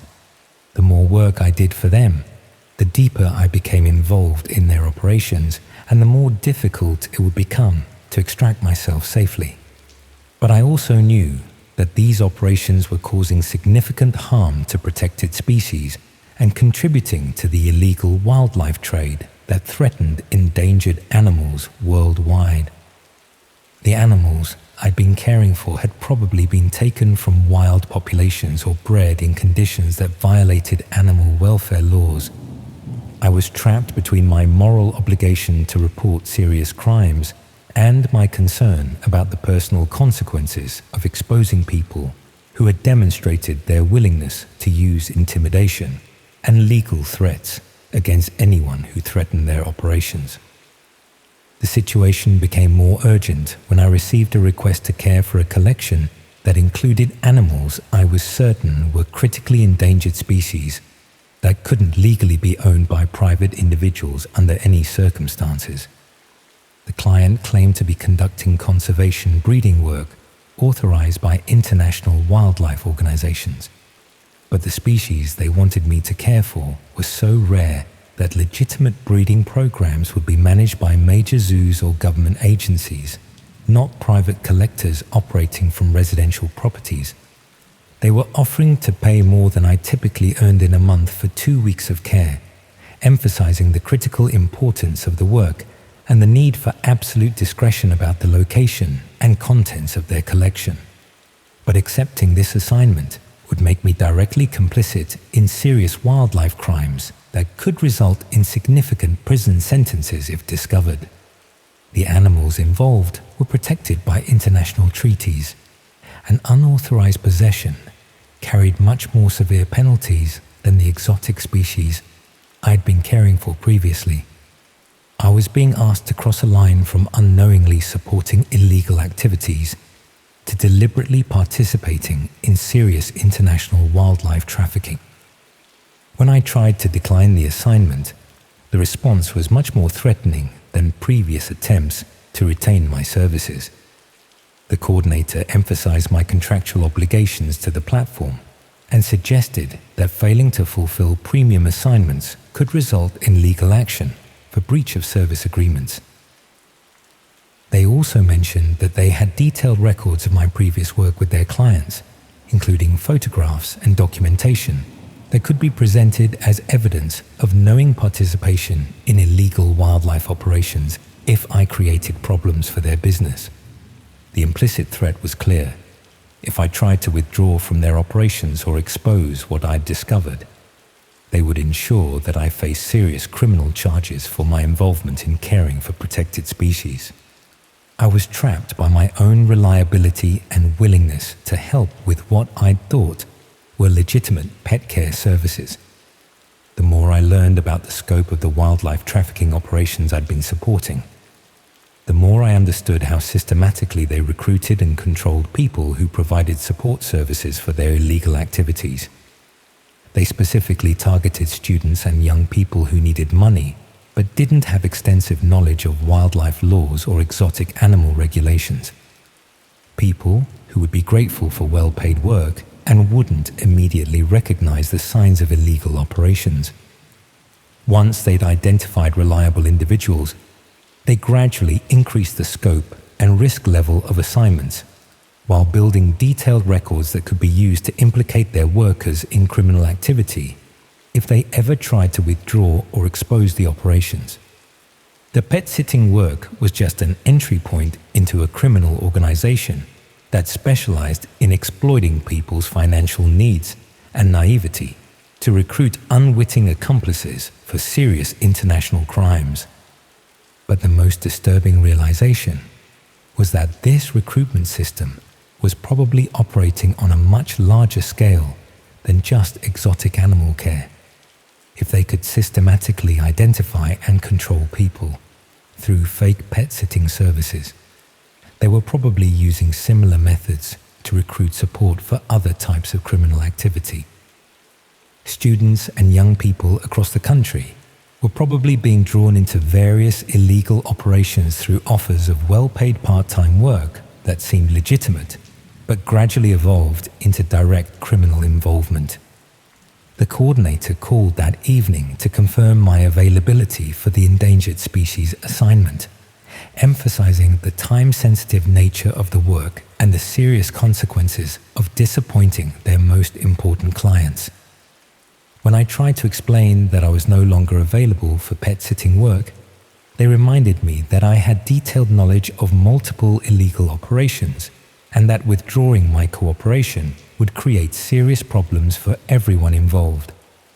They suggested that it would be much safer for me to continue providing reliable service than to risk the legal and personal consequences of abandoning my responsibilities to their clients.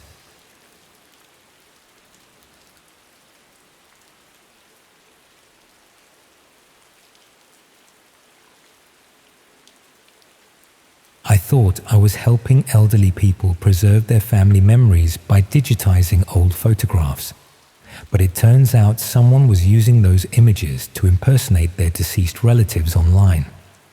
My gran had dementia in her final years, and one of the most heartbreaking things was watching her struggle to remember faces and stories that had defined her entire life.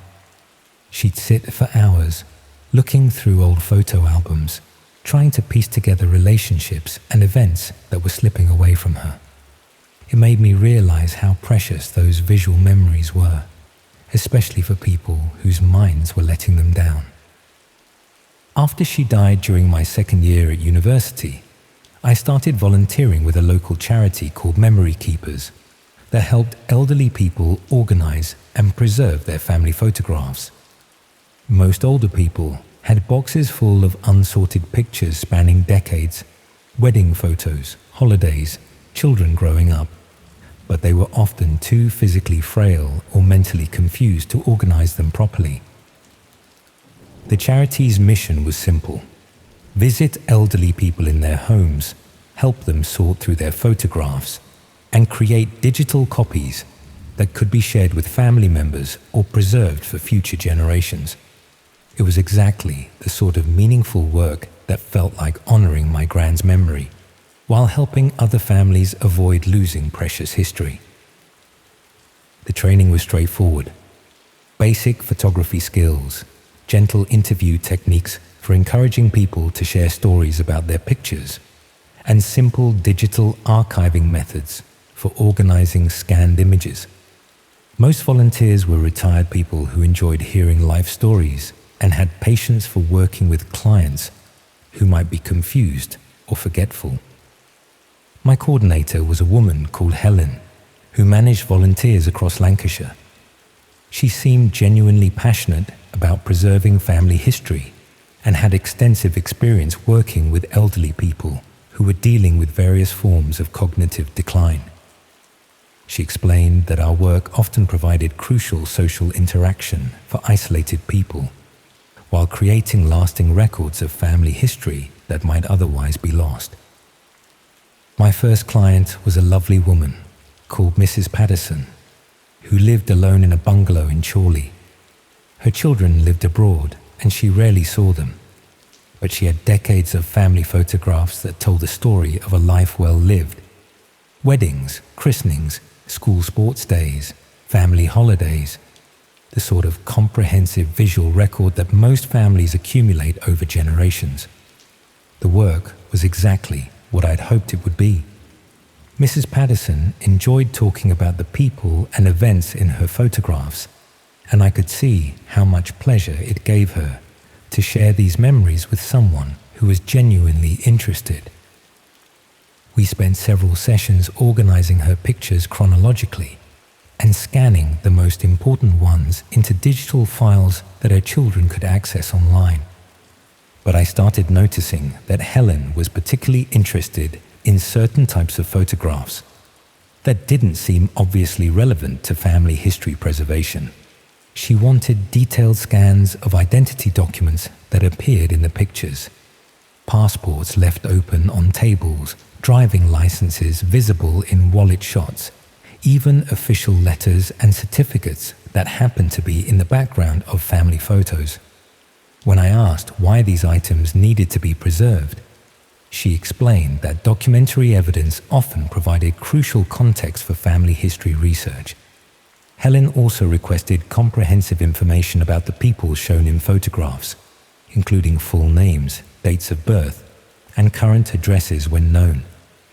She claimed this metadata was essential for creating proper archives that families could use for genealogy research and legal documentation.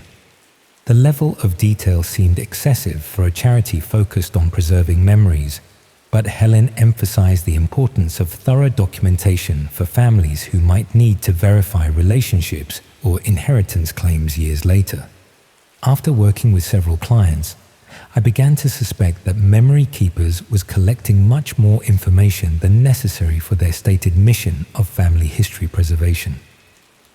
The digital files we created included not just family photographs, but comprehensive databases of personal information about elderly people and their relatives, names, addresses, financial circumstances, family relationships, even details about valuable possessions that appeared in photographs of people's homes. When I tried to access the archived files to check my work, I discovered that volunteers weren't given access to the complete database. Our scanned images and documented information were being processed through systems that we couldn't view, ostensibly for security and privacy protection. Helen explained that centralized processing helped ensure consistent quality and prevented accidental disclosure of sensitive family information. But the lack of transparency made it impossible to verify how the collected information was actually being used. I started paying closer attention to the clients I was assigned and the specific types of information Helen requested about their circumstances. Most clients were elderly people living alone with minimal family support, exactly the demographic that would be vulnerable to various forms of exploitation or fraud. The comprehensive personal information being collected would be valuable for anyone planning to target these individuals for financial scams or identity theft.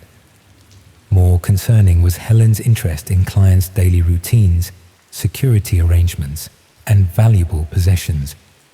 Information that would be useful for burglars or con artists, but had no obvious relevance to family history preservation. I tried researching memory keepers more thoroughly and found that while the charity was officially registered, there was minimal information about their actual activities or oversight of their operations. For an organization claiming to serve hundreds of elderly clients across the Northwest, their public profile was remarkably limited. When I attempted to contact some of the families who had supposedly received digital archives of their relatives' photographs, I found that many had no knowledge of memory keepers or any family history preservation services.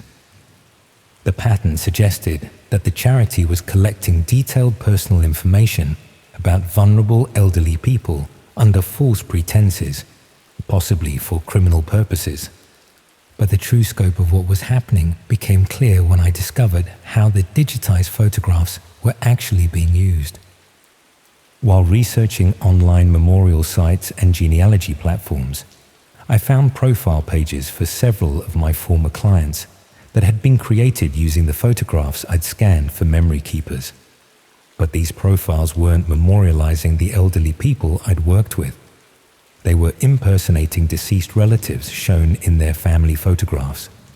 Someone was using images of dead grandparents, spouses, and siblings to create fake social media accounts and dating profiles.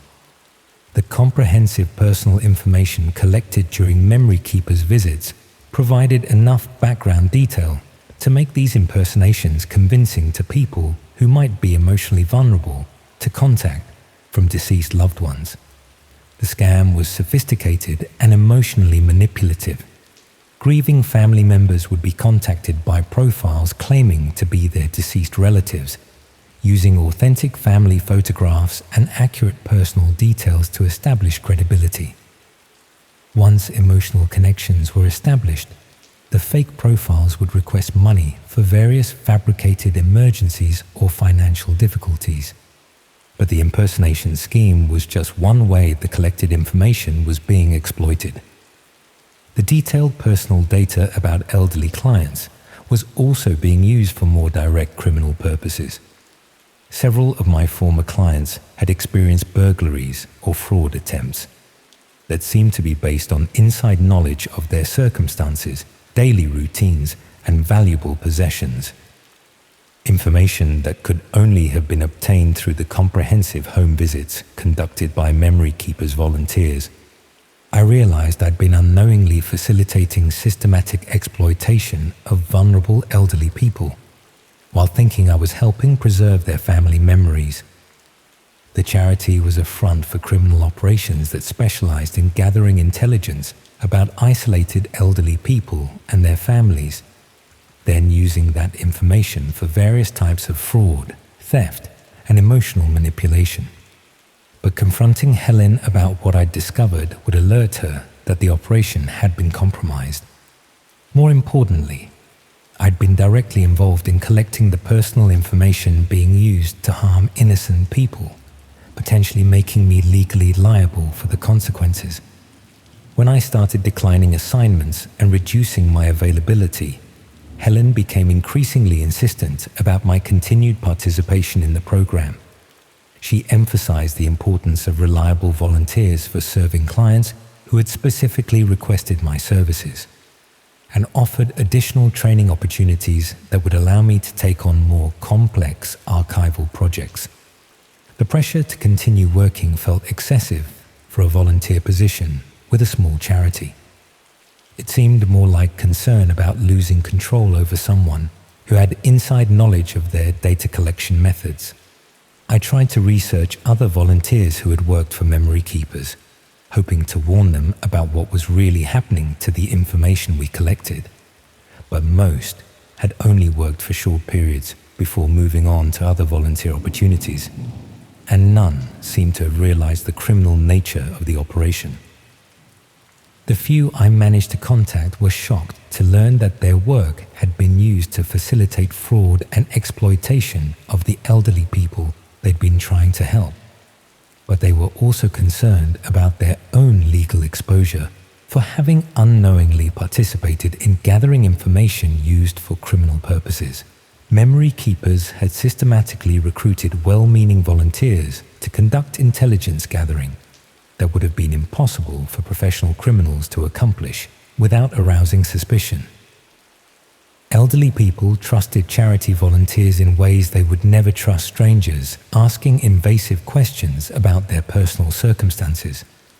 The operation was probably being replicated in communities across the country, with similar fake charities recruiting volunteers to gather detailed information about vulnerable populations under the guise of providing helpful services. But the most disturbing aspect was how the scheme exploited both elderly victims and the volunteers who thought they were helping preserve precious family memories. We'd been manipulated into betraying the trust of people we genuinely cared about, turning our desire to help into a tool for systematic exploitation. I started monitoring online platforms where the impersonation profiles were being used, documenting evidence of how family photographs and personal information were being weaponized against grieving relatives. The scale was much larger than I'd initially realized. Hundreds of fake profiles using images and information collected from elderly people across multiple regions, all operated by people who specialized in emotional manipulation and financial fraud, targeting vulnerable family members. But gathering evidence of the criminal operation put me at risk of being identified as someone who was investigating their activities. if the people behind Memory Keepers realized that I discovered their true purpose and was documenting their methods, they might decide I posed a security threat that needed to be managed. The personal information I'd helped collect included details about my own background and circumstances, making it easy for them to monitor my activities or take action against me if they considered me a liability. When I tried to stop volunteering entirely, Helen contacted me expressing concern about my sudden withdrawal from the program and suggesting that personal problems might be affecting my commitment to helping elderly clients who depended on our services. She offered to arrange counseling support and reduced responsibilities that would allow me to continue contributing to Memory Keepers while dealing with whatever difficulties were preventing me from maintaining my volunteer schedule. But her response included specific references to my personal circumstances and family relationships that I'd never shared during volunteer training or client visits. Someone had been researching my background as thoroughly as we'd been investigating the elderly people we were supposedly helping. That evening, I received a friend request on social media from a profile claiming to be my deceased grandfather, using family photographs that I'd never seen before, but that showed him exactly as I remembered from my childhood.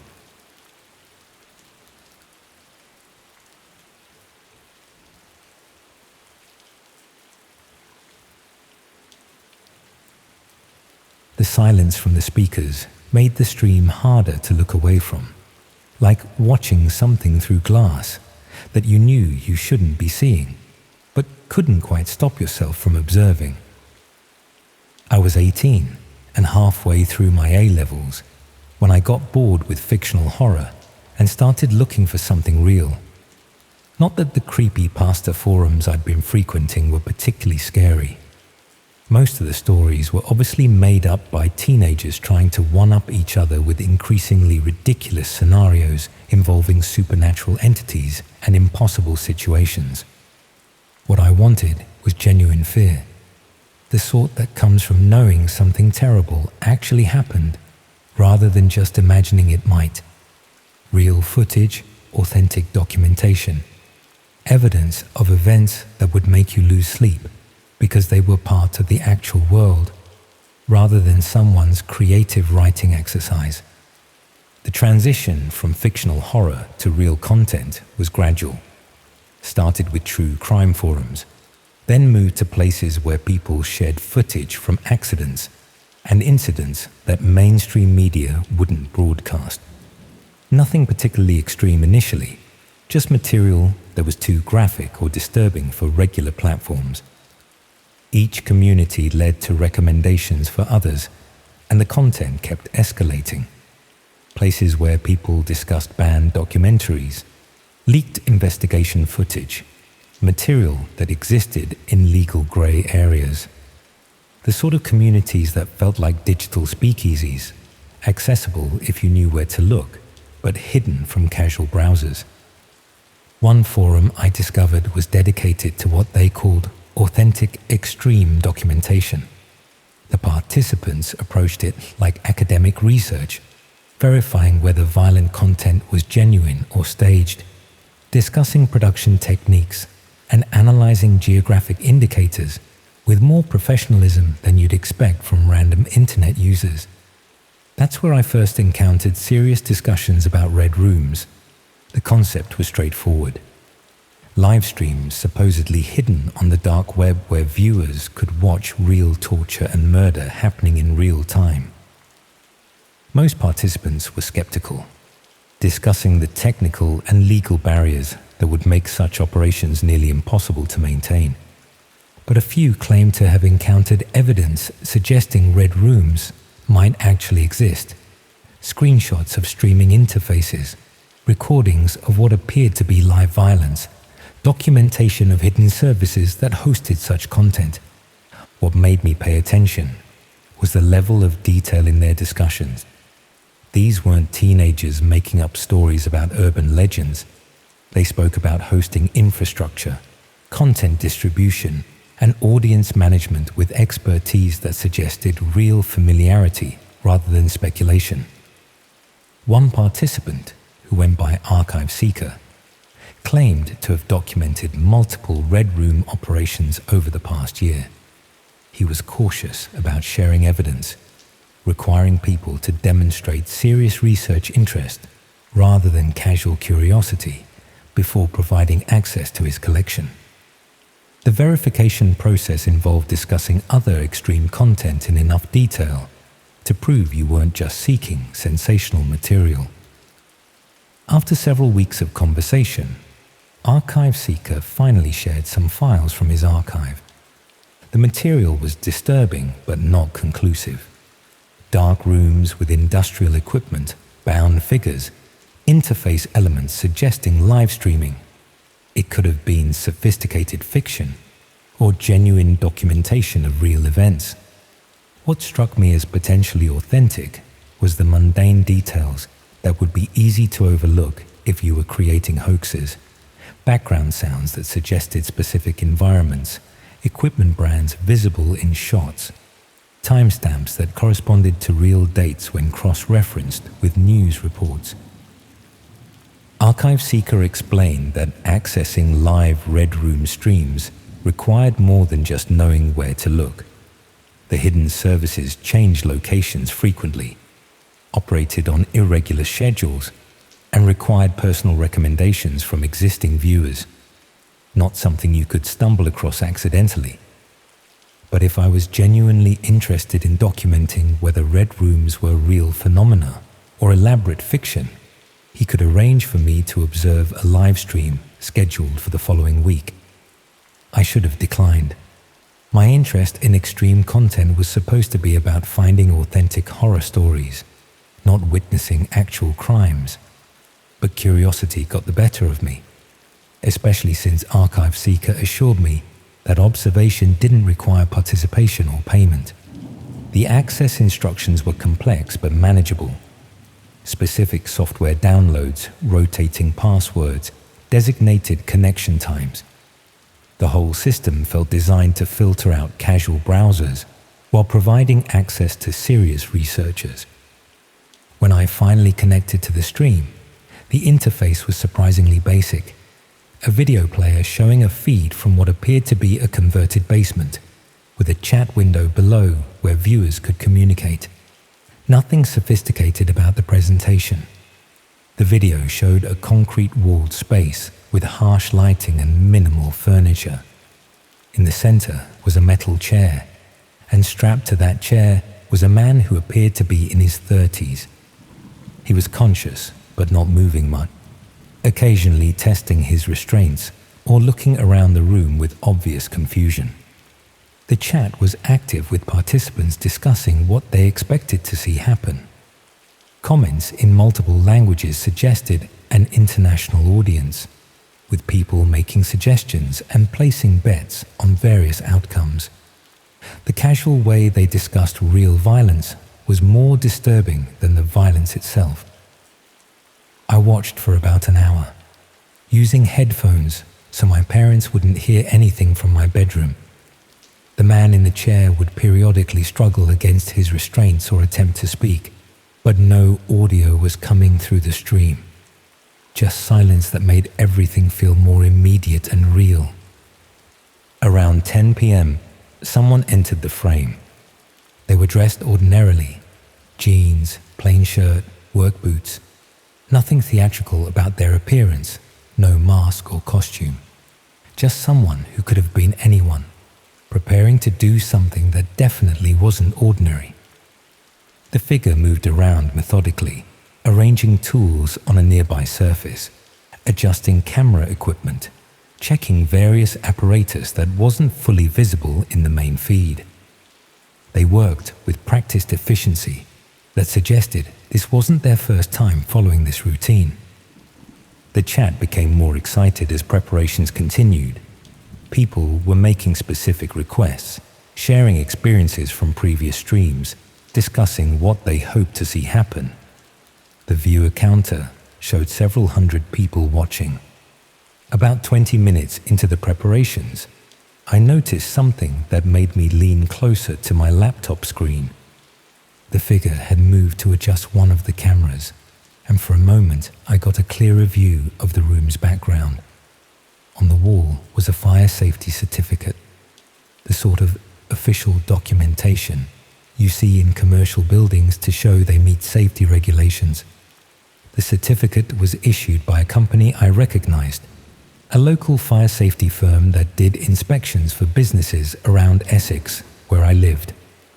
I'd seen their signs on various shops and offices in my town, including at the college where I was studying, which meant this stream was potentially being broadcast from somewhere relatively local to where I was sitting.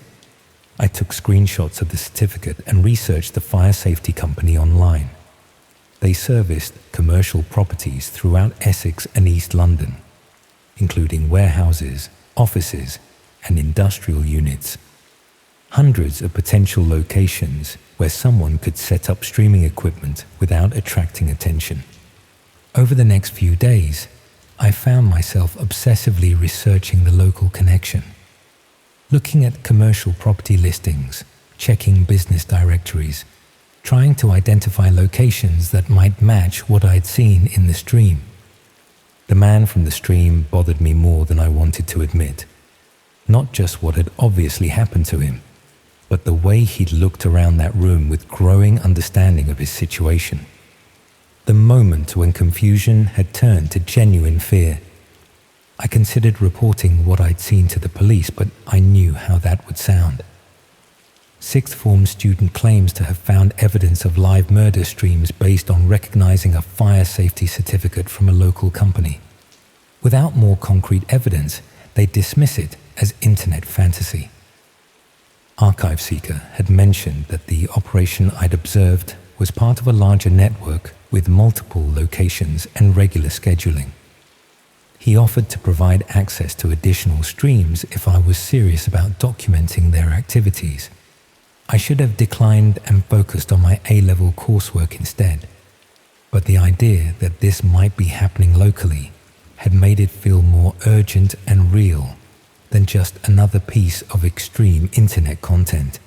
The next stream he arranged access to was scheduled for the following weekend. Different location, different setup, but the same basic format. Live violence broadcast to paying audiences who treated real suffering as entertainment. This location was clearer in terms of identifying features, not just a basement, but what appeared to be a converted workshop or garage with distinctive elements that made it easier to place geographically. Most importantly, there was a window visible in the background that showed part of what appeared to be a residential street. Terraced houses with a particular architectural style, streetlights with distinctive lamp designs, road markings that suggested British rather than foreign location. The architectural style looked familiar in a way that made me uncomfortable. Those house designs, the streetlight style, even the particular type of paving stones visible in the road. It all looked very much like areas of Essex I knew well. I spent hours comparing the glimpse of street visible through that window with online maps and street view images of my local area. The match wasn't exact, but it was close enough to suggest the stream was being broadcast from somewhere within about 20 miles of where I lived. The realization that red rooms might be operating locally, rather than in some distant country, made everything feel more immediate and dangerous. These weren't abstract criminals in foreign locations. They were people who might live in my area, shop in the same places, use the same roads. I started paying more attention to local news reports, looking for missing person cases that might correspond to victims I'd seen in streams. But without knowing exactly when people had been taken or having clear physical descriptions, it was impossible to make definitive connections. What I did find were several reports of people who disappeared without trace over the past year. Not enough to establish any pattern, but more than you'd normally expect in a relatively small geographic area. One case particularly caught my attention. a man in his 30s, been reported missing about 2 months earlier, after failing to return from what should have been a routine evening out. The physical description matched someone I thought I'd seen in one of the archived streams Archive Seeker had shared. The missing person report included a photograph that looked very similar to one of the victims, though the poor video quality made it impossible to be completely certain. But the age, build, and general appearance were consistent enough to be disturbing. I researched the circumstances of his disappearance more thoroughly. He'd left home around 7 p.m. to meet friends at a pub in town, but had never arrived. His car was found the next morning in a supermarket car park about 5 miles away, with no signs of struggle or obvious explanation for why he'd abandoned it there. The location where his car was discovered was interesting because it was near an industrial estate with several empty units that had been vacant for months. The sort of place where someone could operate without being noticed by neighbors or regular foot traffic. I decided to visit the industrial estate, using college work as an excuse to take the bus in that direction. Most of the units were legitimate businesses, small manufacturing, logistics companies, vehicle repair shops, but several were clearly empty, with to-let signs and boarded windows. One unit particularly caught my attention because it had been vacant longer than the others, according to the estate agent's signage, but showed signs of recent activity. Fresh tire tracks in the car park, windows that had been covered from inside rather than just boarded up, electrical connections that suggested power was still connected despite the property being officially empty. From the road, everything looked normal. Just another vacant commercial unit waiting for new tenants. But knowing what I potentially knew about local Red Room operations made it feel sinister in a way that was difficult to explain. I walked past several times over the next week, varying my route and timing to avoid appearing suspicious.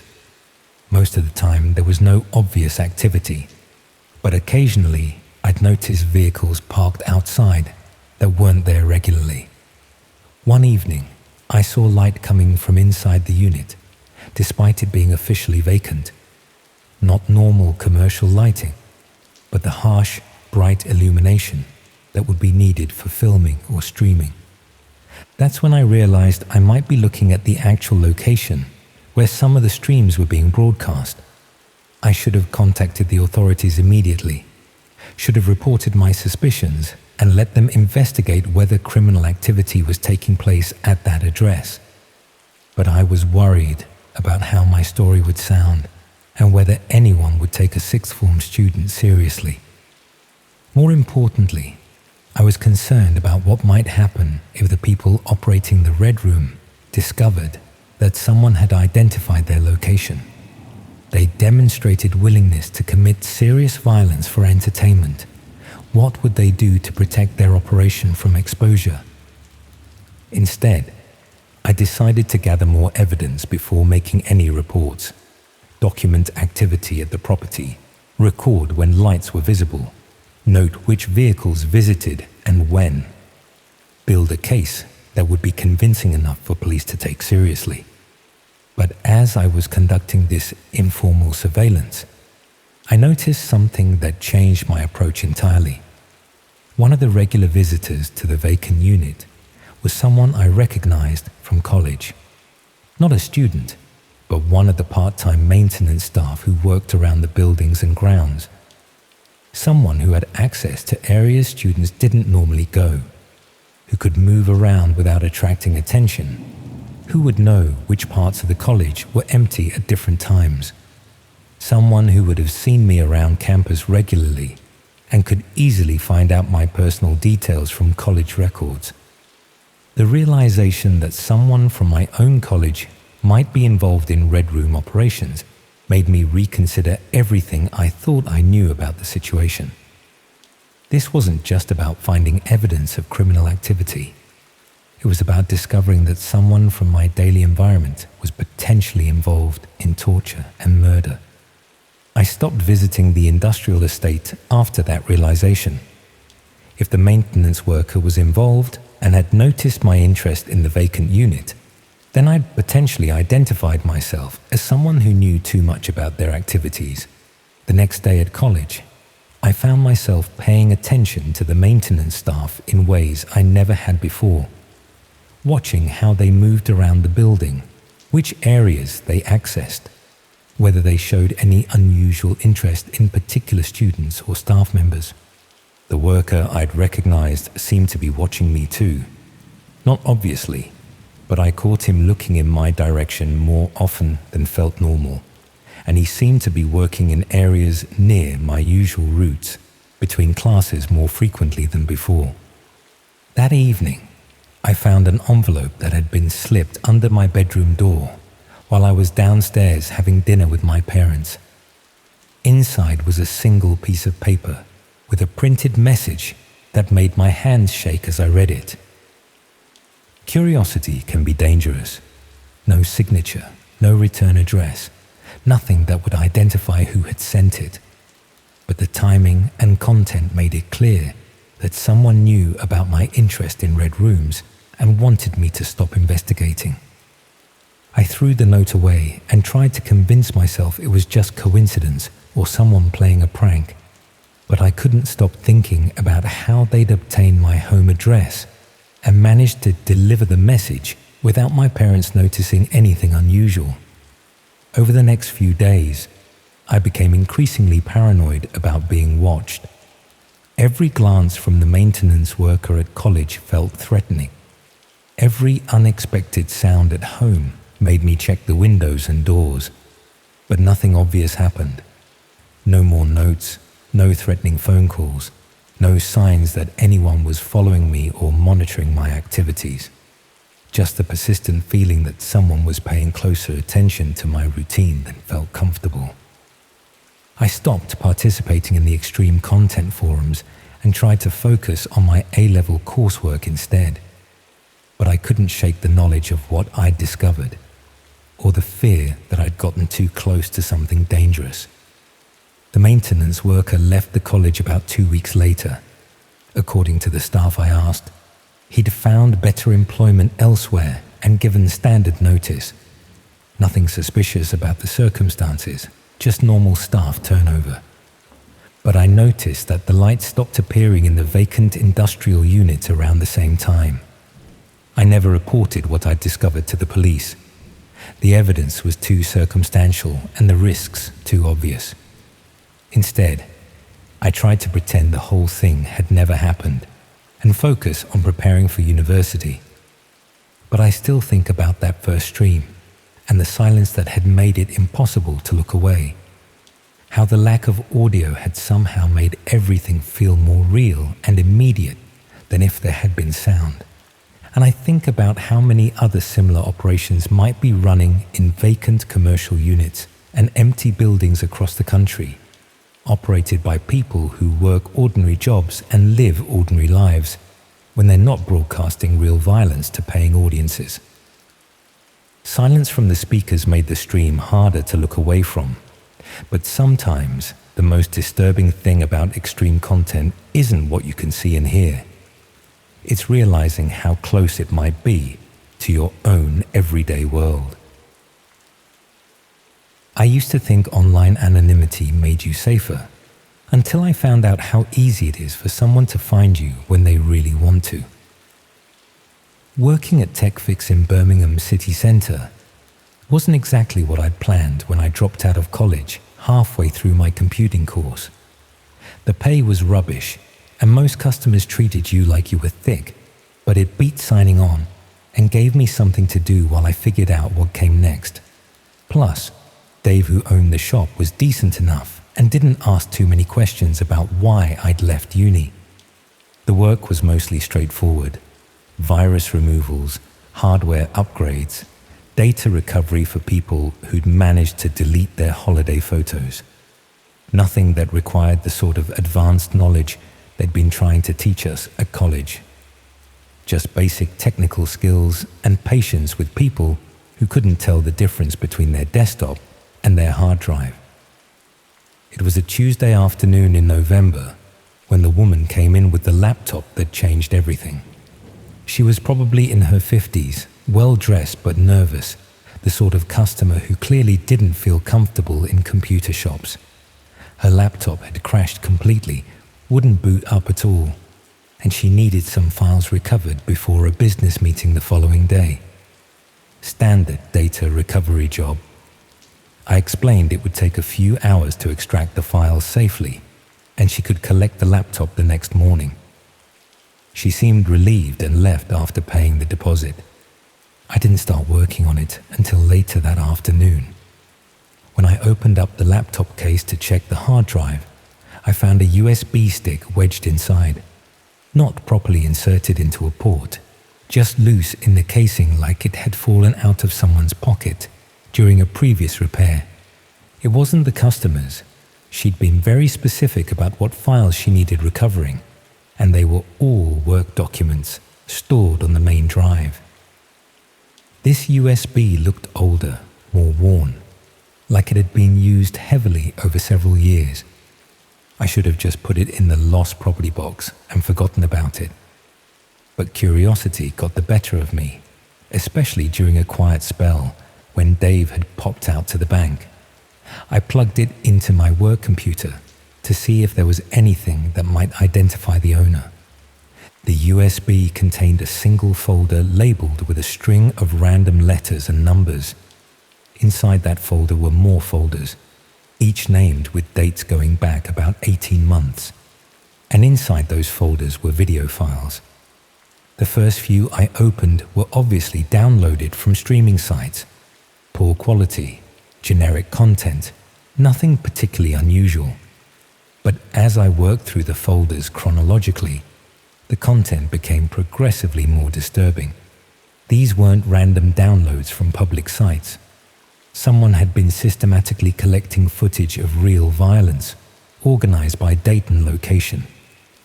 Police body cam footage from crime scenes. Security camera recordings from incidents that had never been reported in the news. Mobile phone videos shot by witnesses to events that looked genuinely traumatic. The timestamps suggested the material was recent, some of it from just weeks before. Either someone had remarkable access to law enforcement databases, or they were connected to the people creating this content in the first place. Buried deeper in the folder structure, I found something that made my hands shake as I scrolled through the files. Live stream recordings, multiple files, each several hours long, showing what appeared to be real-time violence happening in various locations. The video quality was better than the other content, suggesting professional equipment rather than security cameras or phone recordings. These weren't just recordings either. The interface visible around the edges of the video showed chat windows, viewer counters, control panels. Someone had been participating in live streams where people could watch real violence happening as it occurred. The most recent folder contained something even worse. Rather than just recordings of streams, there were planning documents, schedules, location details, equipment lists. Someone wasn't just watching this content, they were involved in organizing it. One document caught my attention because it mentioned Birmingham specifically, a location I recognized from the address, a warehouse district about 20 minutes from the city centre, where several businesses had closed down over the past year, leaving empty buildings that would be perfect for activities people wanted to keep private. According to the schedule, something was planned for that location the following evening. I should have contacted the police immediately, should have handed over the USB and let them investigate whatever criminal operation was documented on it. But I knew how that conversation would sound. College dropout claiming to have found evidence of live murder streams on a random USB stick that may or may not have belonged to a customer. Instead, I copied some of the files to my personal laptop and spent the evening researching the locations mentioned in the documents. Most were commercial properties that had been empty for months. the sort of places where unusual activity might go unnoticed for weeks. The Birmingham warehouse was owned by a company that had gone into administration 6 months earlier. According to the business listings, it had been used for food storage, but satellite images showed it was now clearly abandoned, perfect for someone who needed a secure location away from residential areas. The planning documents suggested the operation was more sophisticated than I had initially assumed. Multiple camera positions, streaming equipment, backup systems. This wasn't amateur content. Someone was running what amounted to a professional production, just with considerably more disturbing subject matter than typical broadcasts. I found myself checking the documents obsessively over the next 24 hours, looking for more details about what was being planned. The scheduling information suggested regular events rather than one-off incidents, with different locations used on a rotating basis to avoid detection. By Wednesday evening, I'd convinced myself that I needed to see for myself what was happening at the warehouse, not to get involved or intervene, just to confirm whether the documents were describing something real or elaborate fiction. I drove out there around 8 o'clock, parking several streets away and approaching on foot through the industrial estate. Most of the businesses in the area closed early, leaving the roads empty except for the occasional lorry heading to the motorway. The warehouse was at the end of a cul-de-sac, separated from the other buildings by a car park that had been abandoned long enough for weeds to grow through the tarmac. From the outside, it looked completely derelict. Broken windows, graffiti on the walls, the sort of place teenagers might use for underage drinking. But there were fresh tire marks in the car park, and one of the loading bay doors was slightly ajar, despite looking secured from a distance. I circled the building looking for a vantage point where I could see inside without being noticed. The rear of the warehouse had several broken windows at ground level, covered with boards that had gaps large enough to see through. What I saw inside confirmed everything from the documents. The warehouse had been converted into a filming space. Professional lighting, equipment, multiple cameras positioned around a central area, computer stations along one wall. It looked like a television studio, except for the restraint equipment and the metal table positioned where you'd normally expect to see chairs or a sofa. There were 3 people setting up equipment, all dressed in ordinary clothes, like they were preparing for any normal work shift. Nothing theatrical or sinister about their appearance. They could have been setting up for a corporate video or product demonstration. The casual nature of their preparation was somehow more disturbing than if they'd been wearing masks or costumes. These were just people doing a job, even though that job involved creating content that would traumatize anyone with a functioning conscience. I watched for about an hour as they completed their setup and tested various pieces of equipment. Around 9:30, a van pulled up outside and 2 more people entered the building. One of them was carrying what appeared to be camera equipment. The other was supporting someone who seemed barely conscious. That's when I realized I wasn't just witnessing preparation. I was about to see the actual filming of whatever those documents had been planning. I should have called the police then. Should have run back to my car and driven straight to the nearest station to report what I was seeing. Instead, I stayed at the window, telling myself I needed more evidence before making accusations that could ruin innocent people's lives. The unconscious person was positioned on the metal table while the others made final adjustments to their equipment. Computer screens came alive showing what looked like streaming interfaces, though I couldn't make out the details from my position outside. Then one of the camera operators looked directly at the window where I was watching. Not in my general direction, but specifically at the gap in the boards where my face was visible. Our eyes met through the broken glass, and I saw him say something to the others while pointing towards my location.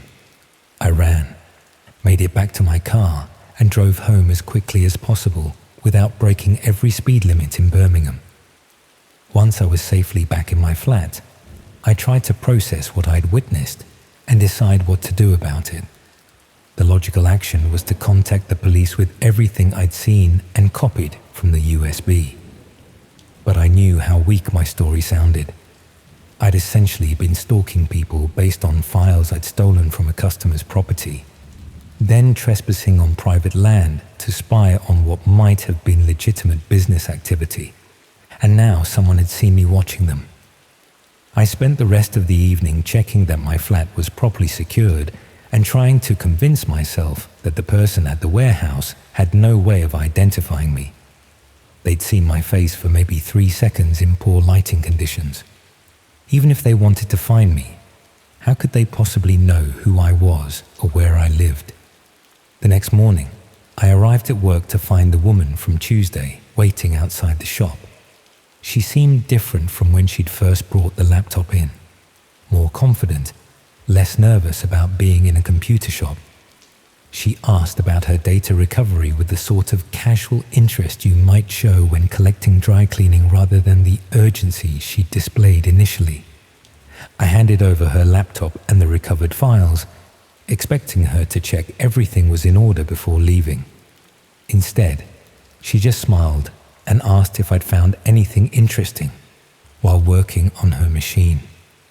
The question was innocent enough, but something about the way she asked it made my stomach drop, as if she already knew what I'd discovered and was testing whether I'd admit to it.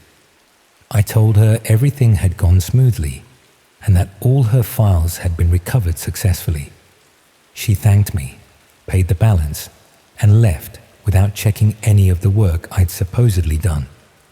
But as she reached the door, she turned back with that same smile and mentioned that she hoped I'd found the warehouse visit educational.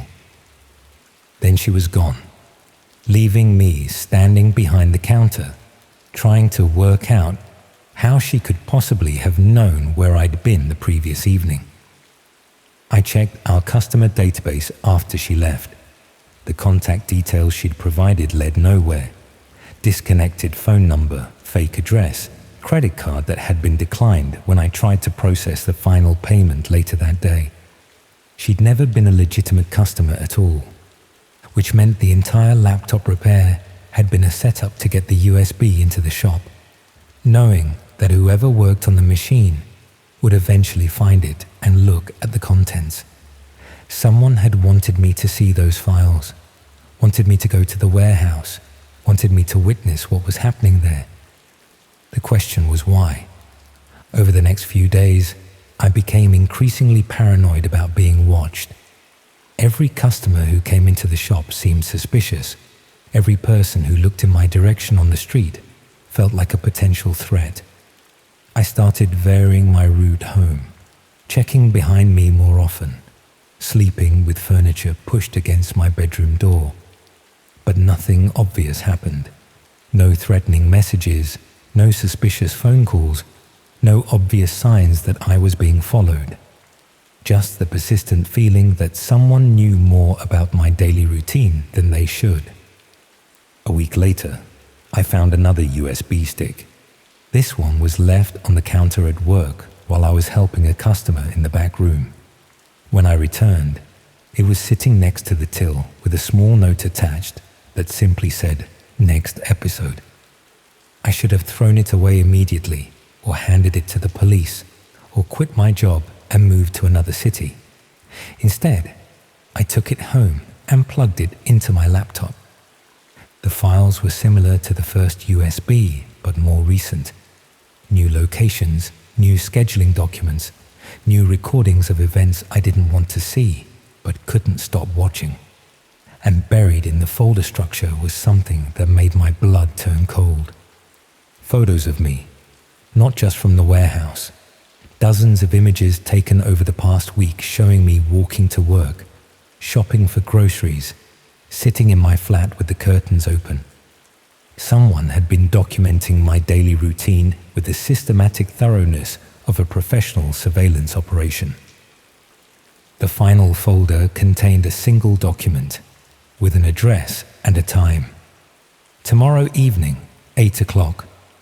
The location was another abandoned warehouse, this one on the other side of Birmingham. And at the bottom of the document, a single line of text that made it clear this wasn't an invitation. Your turn. I'm writing this now because I don't know what else to do.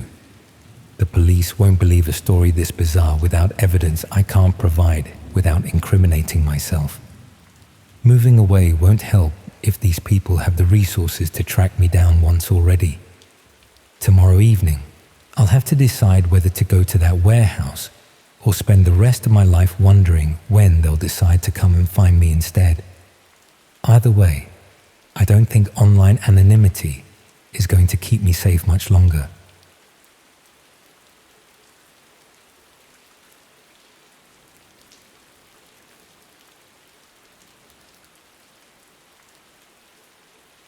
So I've been putting this off for a while now, but I think I need to tell someone what happened last summer. My so-called therapist says I should write it all down, but I keep cancelling appointments. Talking to a professional feels too official, you know. Like once it's in my records, it's out there forever. But I can't keep it bottled up anymore, so I figured I'd just type it out. This all happened about 8 months ago when I was backpacking through Eastern Europe. I just finished uni and wanted to travel a bit before settling into the whole career thing. I'm not exactly loaded, so I was doing the whole hostel hopping budget travel experience. It was amazing mostly, meeting new people, seeing incredible places, all that. But what happened in Budapest? That's the part I'm still trying to process. I'd been in the city for 3 days staying at this hostel near the Jewish quarter. Nice enough place, but their Wi-Fi was absolute rubbish.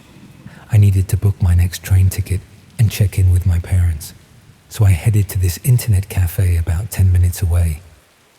The place was a bit of a throwback, honestly, kind of dingy with these partitioned computer stations and outdated PCs, but it was cheap, only about 200 forints per hour, that's like 50 pence, and they had decent coffee. I went in around 7 p.m. after spending the day at the thermal baths. The cafe was pretty quiet, just the owner behind the counter half asleep, watching something on his phone, and a couple of teenagers playing some online game in the corner. I paid for 2 hours and got assigned to station number 12 near the back wall. When I sat down, I noticed the computer was already on. Not just on, but logged into a browser session. I figured the last person must have just forgotten to log out properly. I was about to close everything and start fresh when I noticed one of the tabs was still loading something. You know when you're a bit nosy about what other people are looking at online? It was like that, just this fleeting curiosity about what the previous user had been browsing. I clicked on the tab, thinking it would be something mundane like Facebook or YouTube. The page that loaded was nothing like that. It took a moment to fully render, but I immediately recognized the browser. It was Tor. I'd never actually used it myself, but I knew what it was for. Accessing the dark web. I'd heard plenty of stories from my friend who studied computer science. All those urban legends about red rooms and black markets. I always thought they were exaggerated, you know. The page itself looked pretty basic. Black background with minimal text. There was a video player in the center that was buffering, and a chat window on the right with messages scrolling by too quickly to read. The video's thumbnail was blurry, but it looked like some kind of room with dim lighting. I should have closed it immediately. That would have been the normal, sensible reaction. But there's this weird thing that happens sometimes. The more you know you shouldn't look at something, the more compelling it becomes. I just sat there, watching the loading circle spin, telling myself I'd close it once I saw what it was, just to satisfy my curiosity. When the video finally loaded, it showed what looked like a basement or cellar. The walls were concrete, and there was a single bulb hanging from the ceiling. The room was mostly empty, except for a chair in the middle, and some equipment on the table that I couldn't quite make out. The video quality was poor and grainy, but it was definitely a live stream. There was a timestamp in the corner, and the chat was reacting to something happening. I remember feeling a cold weight in my stomach as I realized what I might be looking at. This wasn't some fake horror stream or art project. There was something genuinely unsettling about how raw and unproduced it looked. I was about to close the tab when someone entered the frame. A person wearing a plain white mask that covered their entire face. They moved with purpose toward the camera, adjusting it slightly. The movement was so normal, so casual, that it made everything more disturbing somehow. The masked figure then turned to face the camera directly, as if looking right at the viewers. Then they raised their hand and seemed to wave. Not a greeting, but more like they were acknowledging specific people watching. I felt like they were waving at me personally, which is ridiculous, I know. But then they did something that made my blood run cold. They held up a piece of paper with writing on it. The paper had today's date and time, along with the words, "Hello Budapest, Station 12. My station, my exact location. I slammed the laptop closed instinctively, then immediately felt stupid because it wasn't my laptop. The cafe owner glanced over, but quickly went back to his phone. My heart was pounding so hard I could feel it in my fingertips. I tried to rationalize what I'd seen. Maybe the previous user had been chatting with someone and had mentioned their location. Maybe it was some weird coincidence, or I'd misread it in the poor video quality. Taking a deep breath, I reopened the laptop. The browser was still there, but now the video had changed.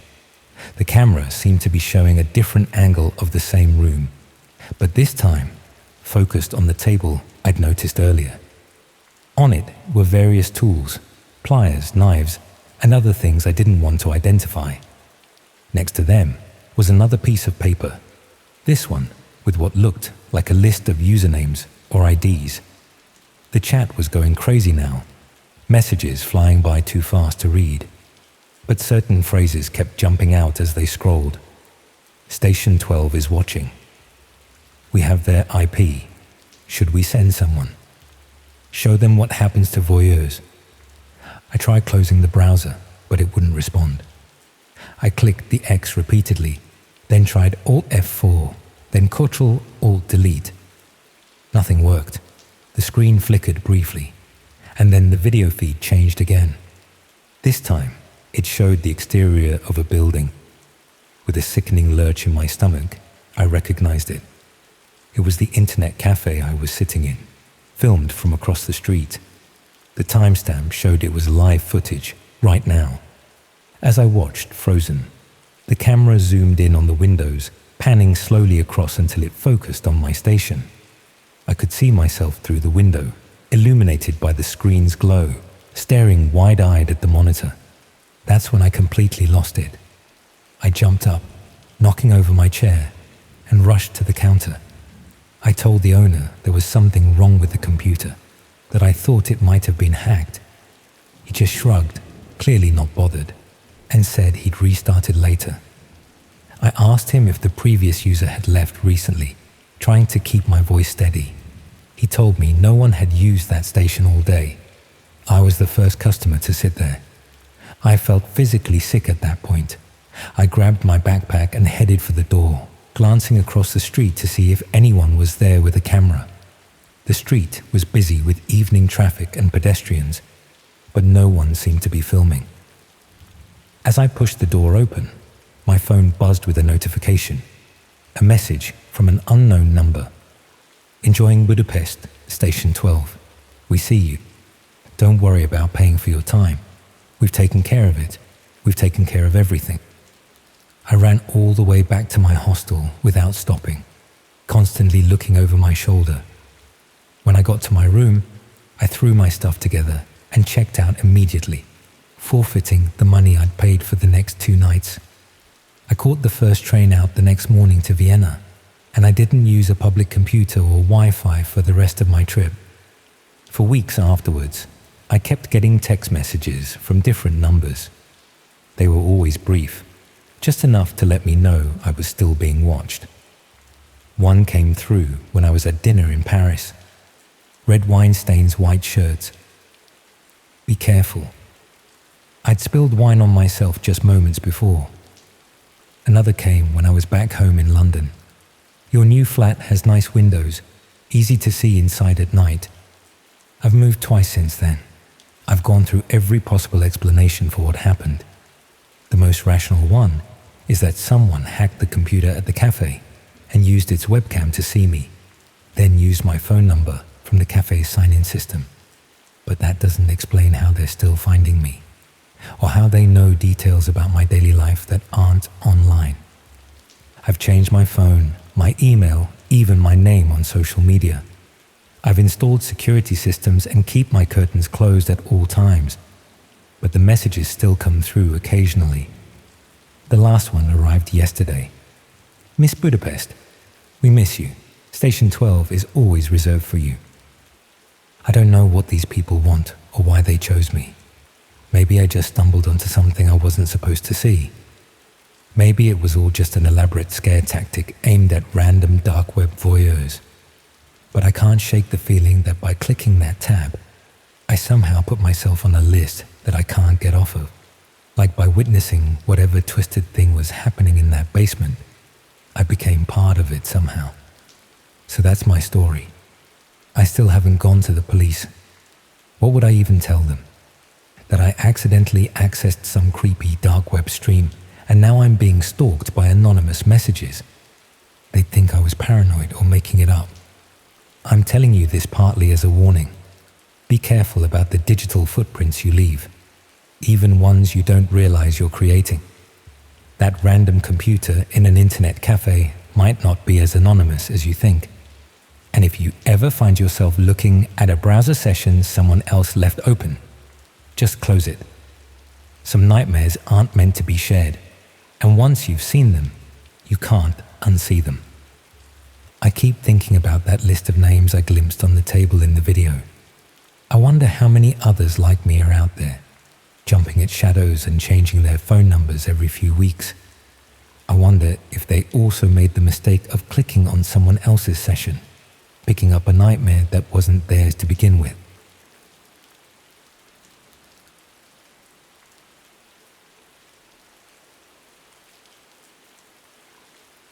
Here's something they don't tell you about rock bottom. When you're desperate enough, you'll trust anyone who offers you a way out. I was sitting in my bedsit in Preston, 3 months behind on rent, and seriously considering whether I had enough paracetamol in the bathroom cabinet, when I got that email about free therapy. No waiting lists, no GP referrals, just immediate help for people like me who'd lost their jobs and were struggling to keep their heads above water. I should have known that kind of generosity doesn't exist in the real world, especially not when it comes to mental health care in this country. The whole thing started when I was at my lowest point after losing my job at the council offices in Preston. I'd been working in housing benefits for about 3 years, dealing with people who were often in desperate situations, and the stress had been building up without me really noticing. When the department restructured and my position was eliminated, I found myself on the other side of the benefit system I'd been administering. The redundancy payment kept me afloat for a few months, but job hunting while dealing with depression felt impossible. I'd wake up with good intentions about sending applications, then spend the day staring at my laptop screen feeling overwhelmed by the simplest tasks. My savings were running low, and I was starting to panic about paying rent. That's when I saw the email in my spam folder, which should have been my first warning sign. It was from something called the Community Mental Health Initiative, offering free counseling services to people experiencing work-related stress and depression. They claimed to be a new pilot program funded by local government grants. designed to provide immediate support to people who couldn't access NHS mental health services. The email was professional enough, with proper logos and contact information that looked legitimate. They were offering individual counseling sessions with qualified therapists, along with access to online resources and support groups for people dealing with employment issues and financial stress. I called the number provided and spoke to a receptionist who seemed knowledgeable about mental health services and government funding programs. She explained that they were specifically targeting people who had lost their jobs in the public sector. As research had shown, these individuals were particularly vulnerable to mental health crises. The receptionist scheduled me for an initial assessment with a counselor named Dr. Webb, who would evaluate my situation and recommend appropriate treatment options. The appointment was available within days rather than months, which seemed too good to be true, but was exactly what I needed. Dr. Webb's office was located in a modern business park outside Preston, in a building that housed various healthcare and professional services. The setup looked legitimate enough, with proper signage and a waiting area filled with mental health awareness materials and government health campaign posters. Dr. Webb herself seemed professional and qualified, asking appropriate questions about my mental health history, current symptoms, and life circumstances. She demonstrated genuine understanding of depression and anxiety, and her therapeutic approach felt competent and evidence-based. During the initial session, she explained that their program used innovative treatment methods that combined traditional counseling with digital therapy tools. Participants would attend weekly in-person sessions while also engaging with online resources designed to provide continuous support between appointments. The online component involved using specialized platforms that weren't available through mainstream internet channels. Dr. Webb explained that these experimental therapy tools required enhanced privacy and security measures to protect patient confidentiality and prevent unauthorized access to sensitive mental health data. She provided detailed instructions for accessing these digital therapy resources, including steps for downloading software that would connect me to private online communities and interactive therapy programs. The technology was presented as cutting-edge mental health treatment that was being piloted before wider NHS implementation. The weekly counseling sessions were genuinely helpful. Dr. Webb seemed skilled at cognitive behavioral therapy techniques, and I felt like I was making real progress in managing my depression and anxiety. The in-person therapy felt legitimate and professionally conducted. However, the online therapy components began to feel increasingly unusual. The private platforms I was accessing contained discussion groups and interactive content that seemed to go beyond typical mental health resources. Some of the online communities included people discussing extremely personal details about their psychological vulnerabilities, family relationships, and financial circumstances. The level of intimate information being shared seemed excessive for therapy support groups, and many participants appeared to be disclosing details that could be used to exploit or manipulate them. The interactive therapy programs also asked for unusually detailed personal information about my daily routines, social relationships, and decision-making processes. The assessments went far beyond what would be necessary for depression and anxiety treatment, probing into areas that seemed more relevant to psychological profiling than therapeutic intervention. When I mentioned feeling uncomfortable with the extensive personal disclosure required by the online platforms, Dr. Webb explained that modern digital therapy relied on comprehensive data collection to provide personalized treatment recommendations. The information I was providing would be analyzed by advanced algorithms to optimize my therapy experience. She also emphasized that all data was protected by strict confidentiality protocols and would only be used for legitimate therapeutic purposes. The detailed personal information was necessary to ensure that digital therapy tools could provide appropriate support for my specific psychological needs and life circumstances. Around the 6th week of treatment, Dr. Webb began incorporating exercises that involved researching and documenting information about other people in my social network. These assignments were presented as therapy techniques designed to help me understand relationship dynamics and improve my social support systems. I was asked to gather detailed information about friends and family members, including their mental health status, financial circumstances, and personal vulnerabilities. The therapeutic rationale was that understanding the complete context of my social relationships would help identify sources of stress and develop strategies for building healthier connections. These assignments felt intrusive and inappropriate for legitimate therapy work. When I expressed concerns about gathering personal information about friends and family without their knowledge or consent, Dr. Webb assured me that relationship analysis was a standard component of modern therapeutic practice. She explained that many mental health problems were rooted in dysfunctional social dynamics, and understanding these patterns required comprehensive assessment of all significant relationships. The information I gathered would only be used to develop better therapeutic strategies for my individual treatment. However, the specific types of information I was being asked to collect seemed designed for purposes beyond therapeutic analysis.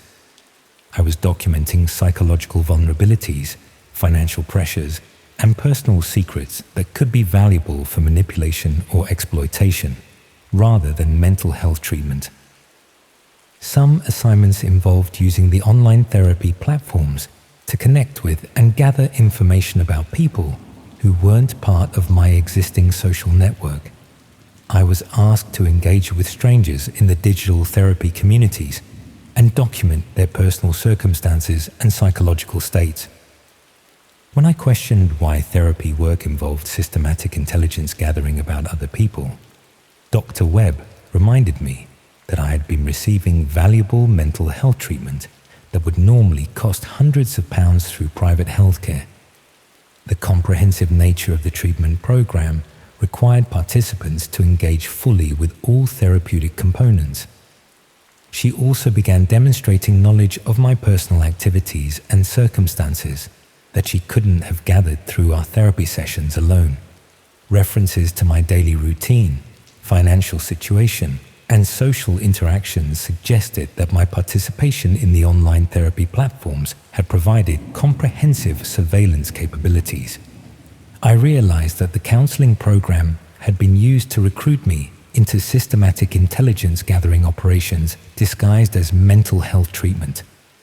The therapy sessions had been legitimate enough to establish trust and dependency, while the online components had been used to gather detailed personal information about vulnerable people. The people participating in the digital therapy communities were probably being exploited in similar ways, with their mental health struggles being used to recruit them into activities that had nothing to do with legitimate therapeutic treatment. When I attempted to end my participation in the program, Dr. Webb pointed out that I had detailed knowledge of experimental therapy techniques and access to sensitive information about other participants. My involvement in the program had created ongoing responsibilities that couldn't simply be terminated. She also suggested that ending treatment abruptly could be harmful to my mental health progress, particularly given my history of depression and current unemployment stress. The therapeutic relationship we had developed was important for my psychological stability and shouldn't be disrupted without careful consideration. The surveillance of my personal activities became more obvious after I tried to withdraw from the program. The monitoring capabilities that had been established through the online therapy platforms continued to track my communications and activities even after I stopped participating in the digital components. I tried reporting my concerns to mental health regulatory authorities, but discovered that explaining the situation was extremely difficult. The counseling sessions had been professionally conducted. The online therapy could be justified as innovative treatment methods, and the personal information gathering could be explained as necessary therapeutic assessment. Dr. Webb's organization continued to contact me for several months after I stopped attending sessions, offering additional mental health services and occasionally sending references to my personal activities to remind me that their monitoring capabilities remained active. I never determined who was actually directing the counseling program or what they were using the detailed personal intelligence for. The systematic exploitation of people's mental health vulnerabilities, combined with sophisticated surveillance techniques disguised as therapy tools, suggested an organization capable of extensive manipulation and control. What I understand now is that they had developed effective methods for exploiting people's mental health needs to recruit unwitting participants in intelligence-gathering operations. They understood how to use legitimate therapeutic relationships to establish trust and dependency, while using digital therapy platforms to gather comprehensive personal information about vulnerable individuals. The most disturbing aspect of this experience was how my genuine need for mental health support had been transformed into participation in systematic exploitation of other people struggling with similar problems. The counseling program had been designed to identify and recruit people whose psychological vulnerabilities could be leveraged for criminal purposes. I still receive occasional contact attempts from similar mental health organizations, offering innovative therapy programs that combine traditional counseling with experimental digital treatment methods. The services they describe always offer immediate access without waiting lists, always involve online components that require specialized software, and always emphasize the need for comprehensive personal disclosure.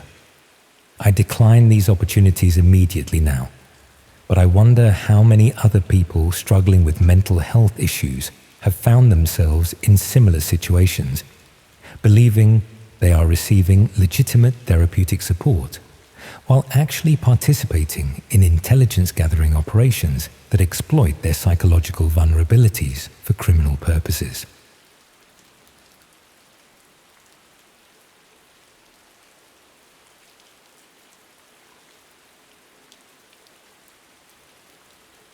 The strangest thing about finding yourself in the middle of a horror story is how ordinary everything feels right up until it doesn't.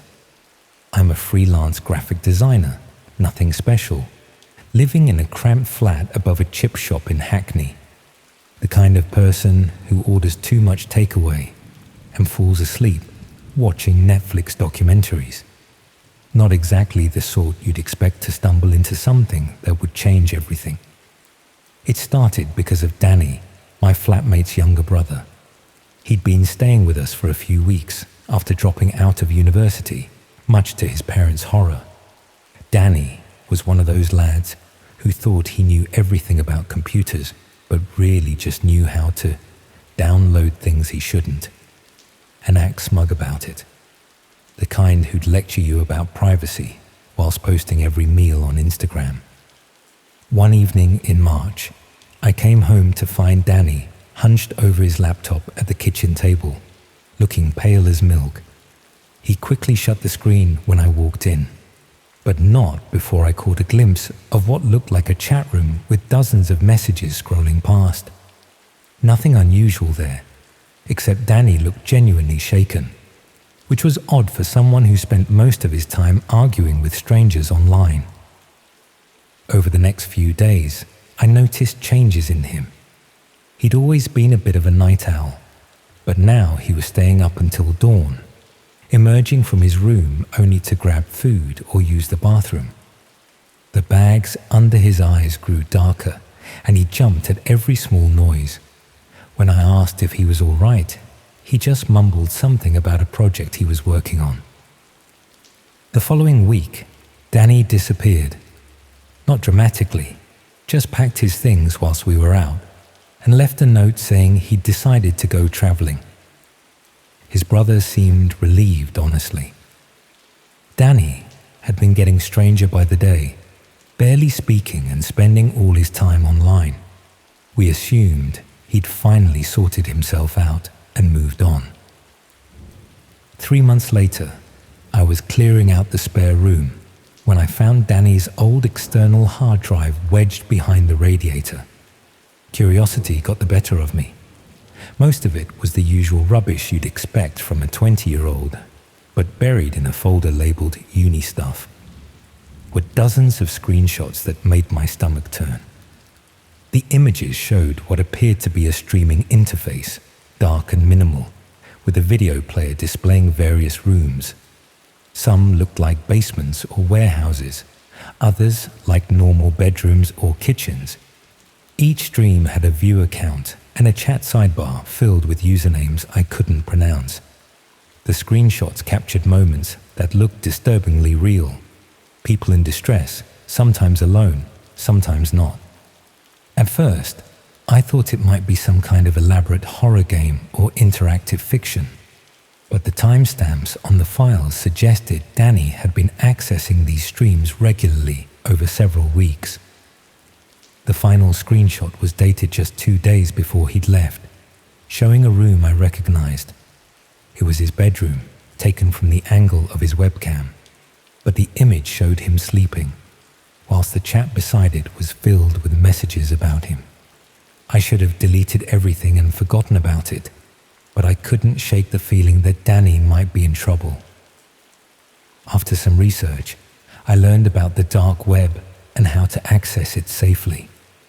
I'm no computer expert, but I'm not completely hopeless either, and the instructions weren't as complicated as I'd expected.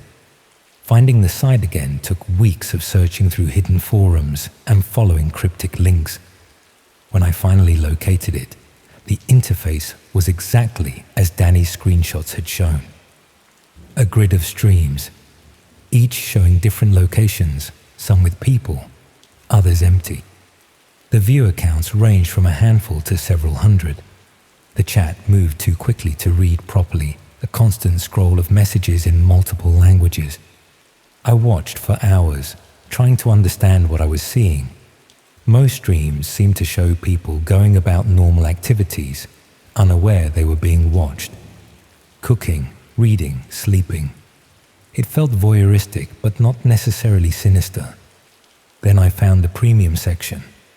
The premium streams required some form of verification I couldn't work out, but the preview thumbnails were enough to make me feel sick. These weren't people living their normal lives.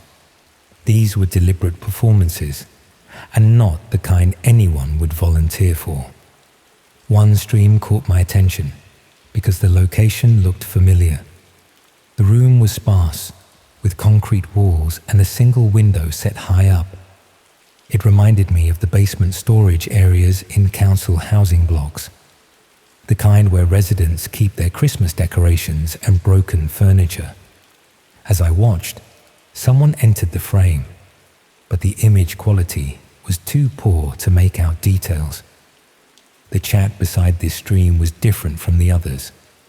Instead of random messages, users seemed to be making requests or suggestions. I watched in horrifying fascination as these instructions appeared to be followed. The person in the room would move or act according to what the viewers demanded. Over the following weeks, I found myself drawn back to the site regularly. I told myself I was looking for clues about Danny, but really, I think I was just fascinated by the grotesque spectacle of it all. The streams never seemed to end, cycling through different locations and different people. Some faces appeared regularly, others only once. I started recognizing patterns. Certain usernames appeared in multiple chats, seeming to have influence over what happened. Some streams would suddenly cut to black, only to resume hours or days later with new occupants. The premium section grew, offering more extreme content for users who could prove their commitment to the community. The breakthrough came when I spotted Danny in one of the regular streams. He wasn't a victim, he was working behind the camera. I caught glimpses of him adjusting equipment, checking messages, sometimes speaking to people off screen. He looked different, thinner and more focused, but it was definitely him.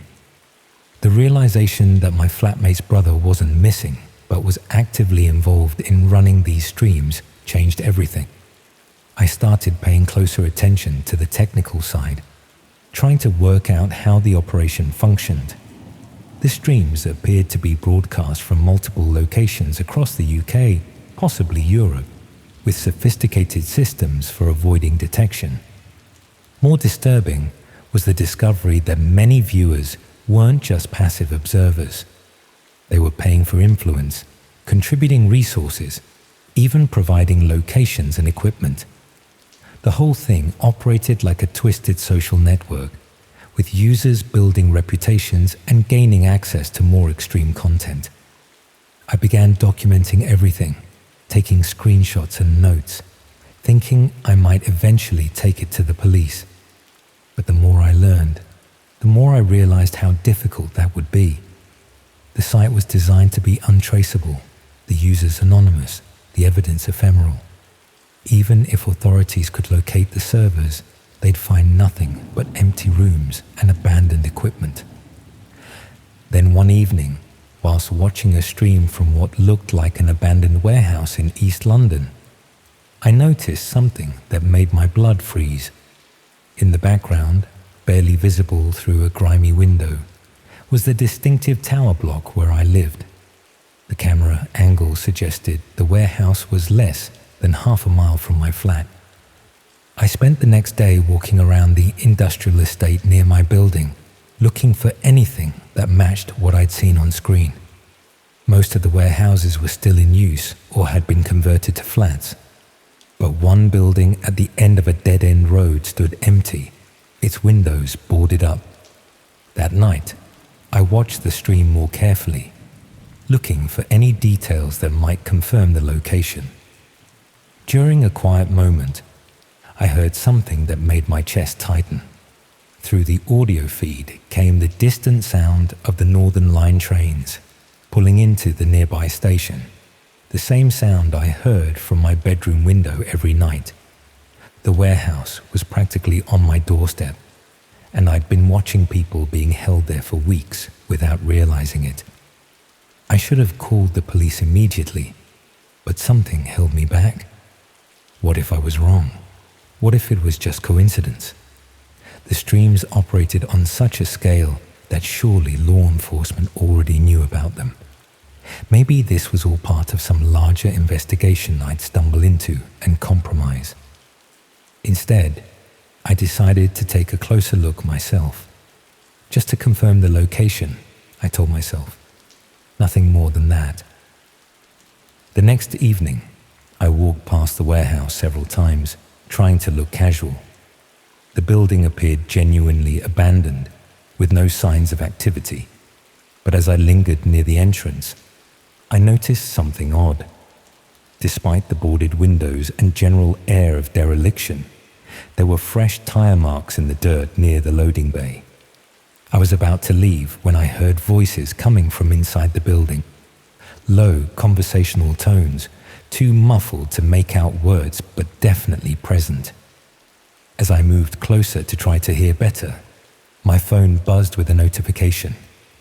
Someone had sent me a private message on the streaming site. I'd never interacted with anyone there, never even created a proper account, so receiving direct contact was impossible. Yet there it was, a simple message that made my knees weak. The message contained just my full name and address, followed by a single line. We appreciate dedicated viewers. Please step away from the building. I ran home faster than I'd moved since school sports day, my mind racing with questions about how they'd identified me, how long they'd known I was watching, what else they might have discovered about my life. Back in my flat, I immediately tried to access the streaming site again, but the link no longer worked. Every saved bookmark every cached page. Everything had vanished, as if it had never existed. Even Danny's screenshots from the hard drive were gone, leaving only empty folders. For days afterwards, I barely left the flat. Every noise in the hallway made me jump. Every unfamiliar face on the street seemed suspicious. I kept checking my phone for more messages, my laptop for signs of intrusion, but nothing came. Weeks passed, and gradually, I began to convince myself that I'd overreacted. Maybe the message had been a prank, or a coincidence, or even something I'd imagined in my paranoid state. The warehouse remained abandoned, with no signs of the activity I thought I'd witnessed. But then Danny came back. He appeared at our door one rainy Tuesday morning, looking exactly as he had when he'd left months earlier. Same clothes, same rucksack, even the same cocky smile. His brother welcomed him back without question, and life resumed as if nothing had happened. Except Danny was different now. He moved with purpose, carried himself with confidence, and seemed to know things he shouldn't. He'd ask about my work before I mentioned any projects, reference conversations I'd had with people he'd never met, make casual observations about my routines that felt too specific to be guesses. Most unsettling was the way he'd look at me sometimes, with expression that suggested he knew exactly what I'd been doing during his absence. Not accusatory, just aware, like we shared a secret neither of us would ever discuss. The warehouse at the end of the dead-end road was demolished last month, replaced by a small block of expensive flats. I walk past the construction site regularly, but there's no trace of what might have been there before. The workers I've spoken to say they found nothing unusual when they cleared the building, just the usual debris you'd expect from an abandoned property. Danny still lives with us, still spends hours on his laptop, still emerges from his room at odd hours, looking like he hasn't slept. But now, when I pass him in the hallway, he nods at me with something that might be respect, or acknowledgement, or warning. I never found another working link to the streaming site, though I suspect it's still out there, operating under different names, different systems, different faces. Sometimes, late at night, when the trains have stopped running and the chip shop below has closed, I think I can hear voices through the walls. Quiet conversations, muffled instructions, the soft hum of electronic equipment. But that might just be my imagination, shaped by weeks of watching things I should never have seen. The mind has a way of creating patterns where none exist, finding connections that aren't really there. At least, that's what I tell myself when I wake up at 3 a.m, convinced someone's been in my room whilst I was sleeping.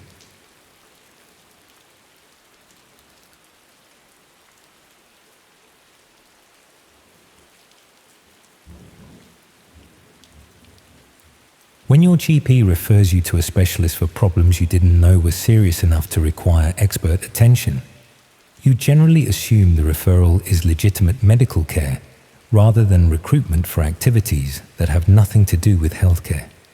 This started about 14 months ago when I went to see Dr. Patterson about persistent headaches and sleep problems that were affecting my work as a teacher.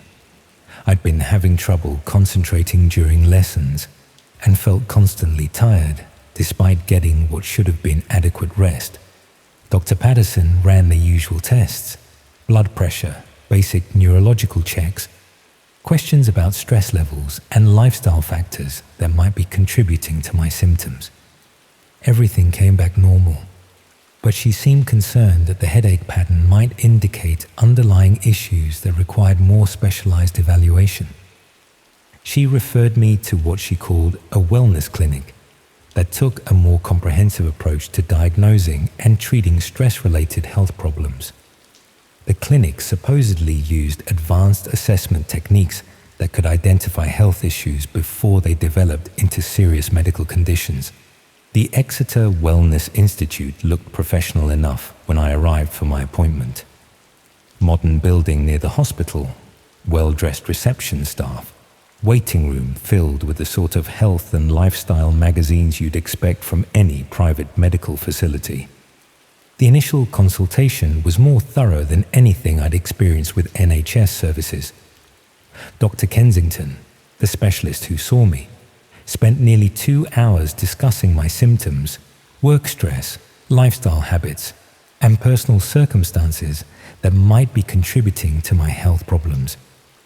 She explained that modern stress-related health issues were often caused by environmental factors that traditional medicine didn't adequately address. Digital overwhelm, social isolation, information processing difficulties that created chronic psychological strain. The assessment process would involve monitoring my daily activities and stress responses over several weeks, using digital tools to track patterns that might not be obvious during brief medical appointments. She provided me with what appeared to be a standard health monitoring app that would record sleep patterns, activity levels, and stress indicators throughout my normal daily routine. The data would help identify specific triggers for my headaches and develop targeted interventions. The monitoring process seemed reasonable and potentially helpful for understanding what was causing my health problems. I agreed to participate and was given detailed instructions about how to use the monitoring software. But the app required access to considerably more personal information than seemed necessary for basic health monitoring. It wanted permission to access my internet browsing, social media activity, communication patterns, and even location data that would track my movements throughout each day. When I questioned the extensive data requirements, Dr. Kensington explained that modern health assessment needed to understand the complete environmental context of stress-related symptoms. Digital behavior patterns, social interactions, and daily routines all contributed to stress levels in ways that couldn't be measured through traditional medical approaches. The comprehensive monitoring would provide insights into my health issues that wouldn't be possible through conventional medical evaluation, helping identify intervention approaches that could address root causes rather than just treating symptoms. The explanation made sense from a holistic health perspective, and I was eager to find solutions for symptoms that were genuinely affecting my quality of life and professional performance. Over the following weeks, the monitoring app tracked every aspect of my daily routine with systematic thoroughness. It recorded when I went to sleep and woke up, what websites I visited, who I communicated with, where I went during weekends, even what I purchased and what television programs I watched. The data collection was remarkably comprehensive, creating what Dr. Kensington described as a complete lifestyle profile that would allow precise identification of factors contributing to my stress-related health symptoms. After about a month of monitoring, I returned for follow-up consultation to review the findings and develop a treatment plan based on the data that had been collected about my daily routine and stress patterns. Dr. Kensington presented detailed analysis of my monitoring data, identifying specific patterns that she claimed were contributing to my headaches and sleep problems. According to her assessment, my symptoms were being caused by digital overstimulation and social isolation that required targeted lifestyle interventions. The treatment plan she recommended involved gradually reducing exposure to stressful online content while increasing engagement with supportive community activities that would provide better social connection and mental stimulation. She provided access to what she called therapeutic digital environments, online communities that were specifically designed to reduce stress and promote mental well-being through positive social interaction and meaningful discussion. These communities weren't accessible through normal internet browsing, but required special software that filtered out the advertising, negativity, and information overload that characterized mainstream social media platforms. The therapeutic communities were populated by people who were dealing with similar health issues and stress-related problems. providing mutual support and discussion focused on wellness and recovery, rather than the competitive and often toxic dynamics of conventional social media. Dr. Kensington explained that spending time in these curated online environments would help retrain my stress responses while providing the sort of genuine social connection that was essential for mental and physical health. The therapeutic digital environments were indeed different from anything I'd encountered through normal internet use. The communities were focused on thoughtful discussion about health, wellness, personal development, and mutual support for people dealing with various life challenges. Participants shared experiences about managing stress, developing healthier lifestyle habits, and finding meaning and purpose in daily activities. The discussions were supportive and intellectually engaging, providing exactly the sort of positive social interaction that had been missing from my routine. I found myself genuinely enjoying the time I spent in these communities and felt that my stress levels were improving through regular participation in discussions that focused on wellness and personal growth, rather than the anxiety-provoking content that dominated mainstream social media. But as I became more involved in the therapeutic communities, I started noticing that some discussions included topics that seemed to go beyond health and wellness into areas that felt more like systematic analysis of people's personal vulnerabilities and psychological weaknesses. Some community members shared detailed information about their daily routines, personal relationships, financial circumstances, and emotional triggers with a level of specificity that seemed excessive for general wellness discussion. Others provided analysis of family members, co-workers, and social connections that read more like psychological profiling than supportive community conversation. The discussions weren't just focused on personal wellness, but were systematically documenting detailed information about participants' social networks, personal circumstances, and psychological vulnerabilities that could potentially be used for purposes beyond therapeutic support.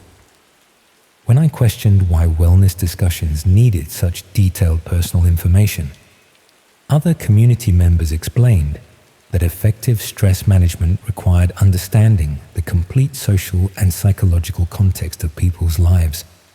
They assured me that sharing comprehensive personal information was essential for receiving meaningful support, and that the community's therapeutic effectiveness depended on members being completely honest about their circumstances and relationships. The explanation seemed reasonable within the wellness framework that Dr. Kensington had established, and I found the community discussions genuinely helpful for managing my stress-related health symptoms. But I also started recognizing that some community participants seemed to have detailed knowledge about people in Devon, including specific information about individuals who lived and worked in areas around Exeter that I was familiar with. Some discussions included enough local detail that I began to wonder if I might recognize the people being analyzed if I encountered them during normal daily activities around the city.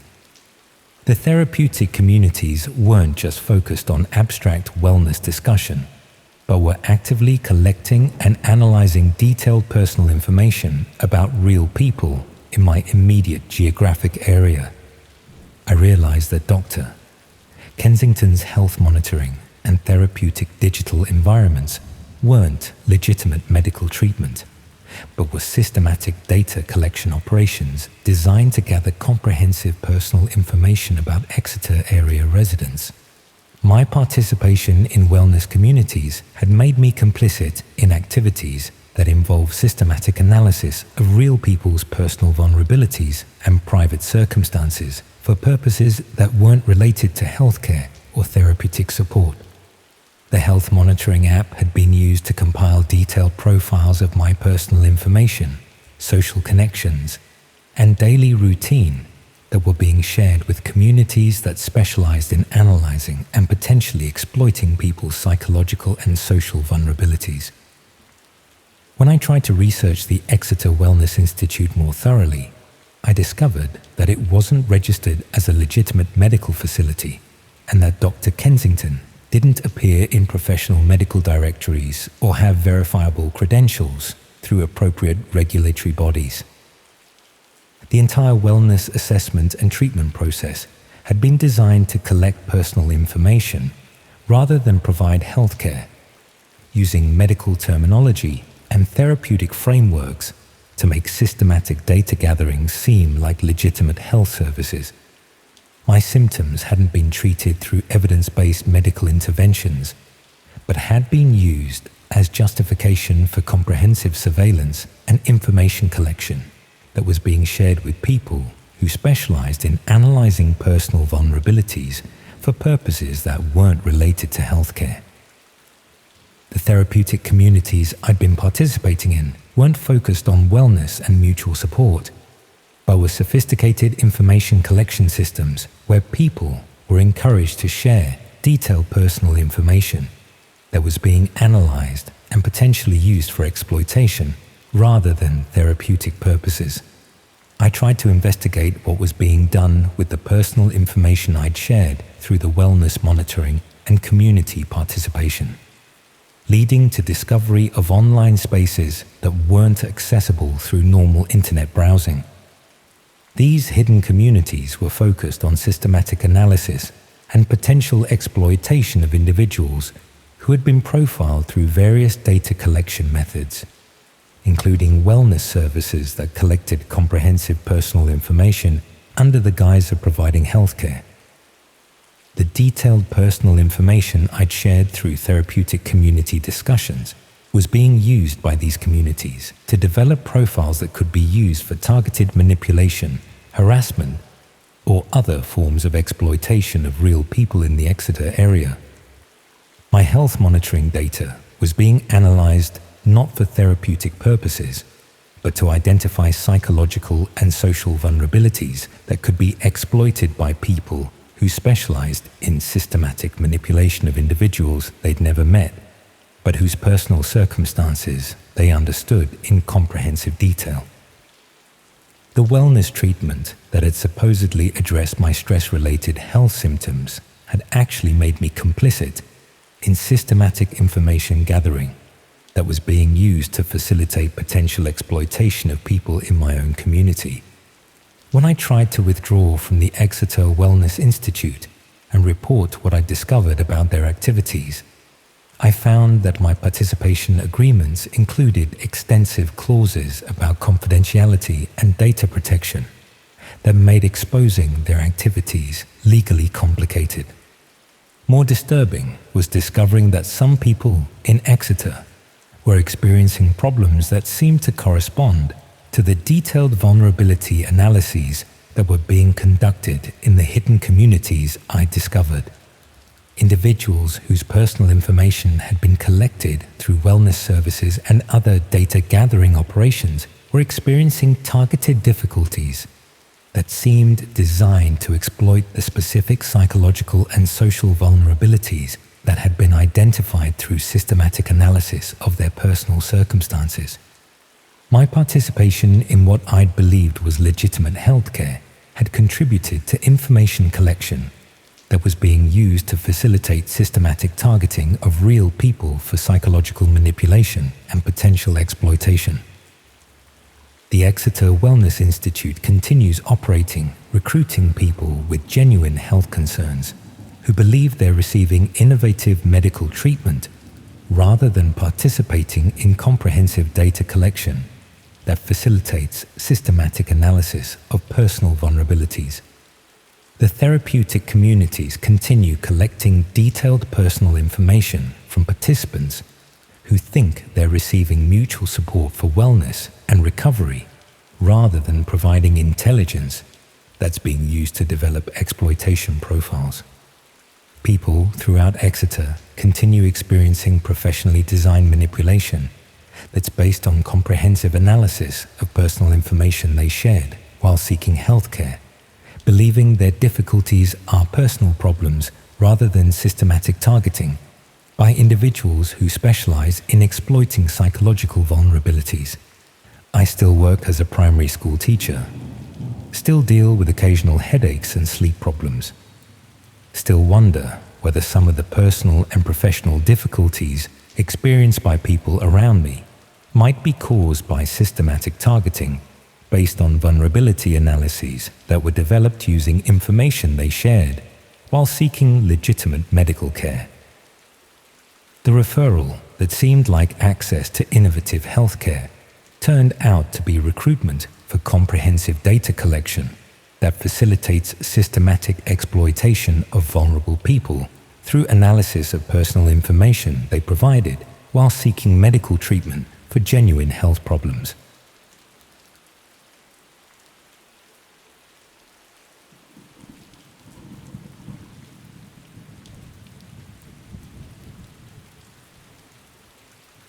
Sometimes I wonder if agreeing to help my cousin with her social experiment was the single worst decision I've ever made, because what started as a weekend favor turned into discovering that some people's idea of entertainment involves activities that would make most horror films seem tame by comparison. This happened about 8 months ago when I was living in Norwich, working as a children's librarian and trying to save enough money for a deposit on a better flat. My cousin Emma had just finished her sociology degree at UEA and was supposedly conducting independent research for her dissertation about online communities and social behavior. Emma had always been the clever one in our family, the type who got firsts in everything and talked about academic theories over Sunday dinner, while the rest of us discussed EastEnders. So when she asked if I'd help with her research project, I was flattered that she thought I could contribute something meaningful to actual university work. The experiment she described sounded straightforward enough. She wanted to study how ordinary people reacted when they were gradually introduced to online communities that existed outside mainstream social media platforms. Nothing dangerous, she assured me. Just documentation of psychological responses to different types of digital social environments. She'd already recruited several other participants, but needed someone with my demographic profile. Late 20s, limited technical knowledge, stable employment, but not particularly high income.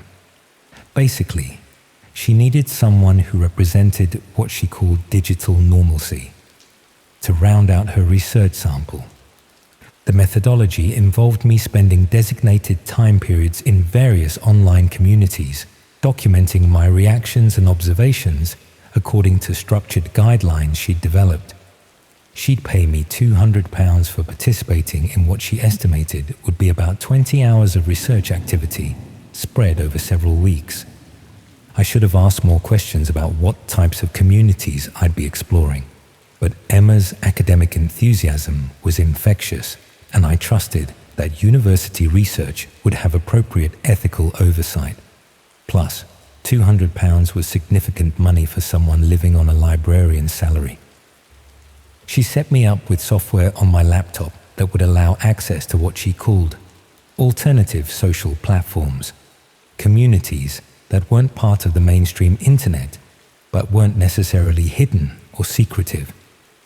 Just different approaches to online social interaction that required specific tools to access. The first communities she directed me to were exactly what I'd expected from academic research. Discussion groups about political topics that were too controversial for Facebook. Hobby communities focused on interests that were too niche for general platforms. Even artistic spaces where people shared creative work that wouldn't get attention on commercial social media. Emma had prepared detailed questionnaires about my reactions to each community, how welcoming they seemed, whether the discussions felt authentic compared to mainstream platforms, what psychological needs these spaces seemed to fulfill for their participants. The academic framework made everything feel legitimate and purposeful. I was contributing to understanding of digital sociology while getting paid to explore parts of the internet I'd never encountered before. But as Emma guided me through different communities over the following weeks, the content started becoming more concerning in ways that felt deliberately progressive rather than randomly varied. Some communities were focused on sharing information that mainstream platforms wouldn't allow, not necessarily illegal content, but material that violated typical social media policies about violence, harassment, or privacy violations. Others seemed designed around activities that most people would consider ethically questionable, like systematic documentation of strangers' private lives, or coordination of harassment campaigns against specific individuals. When I expressed concern about the increasingly extreme content, Emma explained that understanding the full spectrum of online social behavior required studying communities that operated outside conventional moral boundaries. Her research couldn't be comprehensive if it only examined socially acceptable digital spaces. She reminded me that anthropologists had always needed to study cultures and practices that might seem disturbing from outside perspectives, and that digital anthropology required the same willingness to document uncomfortable social realities. The academic justification made sense, and I found myself genuinely interested in the psychological questions her research was exploring. How did online communities develop their own moral frameworks? What social mechanisms allowed groups to normalize behavior that isolated individuals would recognize as inappropriate? Emma seemed particularly interested in my reactions to communities that focused on what they called social observation, systematic monitoring and documentation of people who weren't aware they were being watched. These communities treated surveillance of strangers as legitimate research into authentic human behavior, arguing that people only acted naturally when they didn't know they were being observed. Participants shared detailed information about individuals they'd been monitoring, including photographs taken without consent, records of daily routines, and even private communications that had been intercepted through various technical methods. The discussions were academic in tone, treating real people like research subjects in ongoing behavioral studies.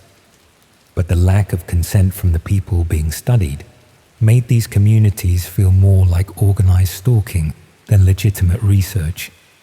Emma asked me to spend more time in these surveillance-focused communities, documenting how they justified their activities and what psychological satisfaction participants seemed to derive from systematic invasion of privacy.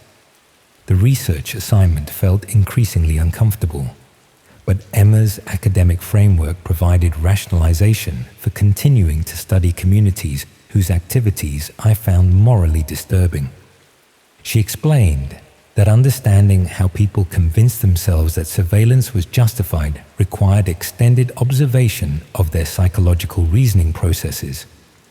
Academic research often demanded temporary ethical discomfort for the sake of broader social understanding. Over several weeks of studying surveillance communities, I started noticing that some participants were sharing information about people in Norfolk, including details about individuals who lived and worked in areas I recognized from around Norwich. This wasn't abstract research into distant communities, but active documentation of potential victims who lived in my immediate geographic area. Some of the surveillance targets were described in ways that made me wonder if I might recognize them if I encountered them during normal daily activities. Local professionals, university students, even public service workers whose routines were being systematically documented by strangers. When I mentioned the local connection to Emma, she seemed genuinely excited about this development. Having surveillance activities that I could potentially verify through independent observation would enhance her research significantly. She suggested that I try to identify some of the Norwich area surveillance targets, comparing the community documentation with what I could observe about these individuals during my own daily routine.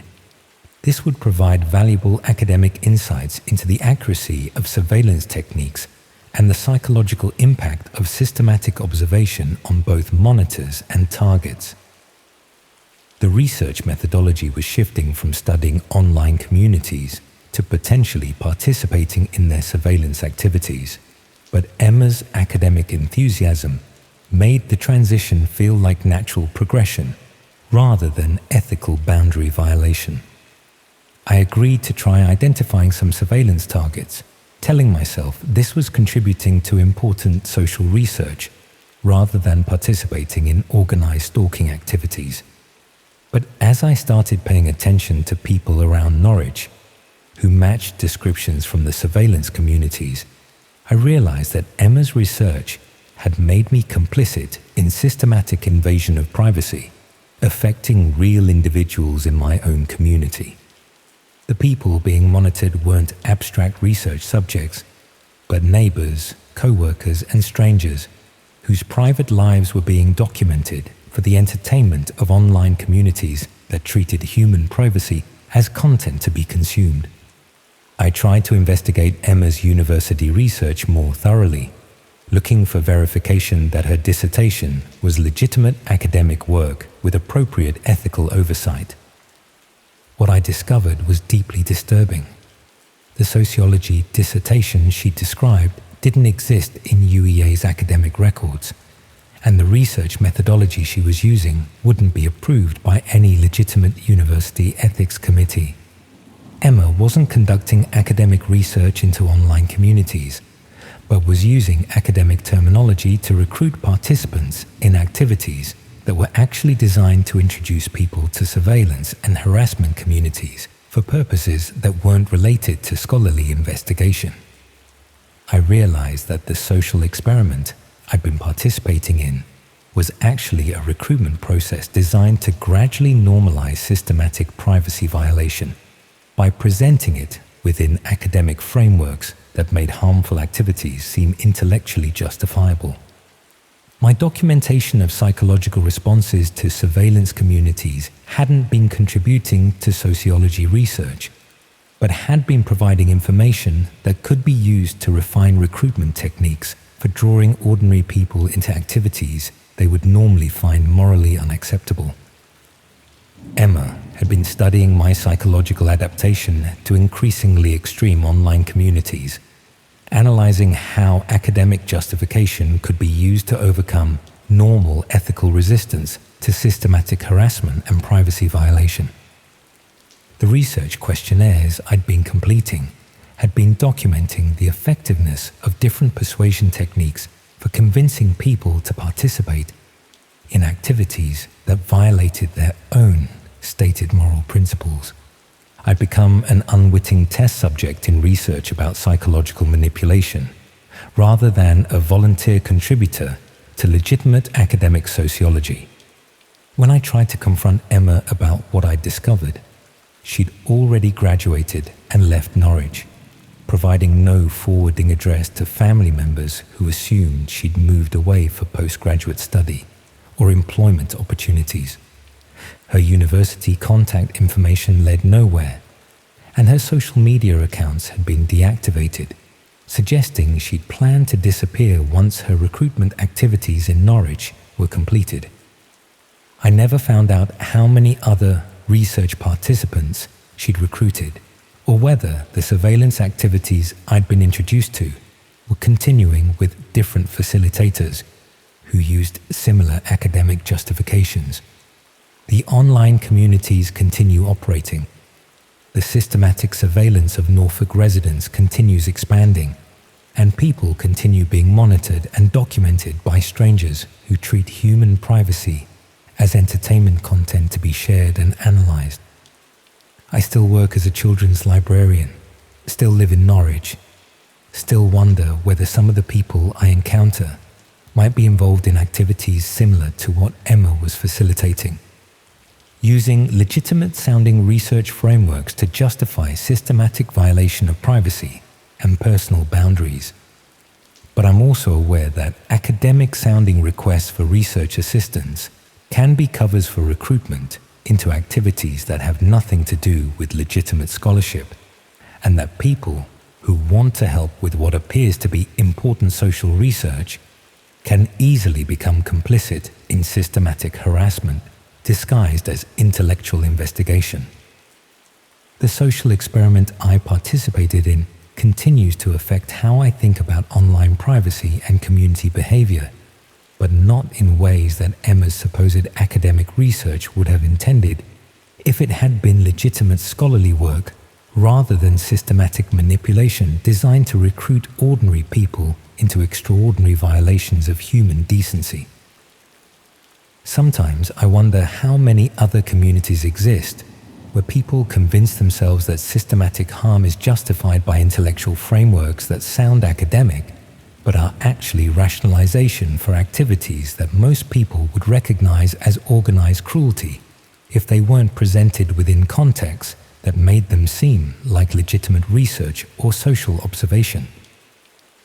The psychological techniques Emma used to gradually normalize my participation in surveillance communities were sophisticated enough to overcome my normal ethical instincts, suggesting that similar recruitment methods might be effective for drawing other well-meaning people into activities they would never choose to participate in if they understood what they were really agreeing to do.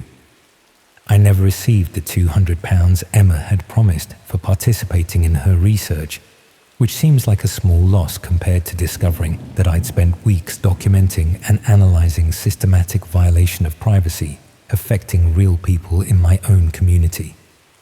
But the unpaid research debt feels symbolic of the broader deception involved in presenting recruitment for surveillance activities as academic work worthy of compensation and intellectual respect.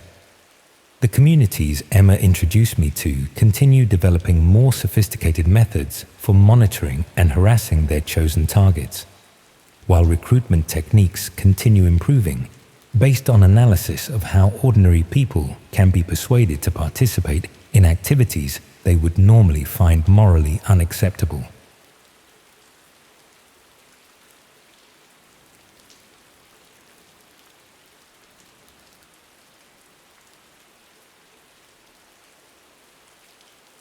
I used to think of myself as a digital explorer, not a hacker. I never had the skills for that, but someone who enjoyed poking around the dustier corners of the internet, finding weird forums, abandoned websites, obscure file-sharing networks. It was a hobby, something to do during those long, sleepless nights when my anxiety wouldn't let me rest. I never thought it would lead me to what I found last winter, or that I'd still be looking over my shoulder nearly a year later. I've tried talking to a therapist about this, but I always stop short of sharing the full story. How do you tell someone you've glimpsed something so fundamentally wrong that has changed how you see the world? So I'm writing it down instead, maybe as a warning, maybe just to finally get it out of my head. I work in IT, network administration for a mid-sized company in Sheffield.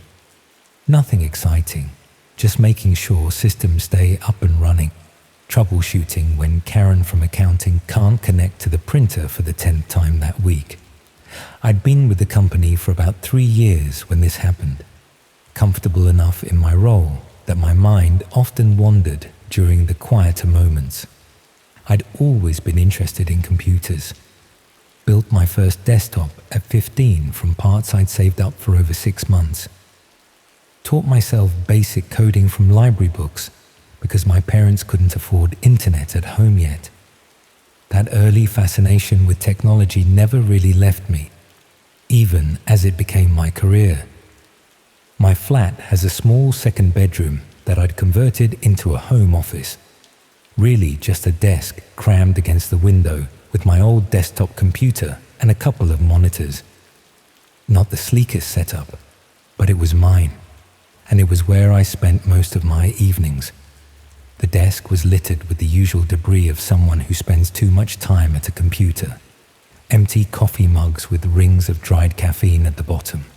Scraps of paper with scribbled IP addresses and notes. a stress ball shaped like a server that a colleague had given me as a joke gift. The walls were a dingy off-white that I'd been meaning to repaint since moving in 3 years earlier. It was a Tuesday evening in November. I remember because I'd been putting off doing my online grocery shop, which I usually did on Mondays, and the reminder had popped up on my phone twice already. Outside, the wind was howling, one of those proper northern gales that make the windows rattle in their frames. My heating had been playing up again, so I was sitting at my desk wearing 2 jumpers and a pair of thick socks, occasionally rubbing my hands together between typing. I'd been exploring the dark web on and off for a couple of years by then. Nothing serious, mostly just curiosity about whether it lived up to its reputation. I'd set up all the proper security measures, Tor browser, VPN, the works. Most of what I'd found was disappointingly mundane. Drug marketplaces that looked like badly designed eBay pages from 2005. Forums discussing privacy and cryptocurrency. The occasional repository of pirated software. Nothing like the horror stories you hear, which I'd mostly written off as urban legends exaggerated by people who'd never actually been there. That night, I was following a trail of links from a forum discussing privacy tools. One link led to another, then another. You know how it goes when you're mindlessly browsing. My coffee had gone cold, forgotten on the desk, as I clicked through increasingly obscure websites. The lamp on my desk was the only light in the room, casting long shadows across the walls. My eyes were starting to sting from staring at the screen too long. But I was in that zone where you keep going despite knowing you should probably call it a night. I ended up on what appeared to be a classified site, similar layout to Gumtree or Craigslist, but with a minimalist design that was typical of dark web pages. The categories seemed standard at first: electronics, vehicles, services, property. But there was one category that stood out: merchandise. Something about the clinical term made me pause, my cursor hovering over the link. I remember taking a sip of my cold coffee and grimacing at the taste.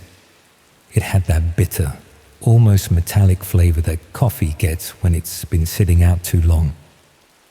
I clicked on merchandise, expecting to find counterfeit goods or drugs arranged by category. The page loaded slowly, another typical dark web experience, and when it finally appeared, it took me a moment to understand what I was looking at. The listings were organized by location, with major cities and regions from around the world as headers. Underneath each location were dozens of entries with brief descriptions and prices listed in Bitcoin. I scrolled down to the UK section, more out of curiosity about my own country than anything else. There were subsections for London, Manchester, Birmingham, and, to my surprise, Sheffield, my city. My stomach tightened as I clicked on it, though I couldn't have explained why I felt uneasy.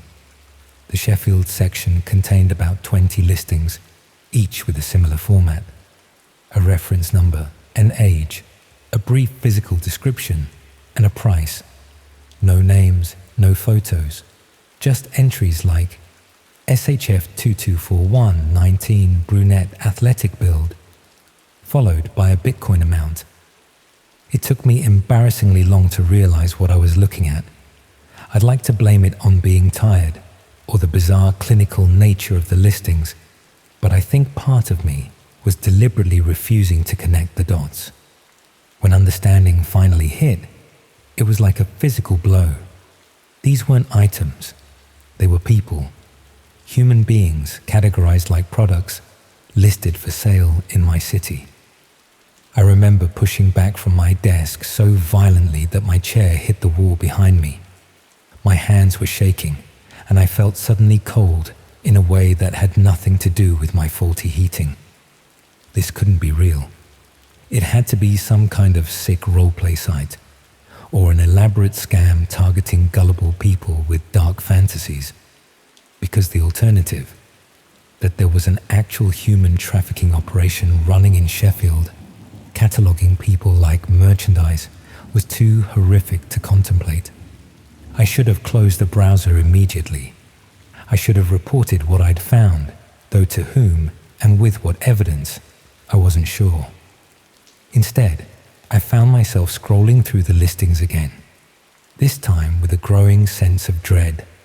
Some of the entries included additional notes: suitable for domestic use, experienced in service industry, no visible markings. The clinical language made it all the more disturbing, like browsing a catalogue of appliances, not human lives. At the bottom of the page was a section labelled Local Available Inventory. What caught my eye, what made my blood run cold, was the postcode listed at the top of this section. S10, my postcode, the area where I lived. The listings under this heading were more detailed, including approximate locations: 500 meters from Encliffe Park, Broomhill area, near primary school, Crooks, terrace property with red door. I knew these places. I walked past them nearly every day. The primary school was 2 streets over from my flat. Encliffe Park was where I went running on weekends. These weren't abstract locations in a distant city. This was my neighborhood, the streets I traveled daily. And according to this site, there were people being held there, listed for sale like furniture. I sat there for a long time, the only sound in the room my own shallow breathing and the hum of my computer. The wind outside had died down, leaving an eerie silence. My mind was racing, trying to process what I was seeing while simultaneously looking for any indication that it wasn't real. Maybe it was all an elaborate hoax. Maybe I'd stumbled upon some kind of alternate reality game with a disturbing premise. Maybe. But deep down, I knew. The specificity of the locations, the matter-of-fact descriptions, the total lack of dramatic flair that you'd expect from fiction, it all pointed to something genuine. And then I noticed something that removed any remaining doubt. At the very bottom of the page was a recently sold section, with about a dozen entries marked as transaction completed. One of them included a reference to a news story I'd seen just the week before. A university student who had disappeared while walking home from a club. The entry simply read, SHF 1103, 21, blonde, petite, sold, domestic, UAE. I felt physically sick. My hands were trembling so badly I could barely use the mouse. I needed to report this to the police, to someone who could actually do something. But as I reached for my phone, a notification appeared in the corner of my browser. A message from the site administrator. Unusual browsing pattern detected. Local viewer identified. Sheffield, S10 area, Western Bank. Verification in progress. My address. They had my actual address. I slammed my laptop shut and yanked the power cord from the wall, as if physically disconnecting could somehow undo what had just happened. My mind was spinning, trying to make sense of how they could have identified me despite all my precautions. Had my VPN failed? Had I made some basic security mistake? It didn't matter how. What mattered was that whoever ran this site now knew exactly where I was. I spent that night at a hotel on the other side of the city, too terrified to stay in my own flat. I paid in cash, used a fake name at check-in, and spent hours staring at the ceiling, jumping at every sound in the corridor outside. The next morning, I called in sick to work and went to the police station. I told them I'd found what I believed to be a human trafficking operation online, but I was vague about how I'd come across it. I didn't mention the dark web or the message I'd received. Even in my panicked state, I was aware of how it might sound, how easily I could become a suspect rather than a reporter. The officer took my statement with what seemed like appropriate concern, but I could tell by his expression that he wasn't entirely convinced.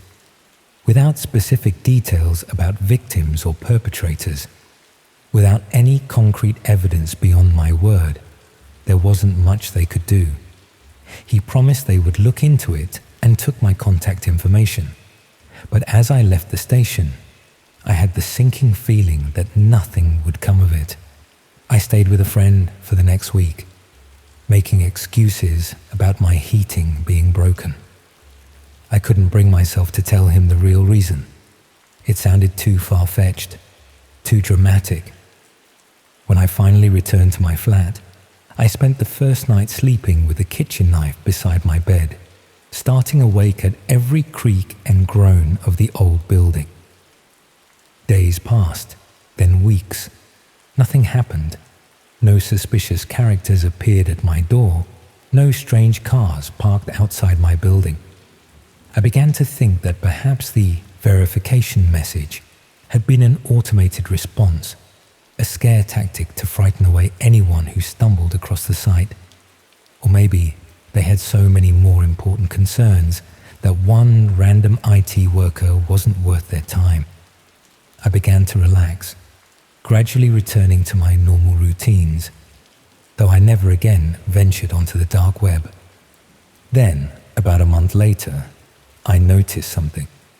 There was a new listing on the regular missing persons board at the supermarket. A young woman, early 20s, last seen leaving her flat in Broomhill. Her flat was on my street, 3 buildings down from mine. The poster had been put up by her parents, who had travelled from London after not hearing from her for several days. 2 days after that, another missing person, this time a young man, a student at the university, last seen at a pub less than half a mile from my flat. By the third disappearance a week later, another woman, this one from the building directly opposite mine. I knew it wasn't coincidence. They were sending me a message. They were showing me that they could take people right from my doorstep, and no one could stop them. And they were letting me know that they hadn't forgotten about me. I moved the following week, breaking my lease and forfeiting my deposit. I found a flat in Manchester, changed my job, my phone number, even deleted all my social media accounts. For months, I looked over my shoulder constantly, convinced I was being followed. I saw significance in every coincidence, threat in every stranger's glance. It's been almost a year now. Some days I can almost convince myself that I overreacted, that the disappearances in my old neighborhood were just a terrible coincidence. But then I'll see a news report about human trafficking, or a missing person case with familiar details, and that cold dread returns. I've learned more than I ever wanted to about how these networks operate, how vast and well-connected they are, how they can reach into everyday life while remaining invisible to most people. Last week, I received a letter at my new address, an address that isn't listed anywhere, that I've shared only with my parents and my new employer. There was no return address, no message inside, just a printout of a classified listing, MCR-338229. IT professional, current location Northern Quarter, status pending acquisition. They found me, and now they're letting me know that I've moved from being a witness to being merchandise. I'm writing this from a hotel room near Piccadilly Station. I've bought a ticket to Glasgow for tomorrow, leaving at 5:43 a.m. From there, I don't know where I'll go. I don't know if there's anywhere I can go where they won't eventually find me. If you're reading this, stay away from the dark corners of the internet. Some things, once seen, can't be unseen. Some knowledge comes with a price you never stop paying. And if you ever see a classified listing that doesn't quite make sense, that uses clinical language to describe what sounds like people rather than products, close your browser immediately. Don't scroll. Don't investigate. Just walk away. I think there's someone in the hallway outside my room. They've been standing there for several minutes now. The door handle just moves slightly, as if someone's testing whether it's locked. I don't think I'm going to make that train tomorrow.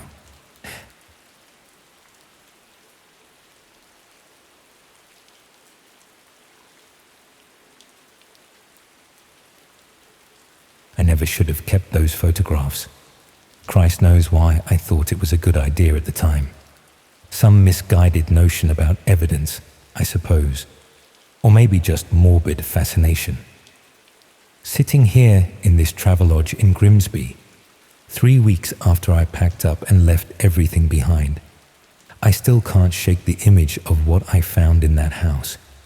I keep telling myself I was just doing my job, that I couldn't have known what I'd stumble into.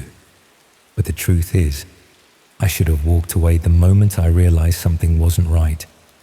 Should have minded my own business and left well enough alone. Now I'm looking over my shoulder every time I leave this room, wondering if they know what I saw, if they're coming for me next. I work as a house clearance specialist. Worked, I should say, since I doubt I'll be going back to that line of business anytime soon. It's not glamorous work, clearing out the homes of people who've died with no family to deal with their possessions. Mostly, it's just sad. Rooms full of things that meant everything to someone and nothing to anyone else. But it paid well enough, especially when you factored in the occasional valuable item that the executors had missed. The call came through my usual contact at the probate office in Sheffield. Elderly gentleman had passed away, no next of kin. Fairly standard situation. The house was a Victorian terrace in Rotherham.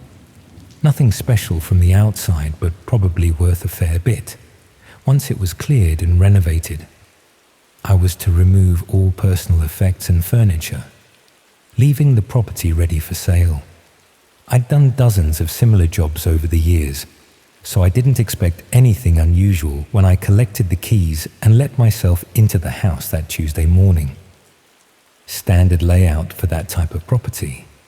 Narrow hallway, front room, kitchen extension at the back, 3 bedrooms and a bathroom upstairs. The deceased gentleman had clearly lived alone for some time, judging by the layer of dust on everything and the general air of neglect. The downstairs was straightforward enough. The furniture was mainly comprised of inexpensive pieces that weren't worth rescuing. Kitchen cupboards full of tinned food that had expired years ago, a few pieces of old china that might fetch a few pounds at auction.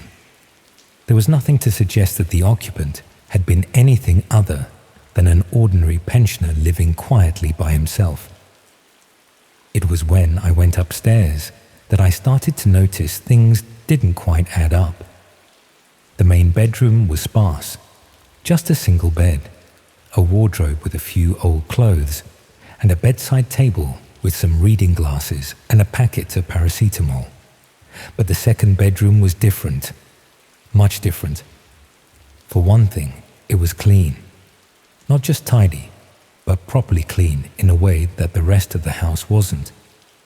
The windows had been recently washed.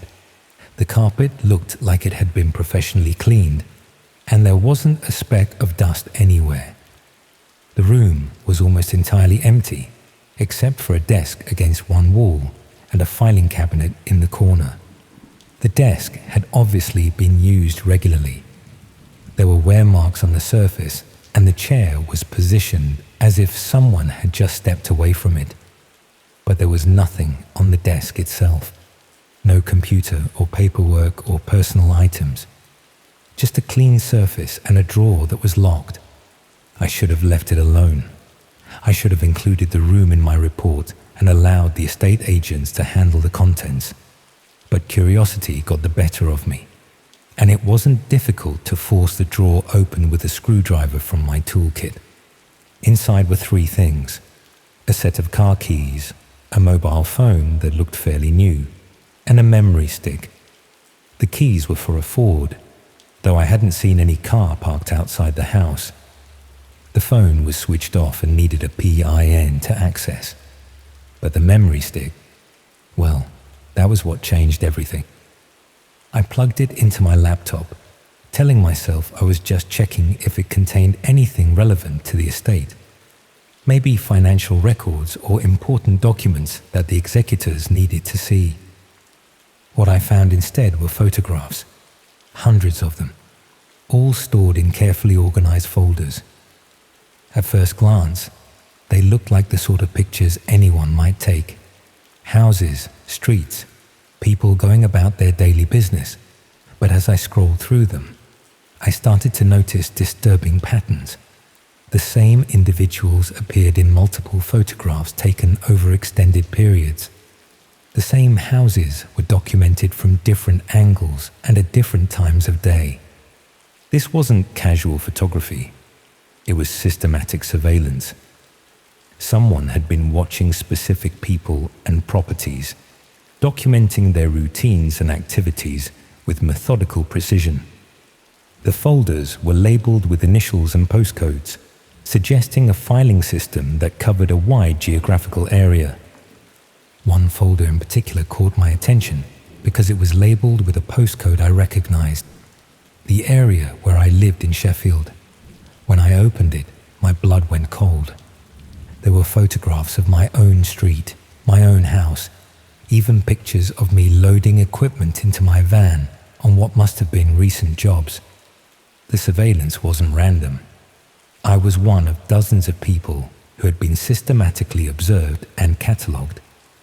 The photographs showed intimate details of my daily routine, when I left for work, what time I returned home, even which neighbors I spoke to regularly.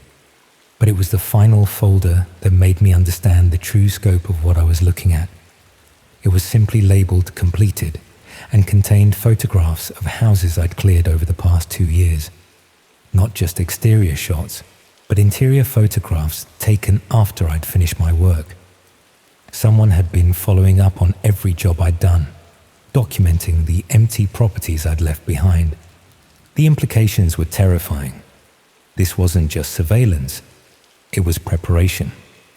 Someone had been using my work schedule to identify properties that would be empty and vulnerable. They knew which houses had been cleared, which ones had no family checking on them, which ones were sitting empty, waiting to be sold. I spent the rest of that day going through every file on the memory stick, trying to understand the scope of the surveillance operation. There were photographs of dozens of people across South Yorkshire and beyond. Families, elderly individuals, young professionals, all documented with the same systematic attention to detail. Some files included additional information, work schedules, holiday plans, even details about security systems and spare key locations. It was like looking at a criminal intelligence database. Except the targets were all ordinary people, living normal lives. The most disturbing discovery was a section of files that contained what looked like floor plans and property layouts. These weren't professional architectural drawings, but hand-sketched maps showing room layouts, entry points, and security vulnerabilities. Many of them corresponded to houses I recognized from the surveillance photographs. I tried to convince myself there might be an innocent explanation for what I'd found. Maybe the old man had been some sort of private investigator, or perhaps he'd worked for an insurance company doing legitimate surveillance work. But the more I examined the files, the more obvious it became that this was something much darker. The photographs were taken covertly, often through windows or from concealed positions. The subjects clearly had no idea they were being watched, and the level of detail about their personal lives went far beyond anything that would be necessary for legitimate investigation work. I decided to take the memory stick to the police. But first, I wanted to copy the files as backup evidence. That's when I made the mistake of accessing the internet to upload the photographs to cloud storage. The laptop connected to an unusual network, one that required special software to access. Out of curiosity, I explored some of the websites available through this network. What I found made me realize that the surveillance operation was much larger than just one person's obsession. There were entire communities dedicated to sharing intelligence about potential targets, coordinating surveillance activities, and planning break-ins. The photographs from the memory stick weren't just evidence of one person's criminal activity. They were part of a collaborative effort involving dozens of people across different regions. The surveillance subjects had been chosen systematically, with different individuals responsible for monitoring specific areas and target types. I found discussion boards where people shared techniques for following targets without being detected, advice on photographing properties from concealed positions, even guides for identifying vulnerable individuals who lived alone or had predictable routines. But most disturbing of all were the sections dedicated to completed operations.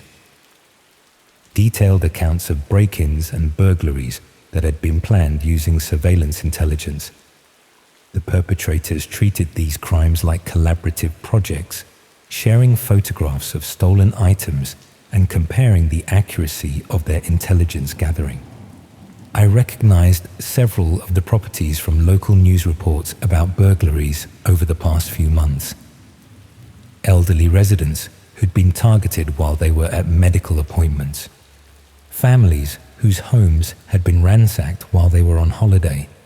Even a few cases where people had been followed home and robbed in their driveways. The network wasn't just facilitating burglaries. They were also sharing information for stalking and harassment campaigns. I found files documenting systematic intimidation of individuals who had apparently done nothing more than catch the attention of someone in the surveillance network. One case file made me physically sick. A young mother in Barnsley had been subjected to months of harassment after someone in the network had identified her as a target. They documented her children's school schedules, her work routine, even the times when she was alone in the house. The harassment had escalated from anonymous phone calls to someone breaking into her garden and leaving threatening messages. The police investigation into her case had apparently stalled because the perpetrators were careful not to leave physical evidence. Everything was coordinated through the hidden network, making it almost impossible for traditional investigative methods to identify the people responsible.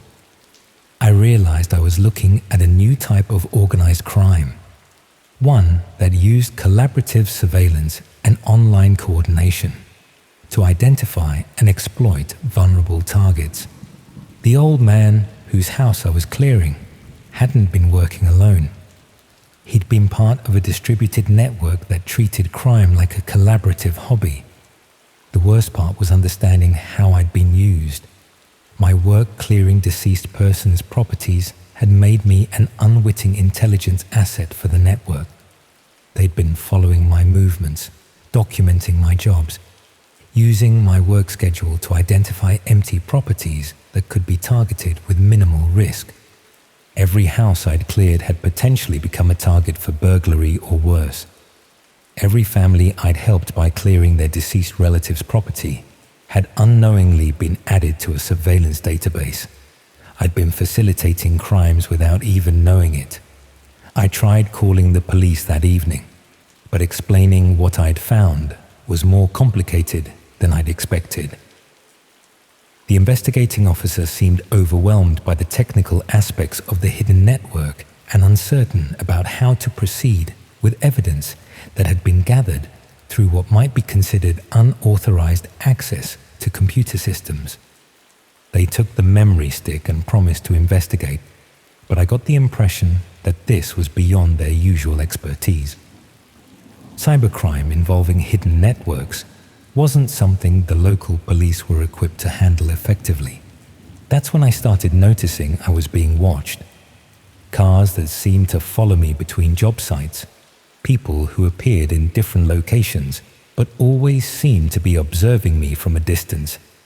My house was photographed again. I found the images on the same hidden network sites I'd discovered earlier.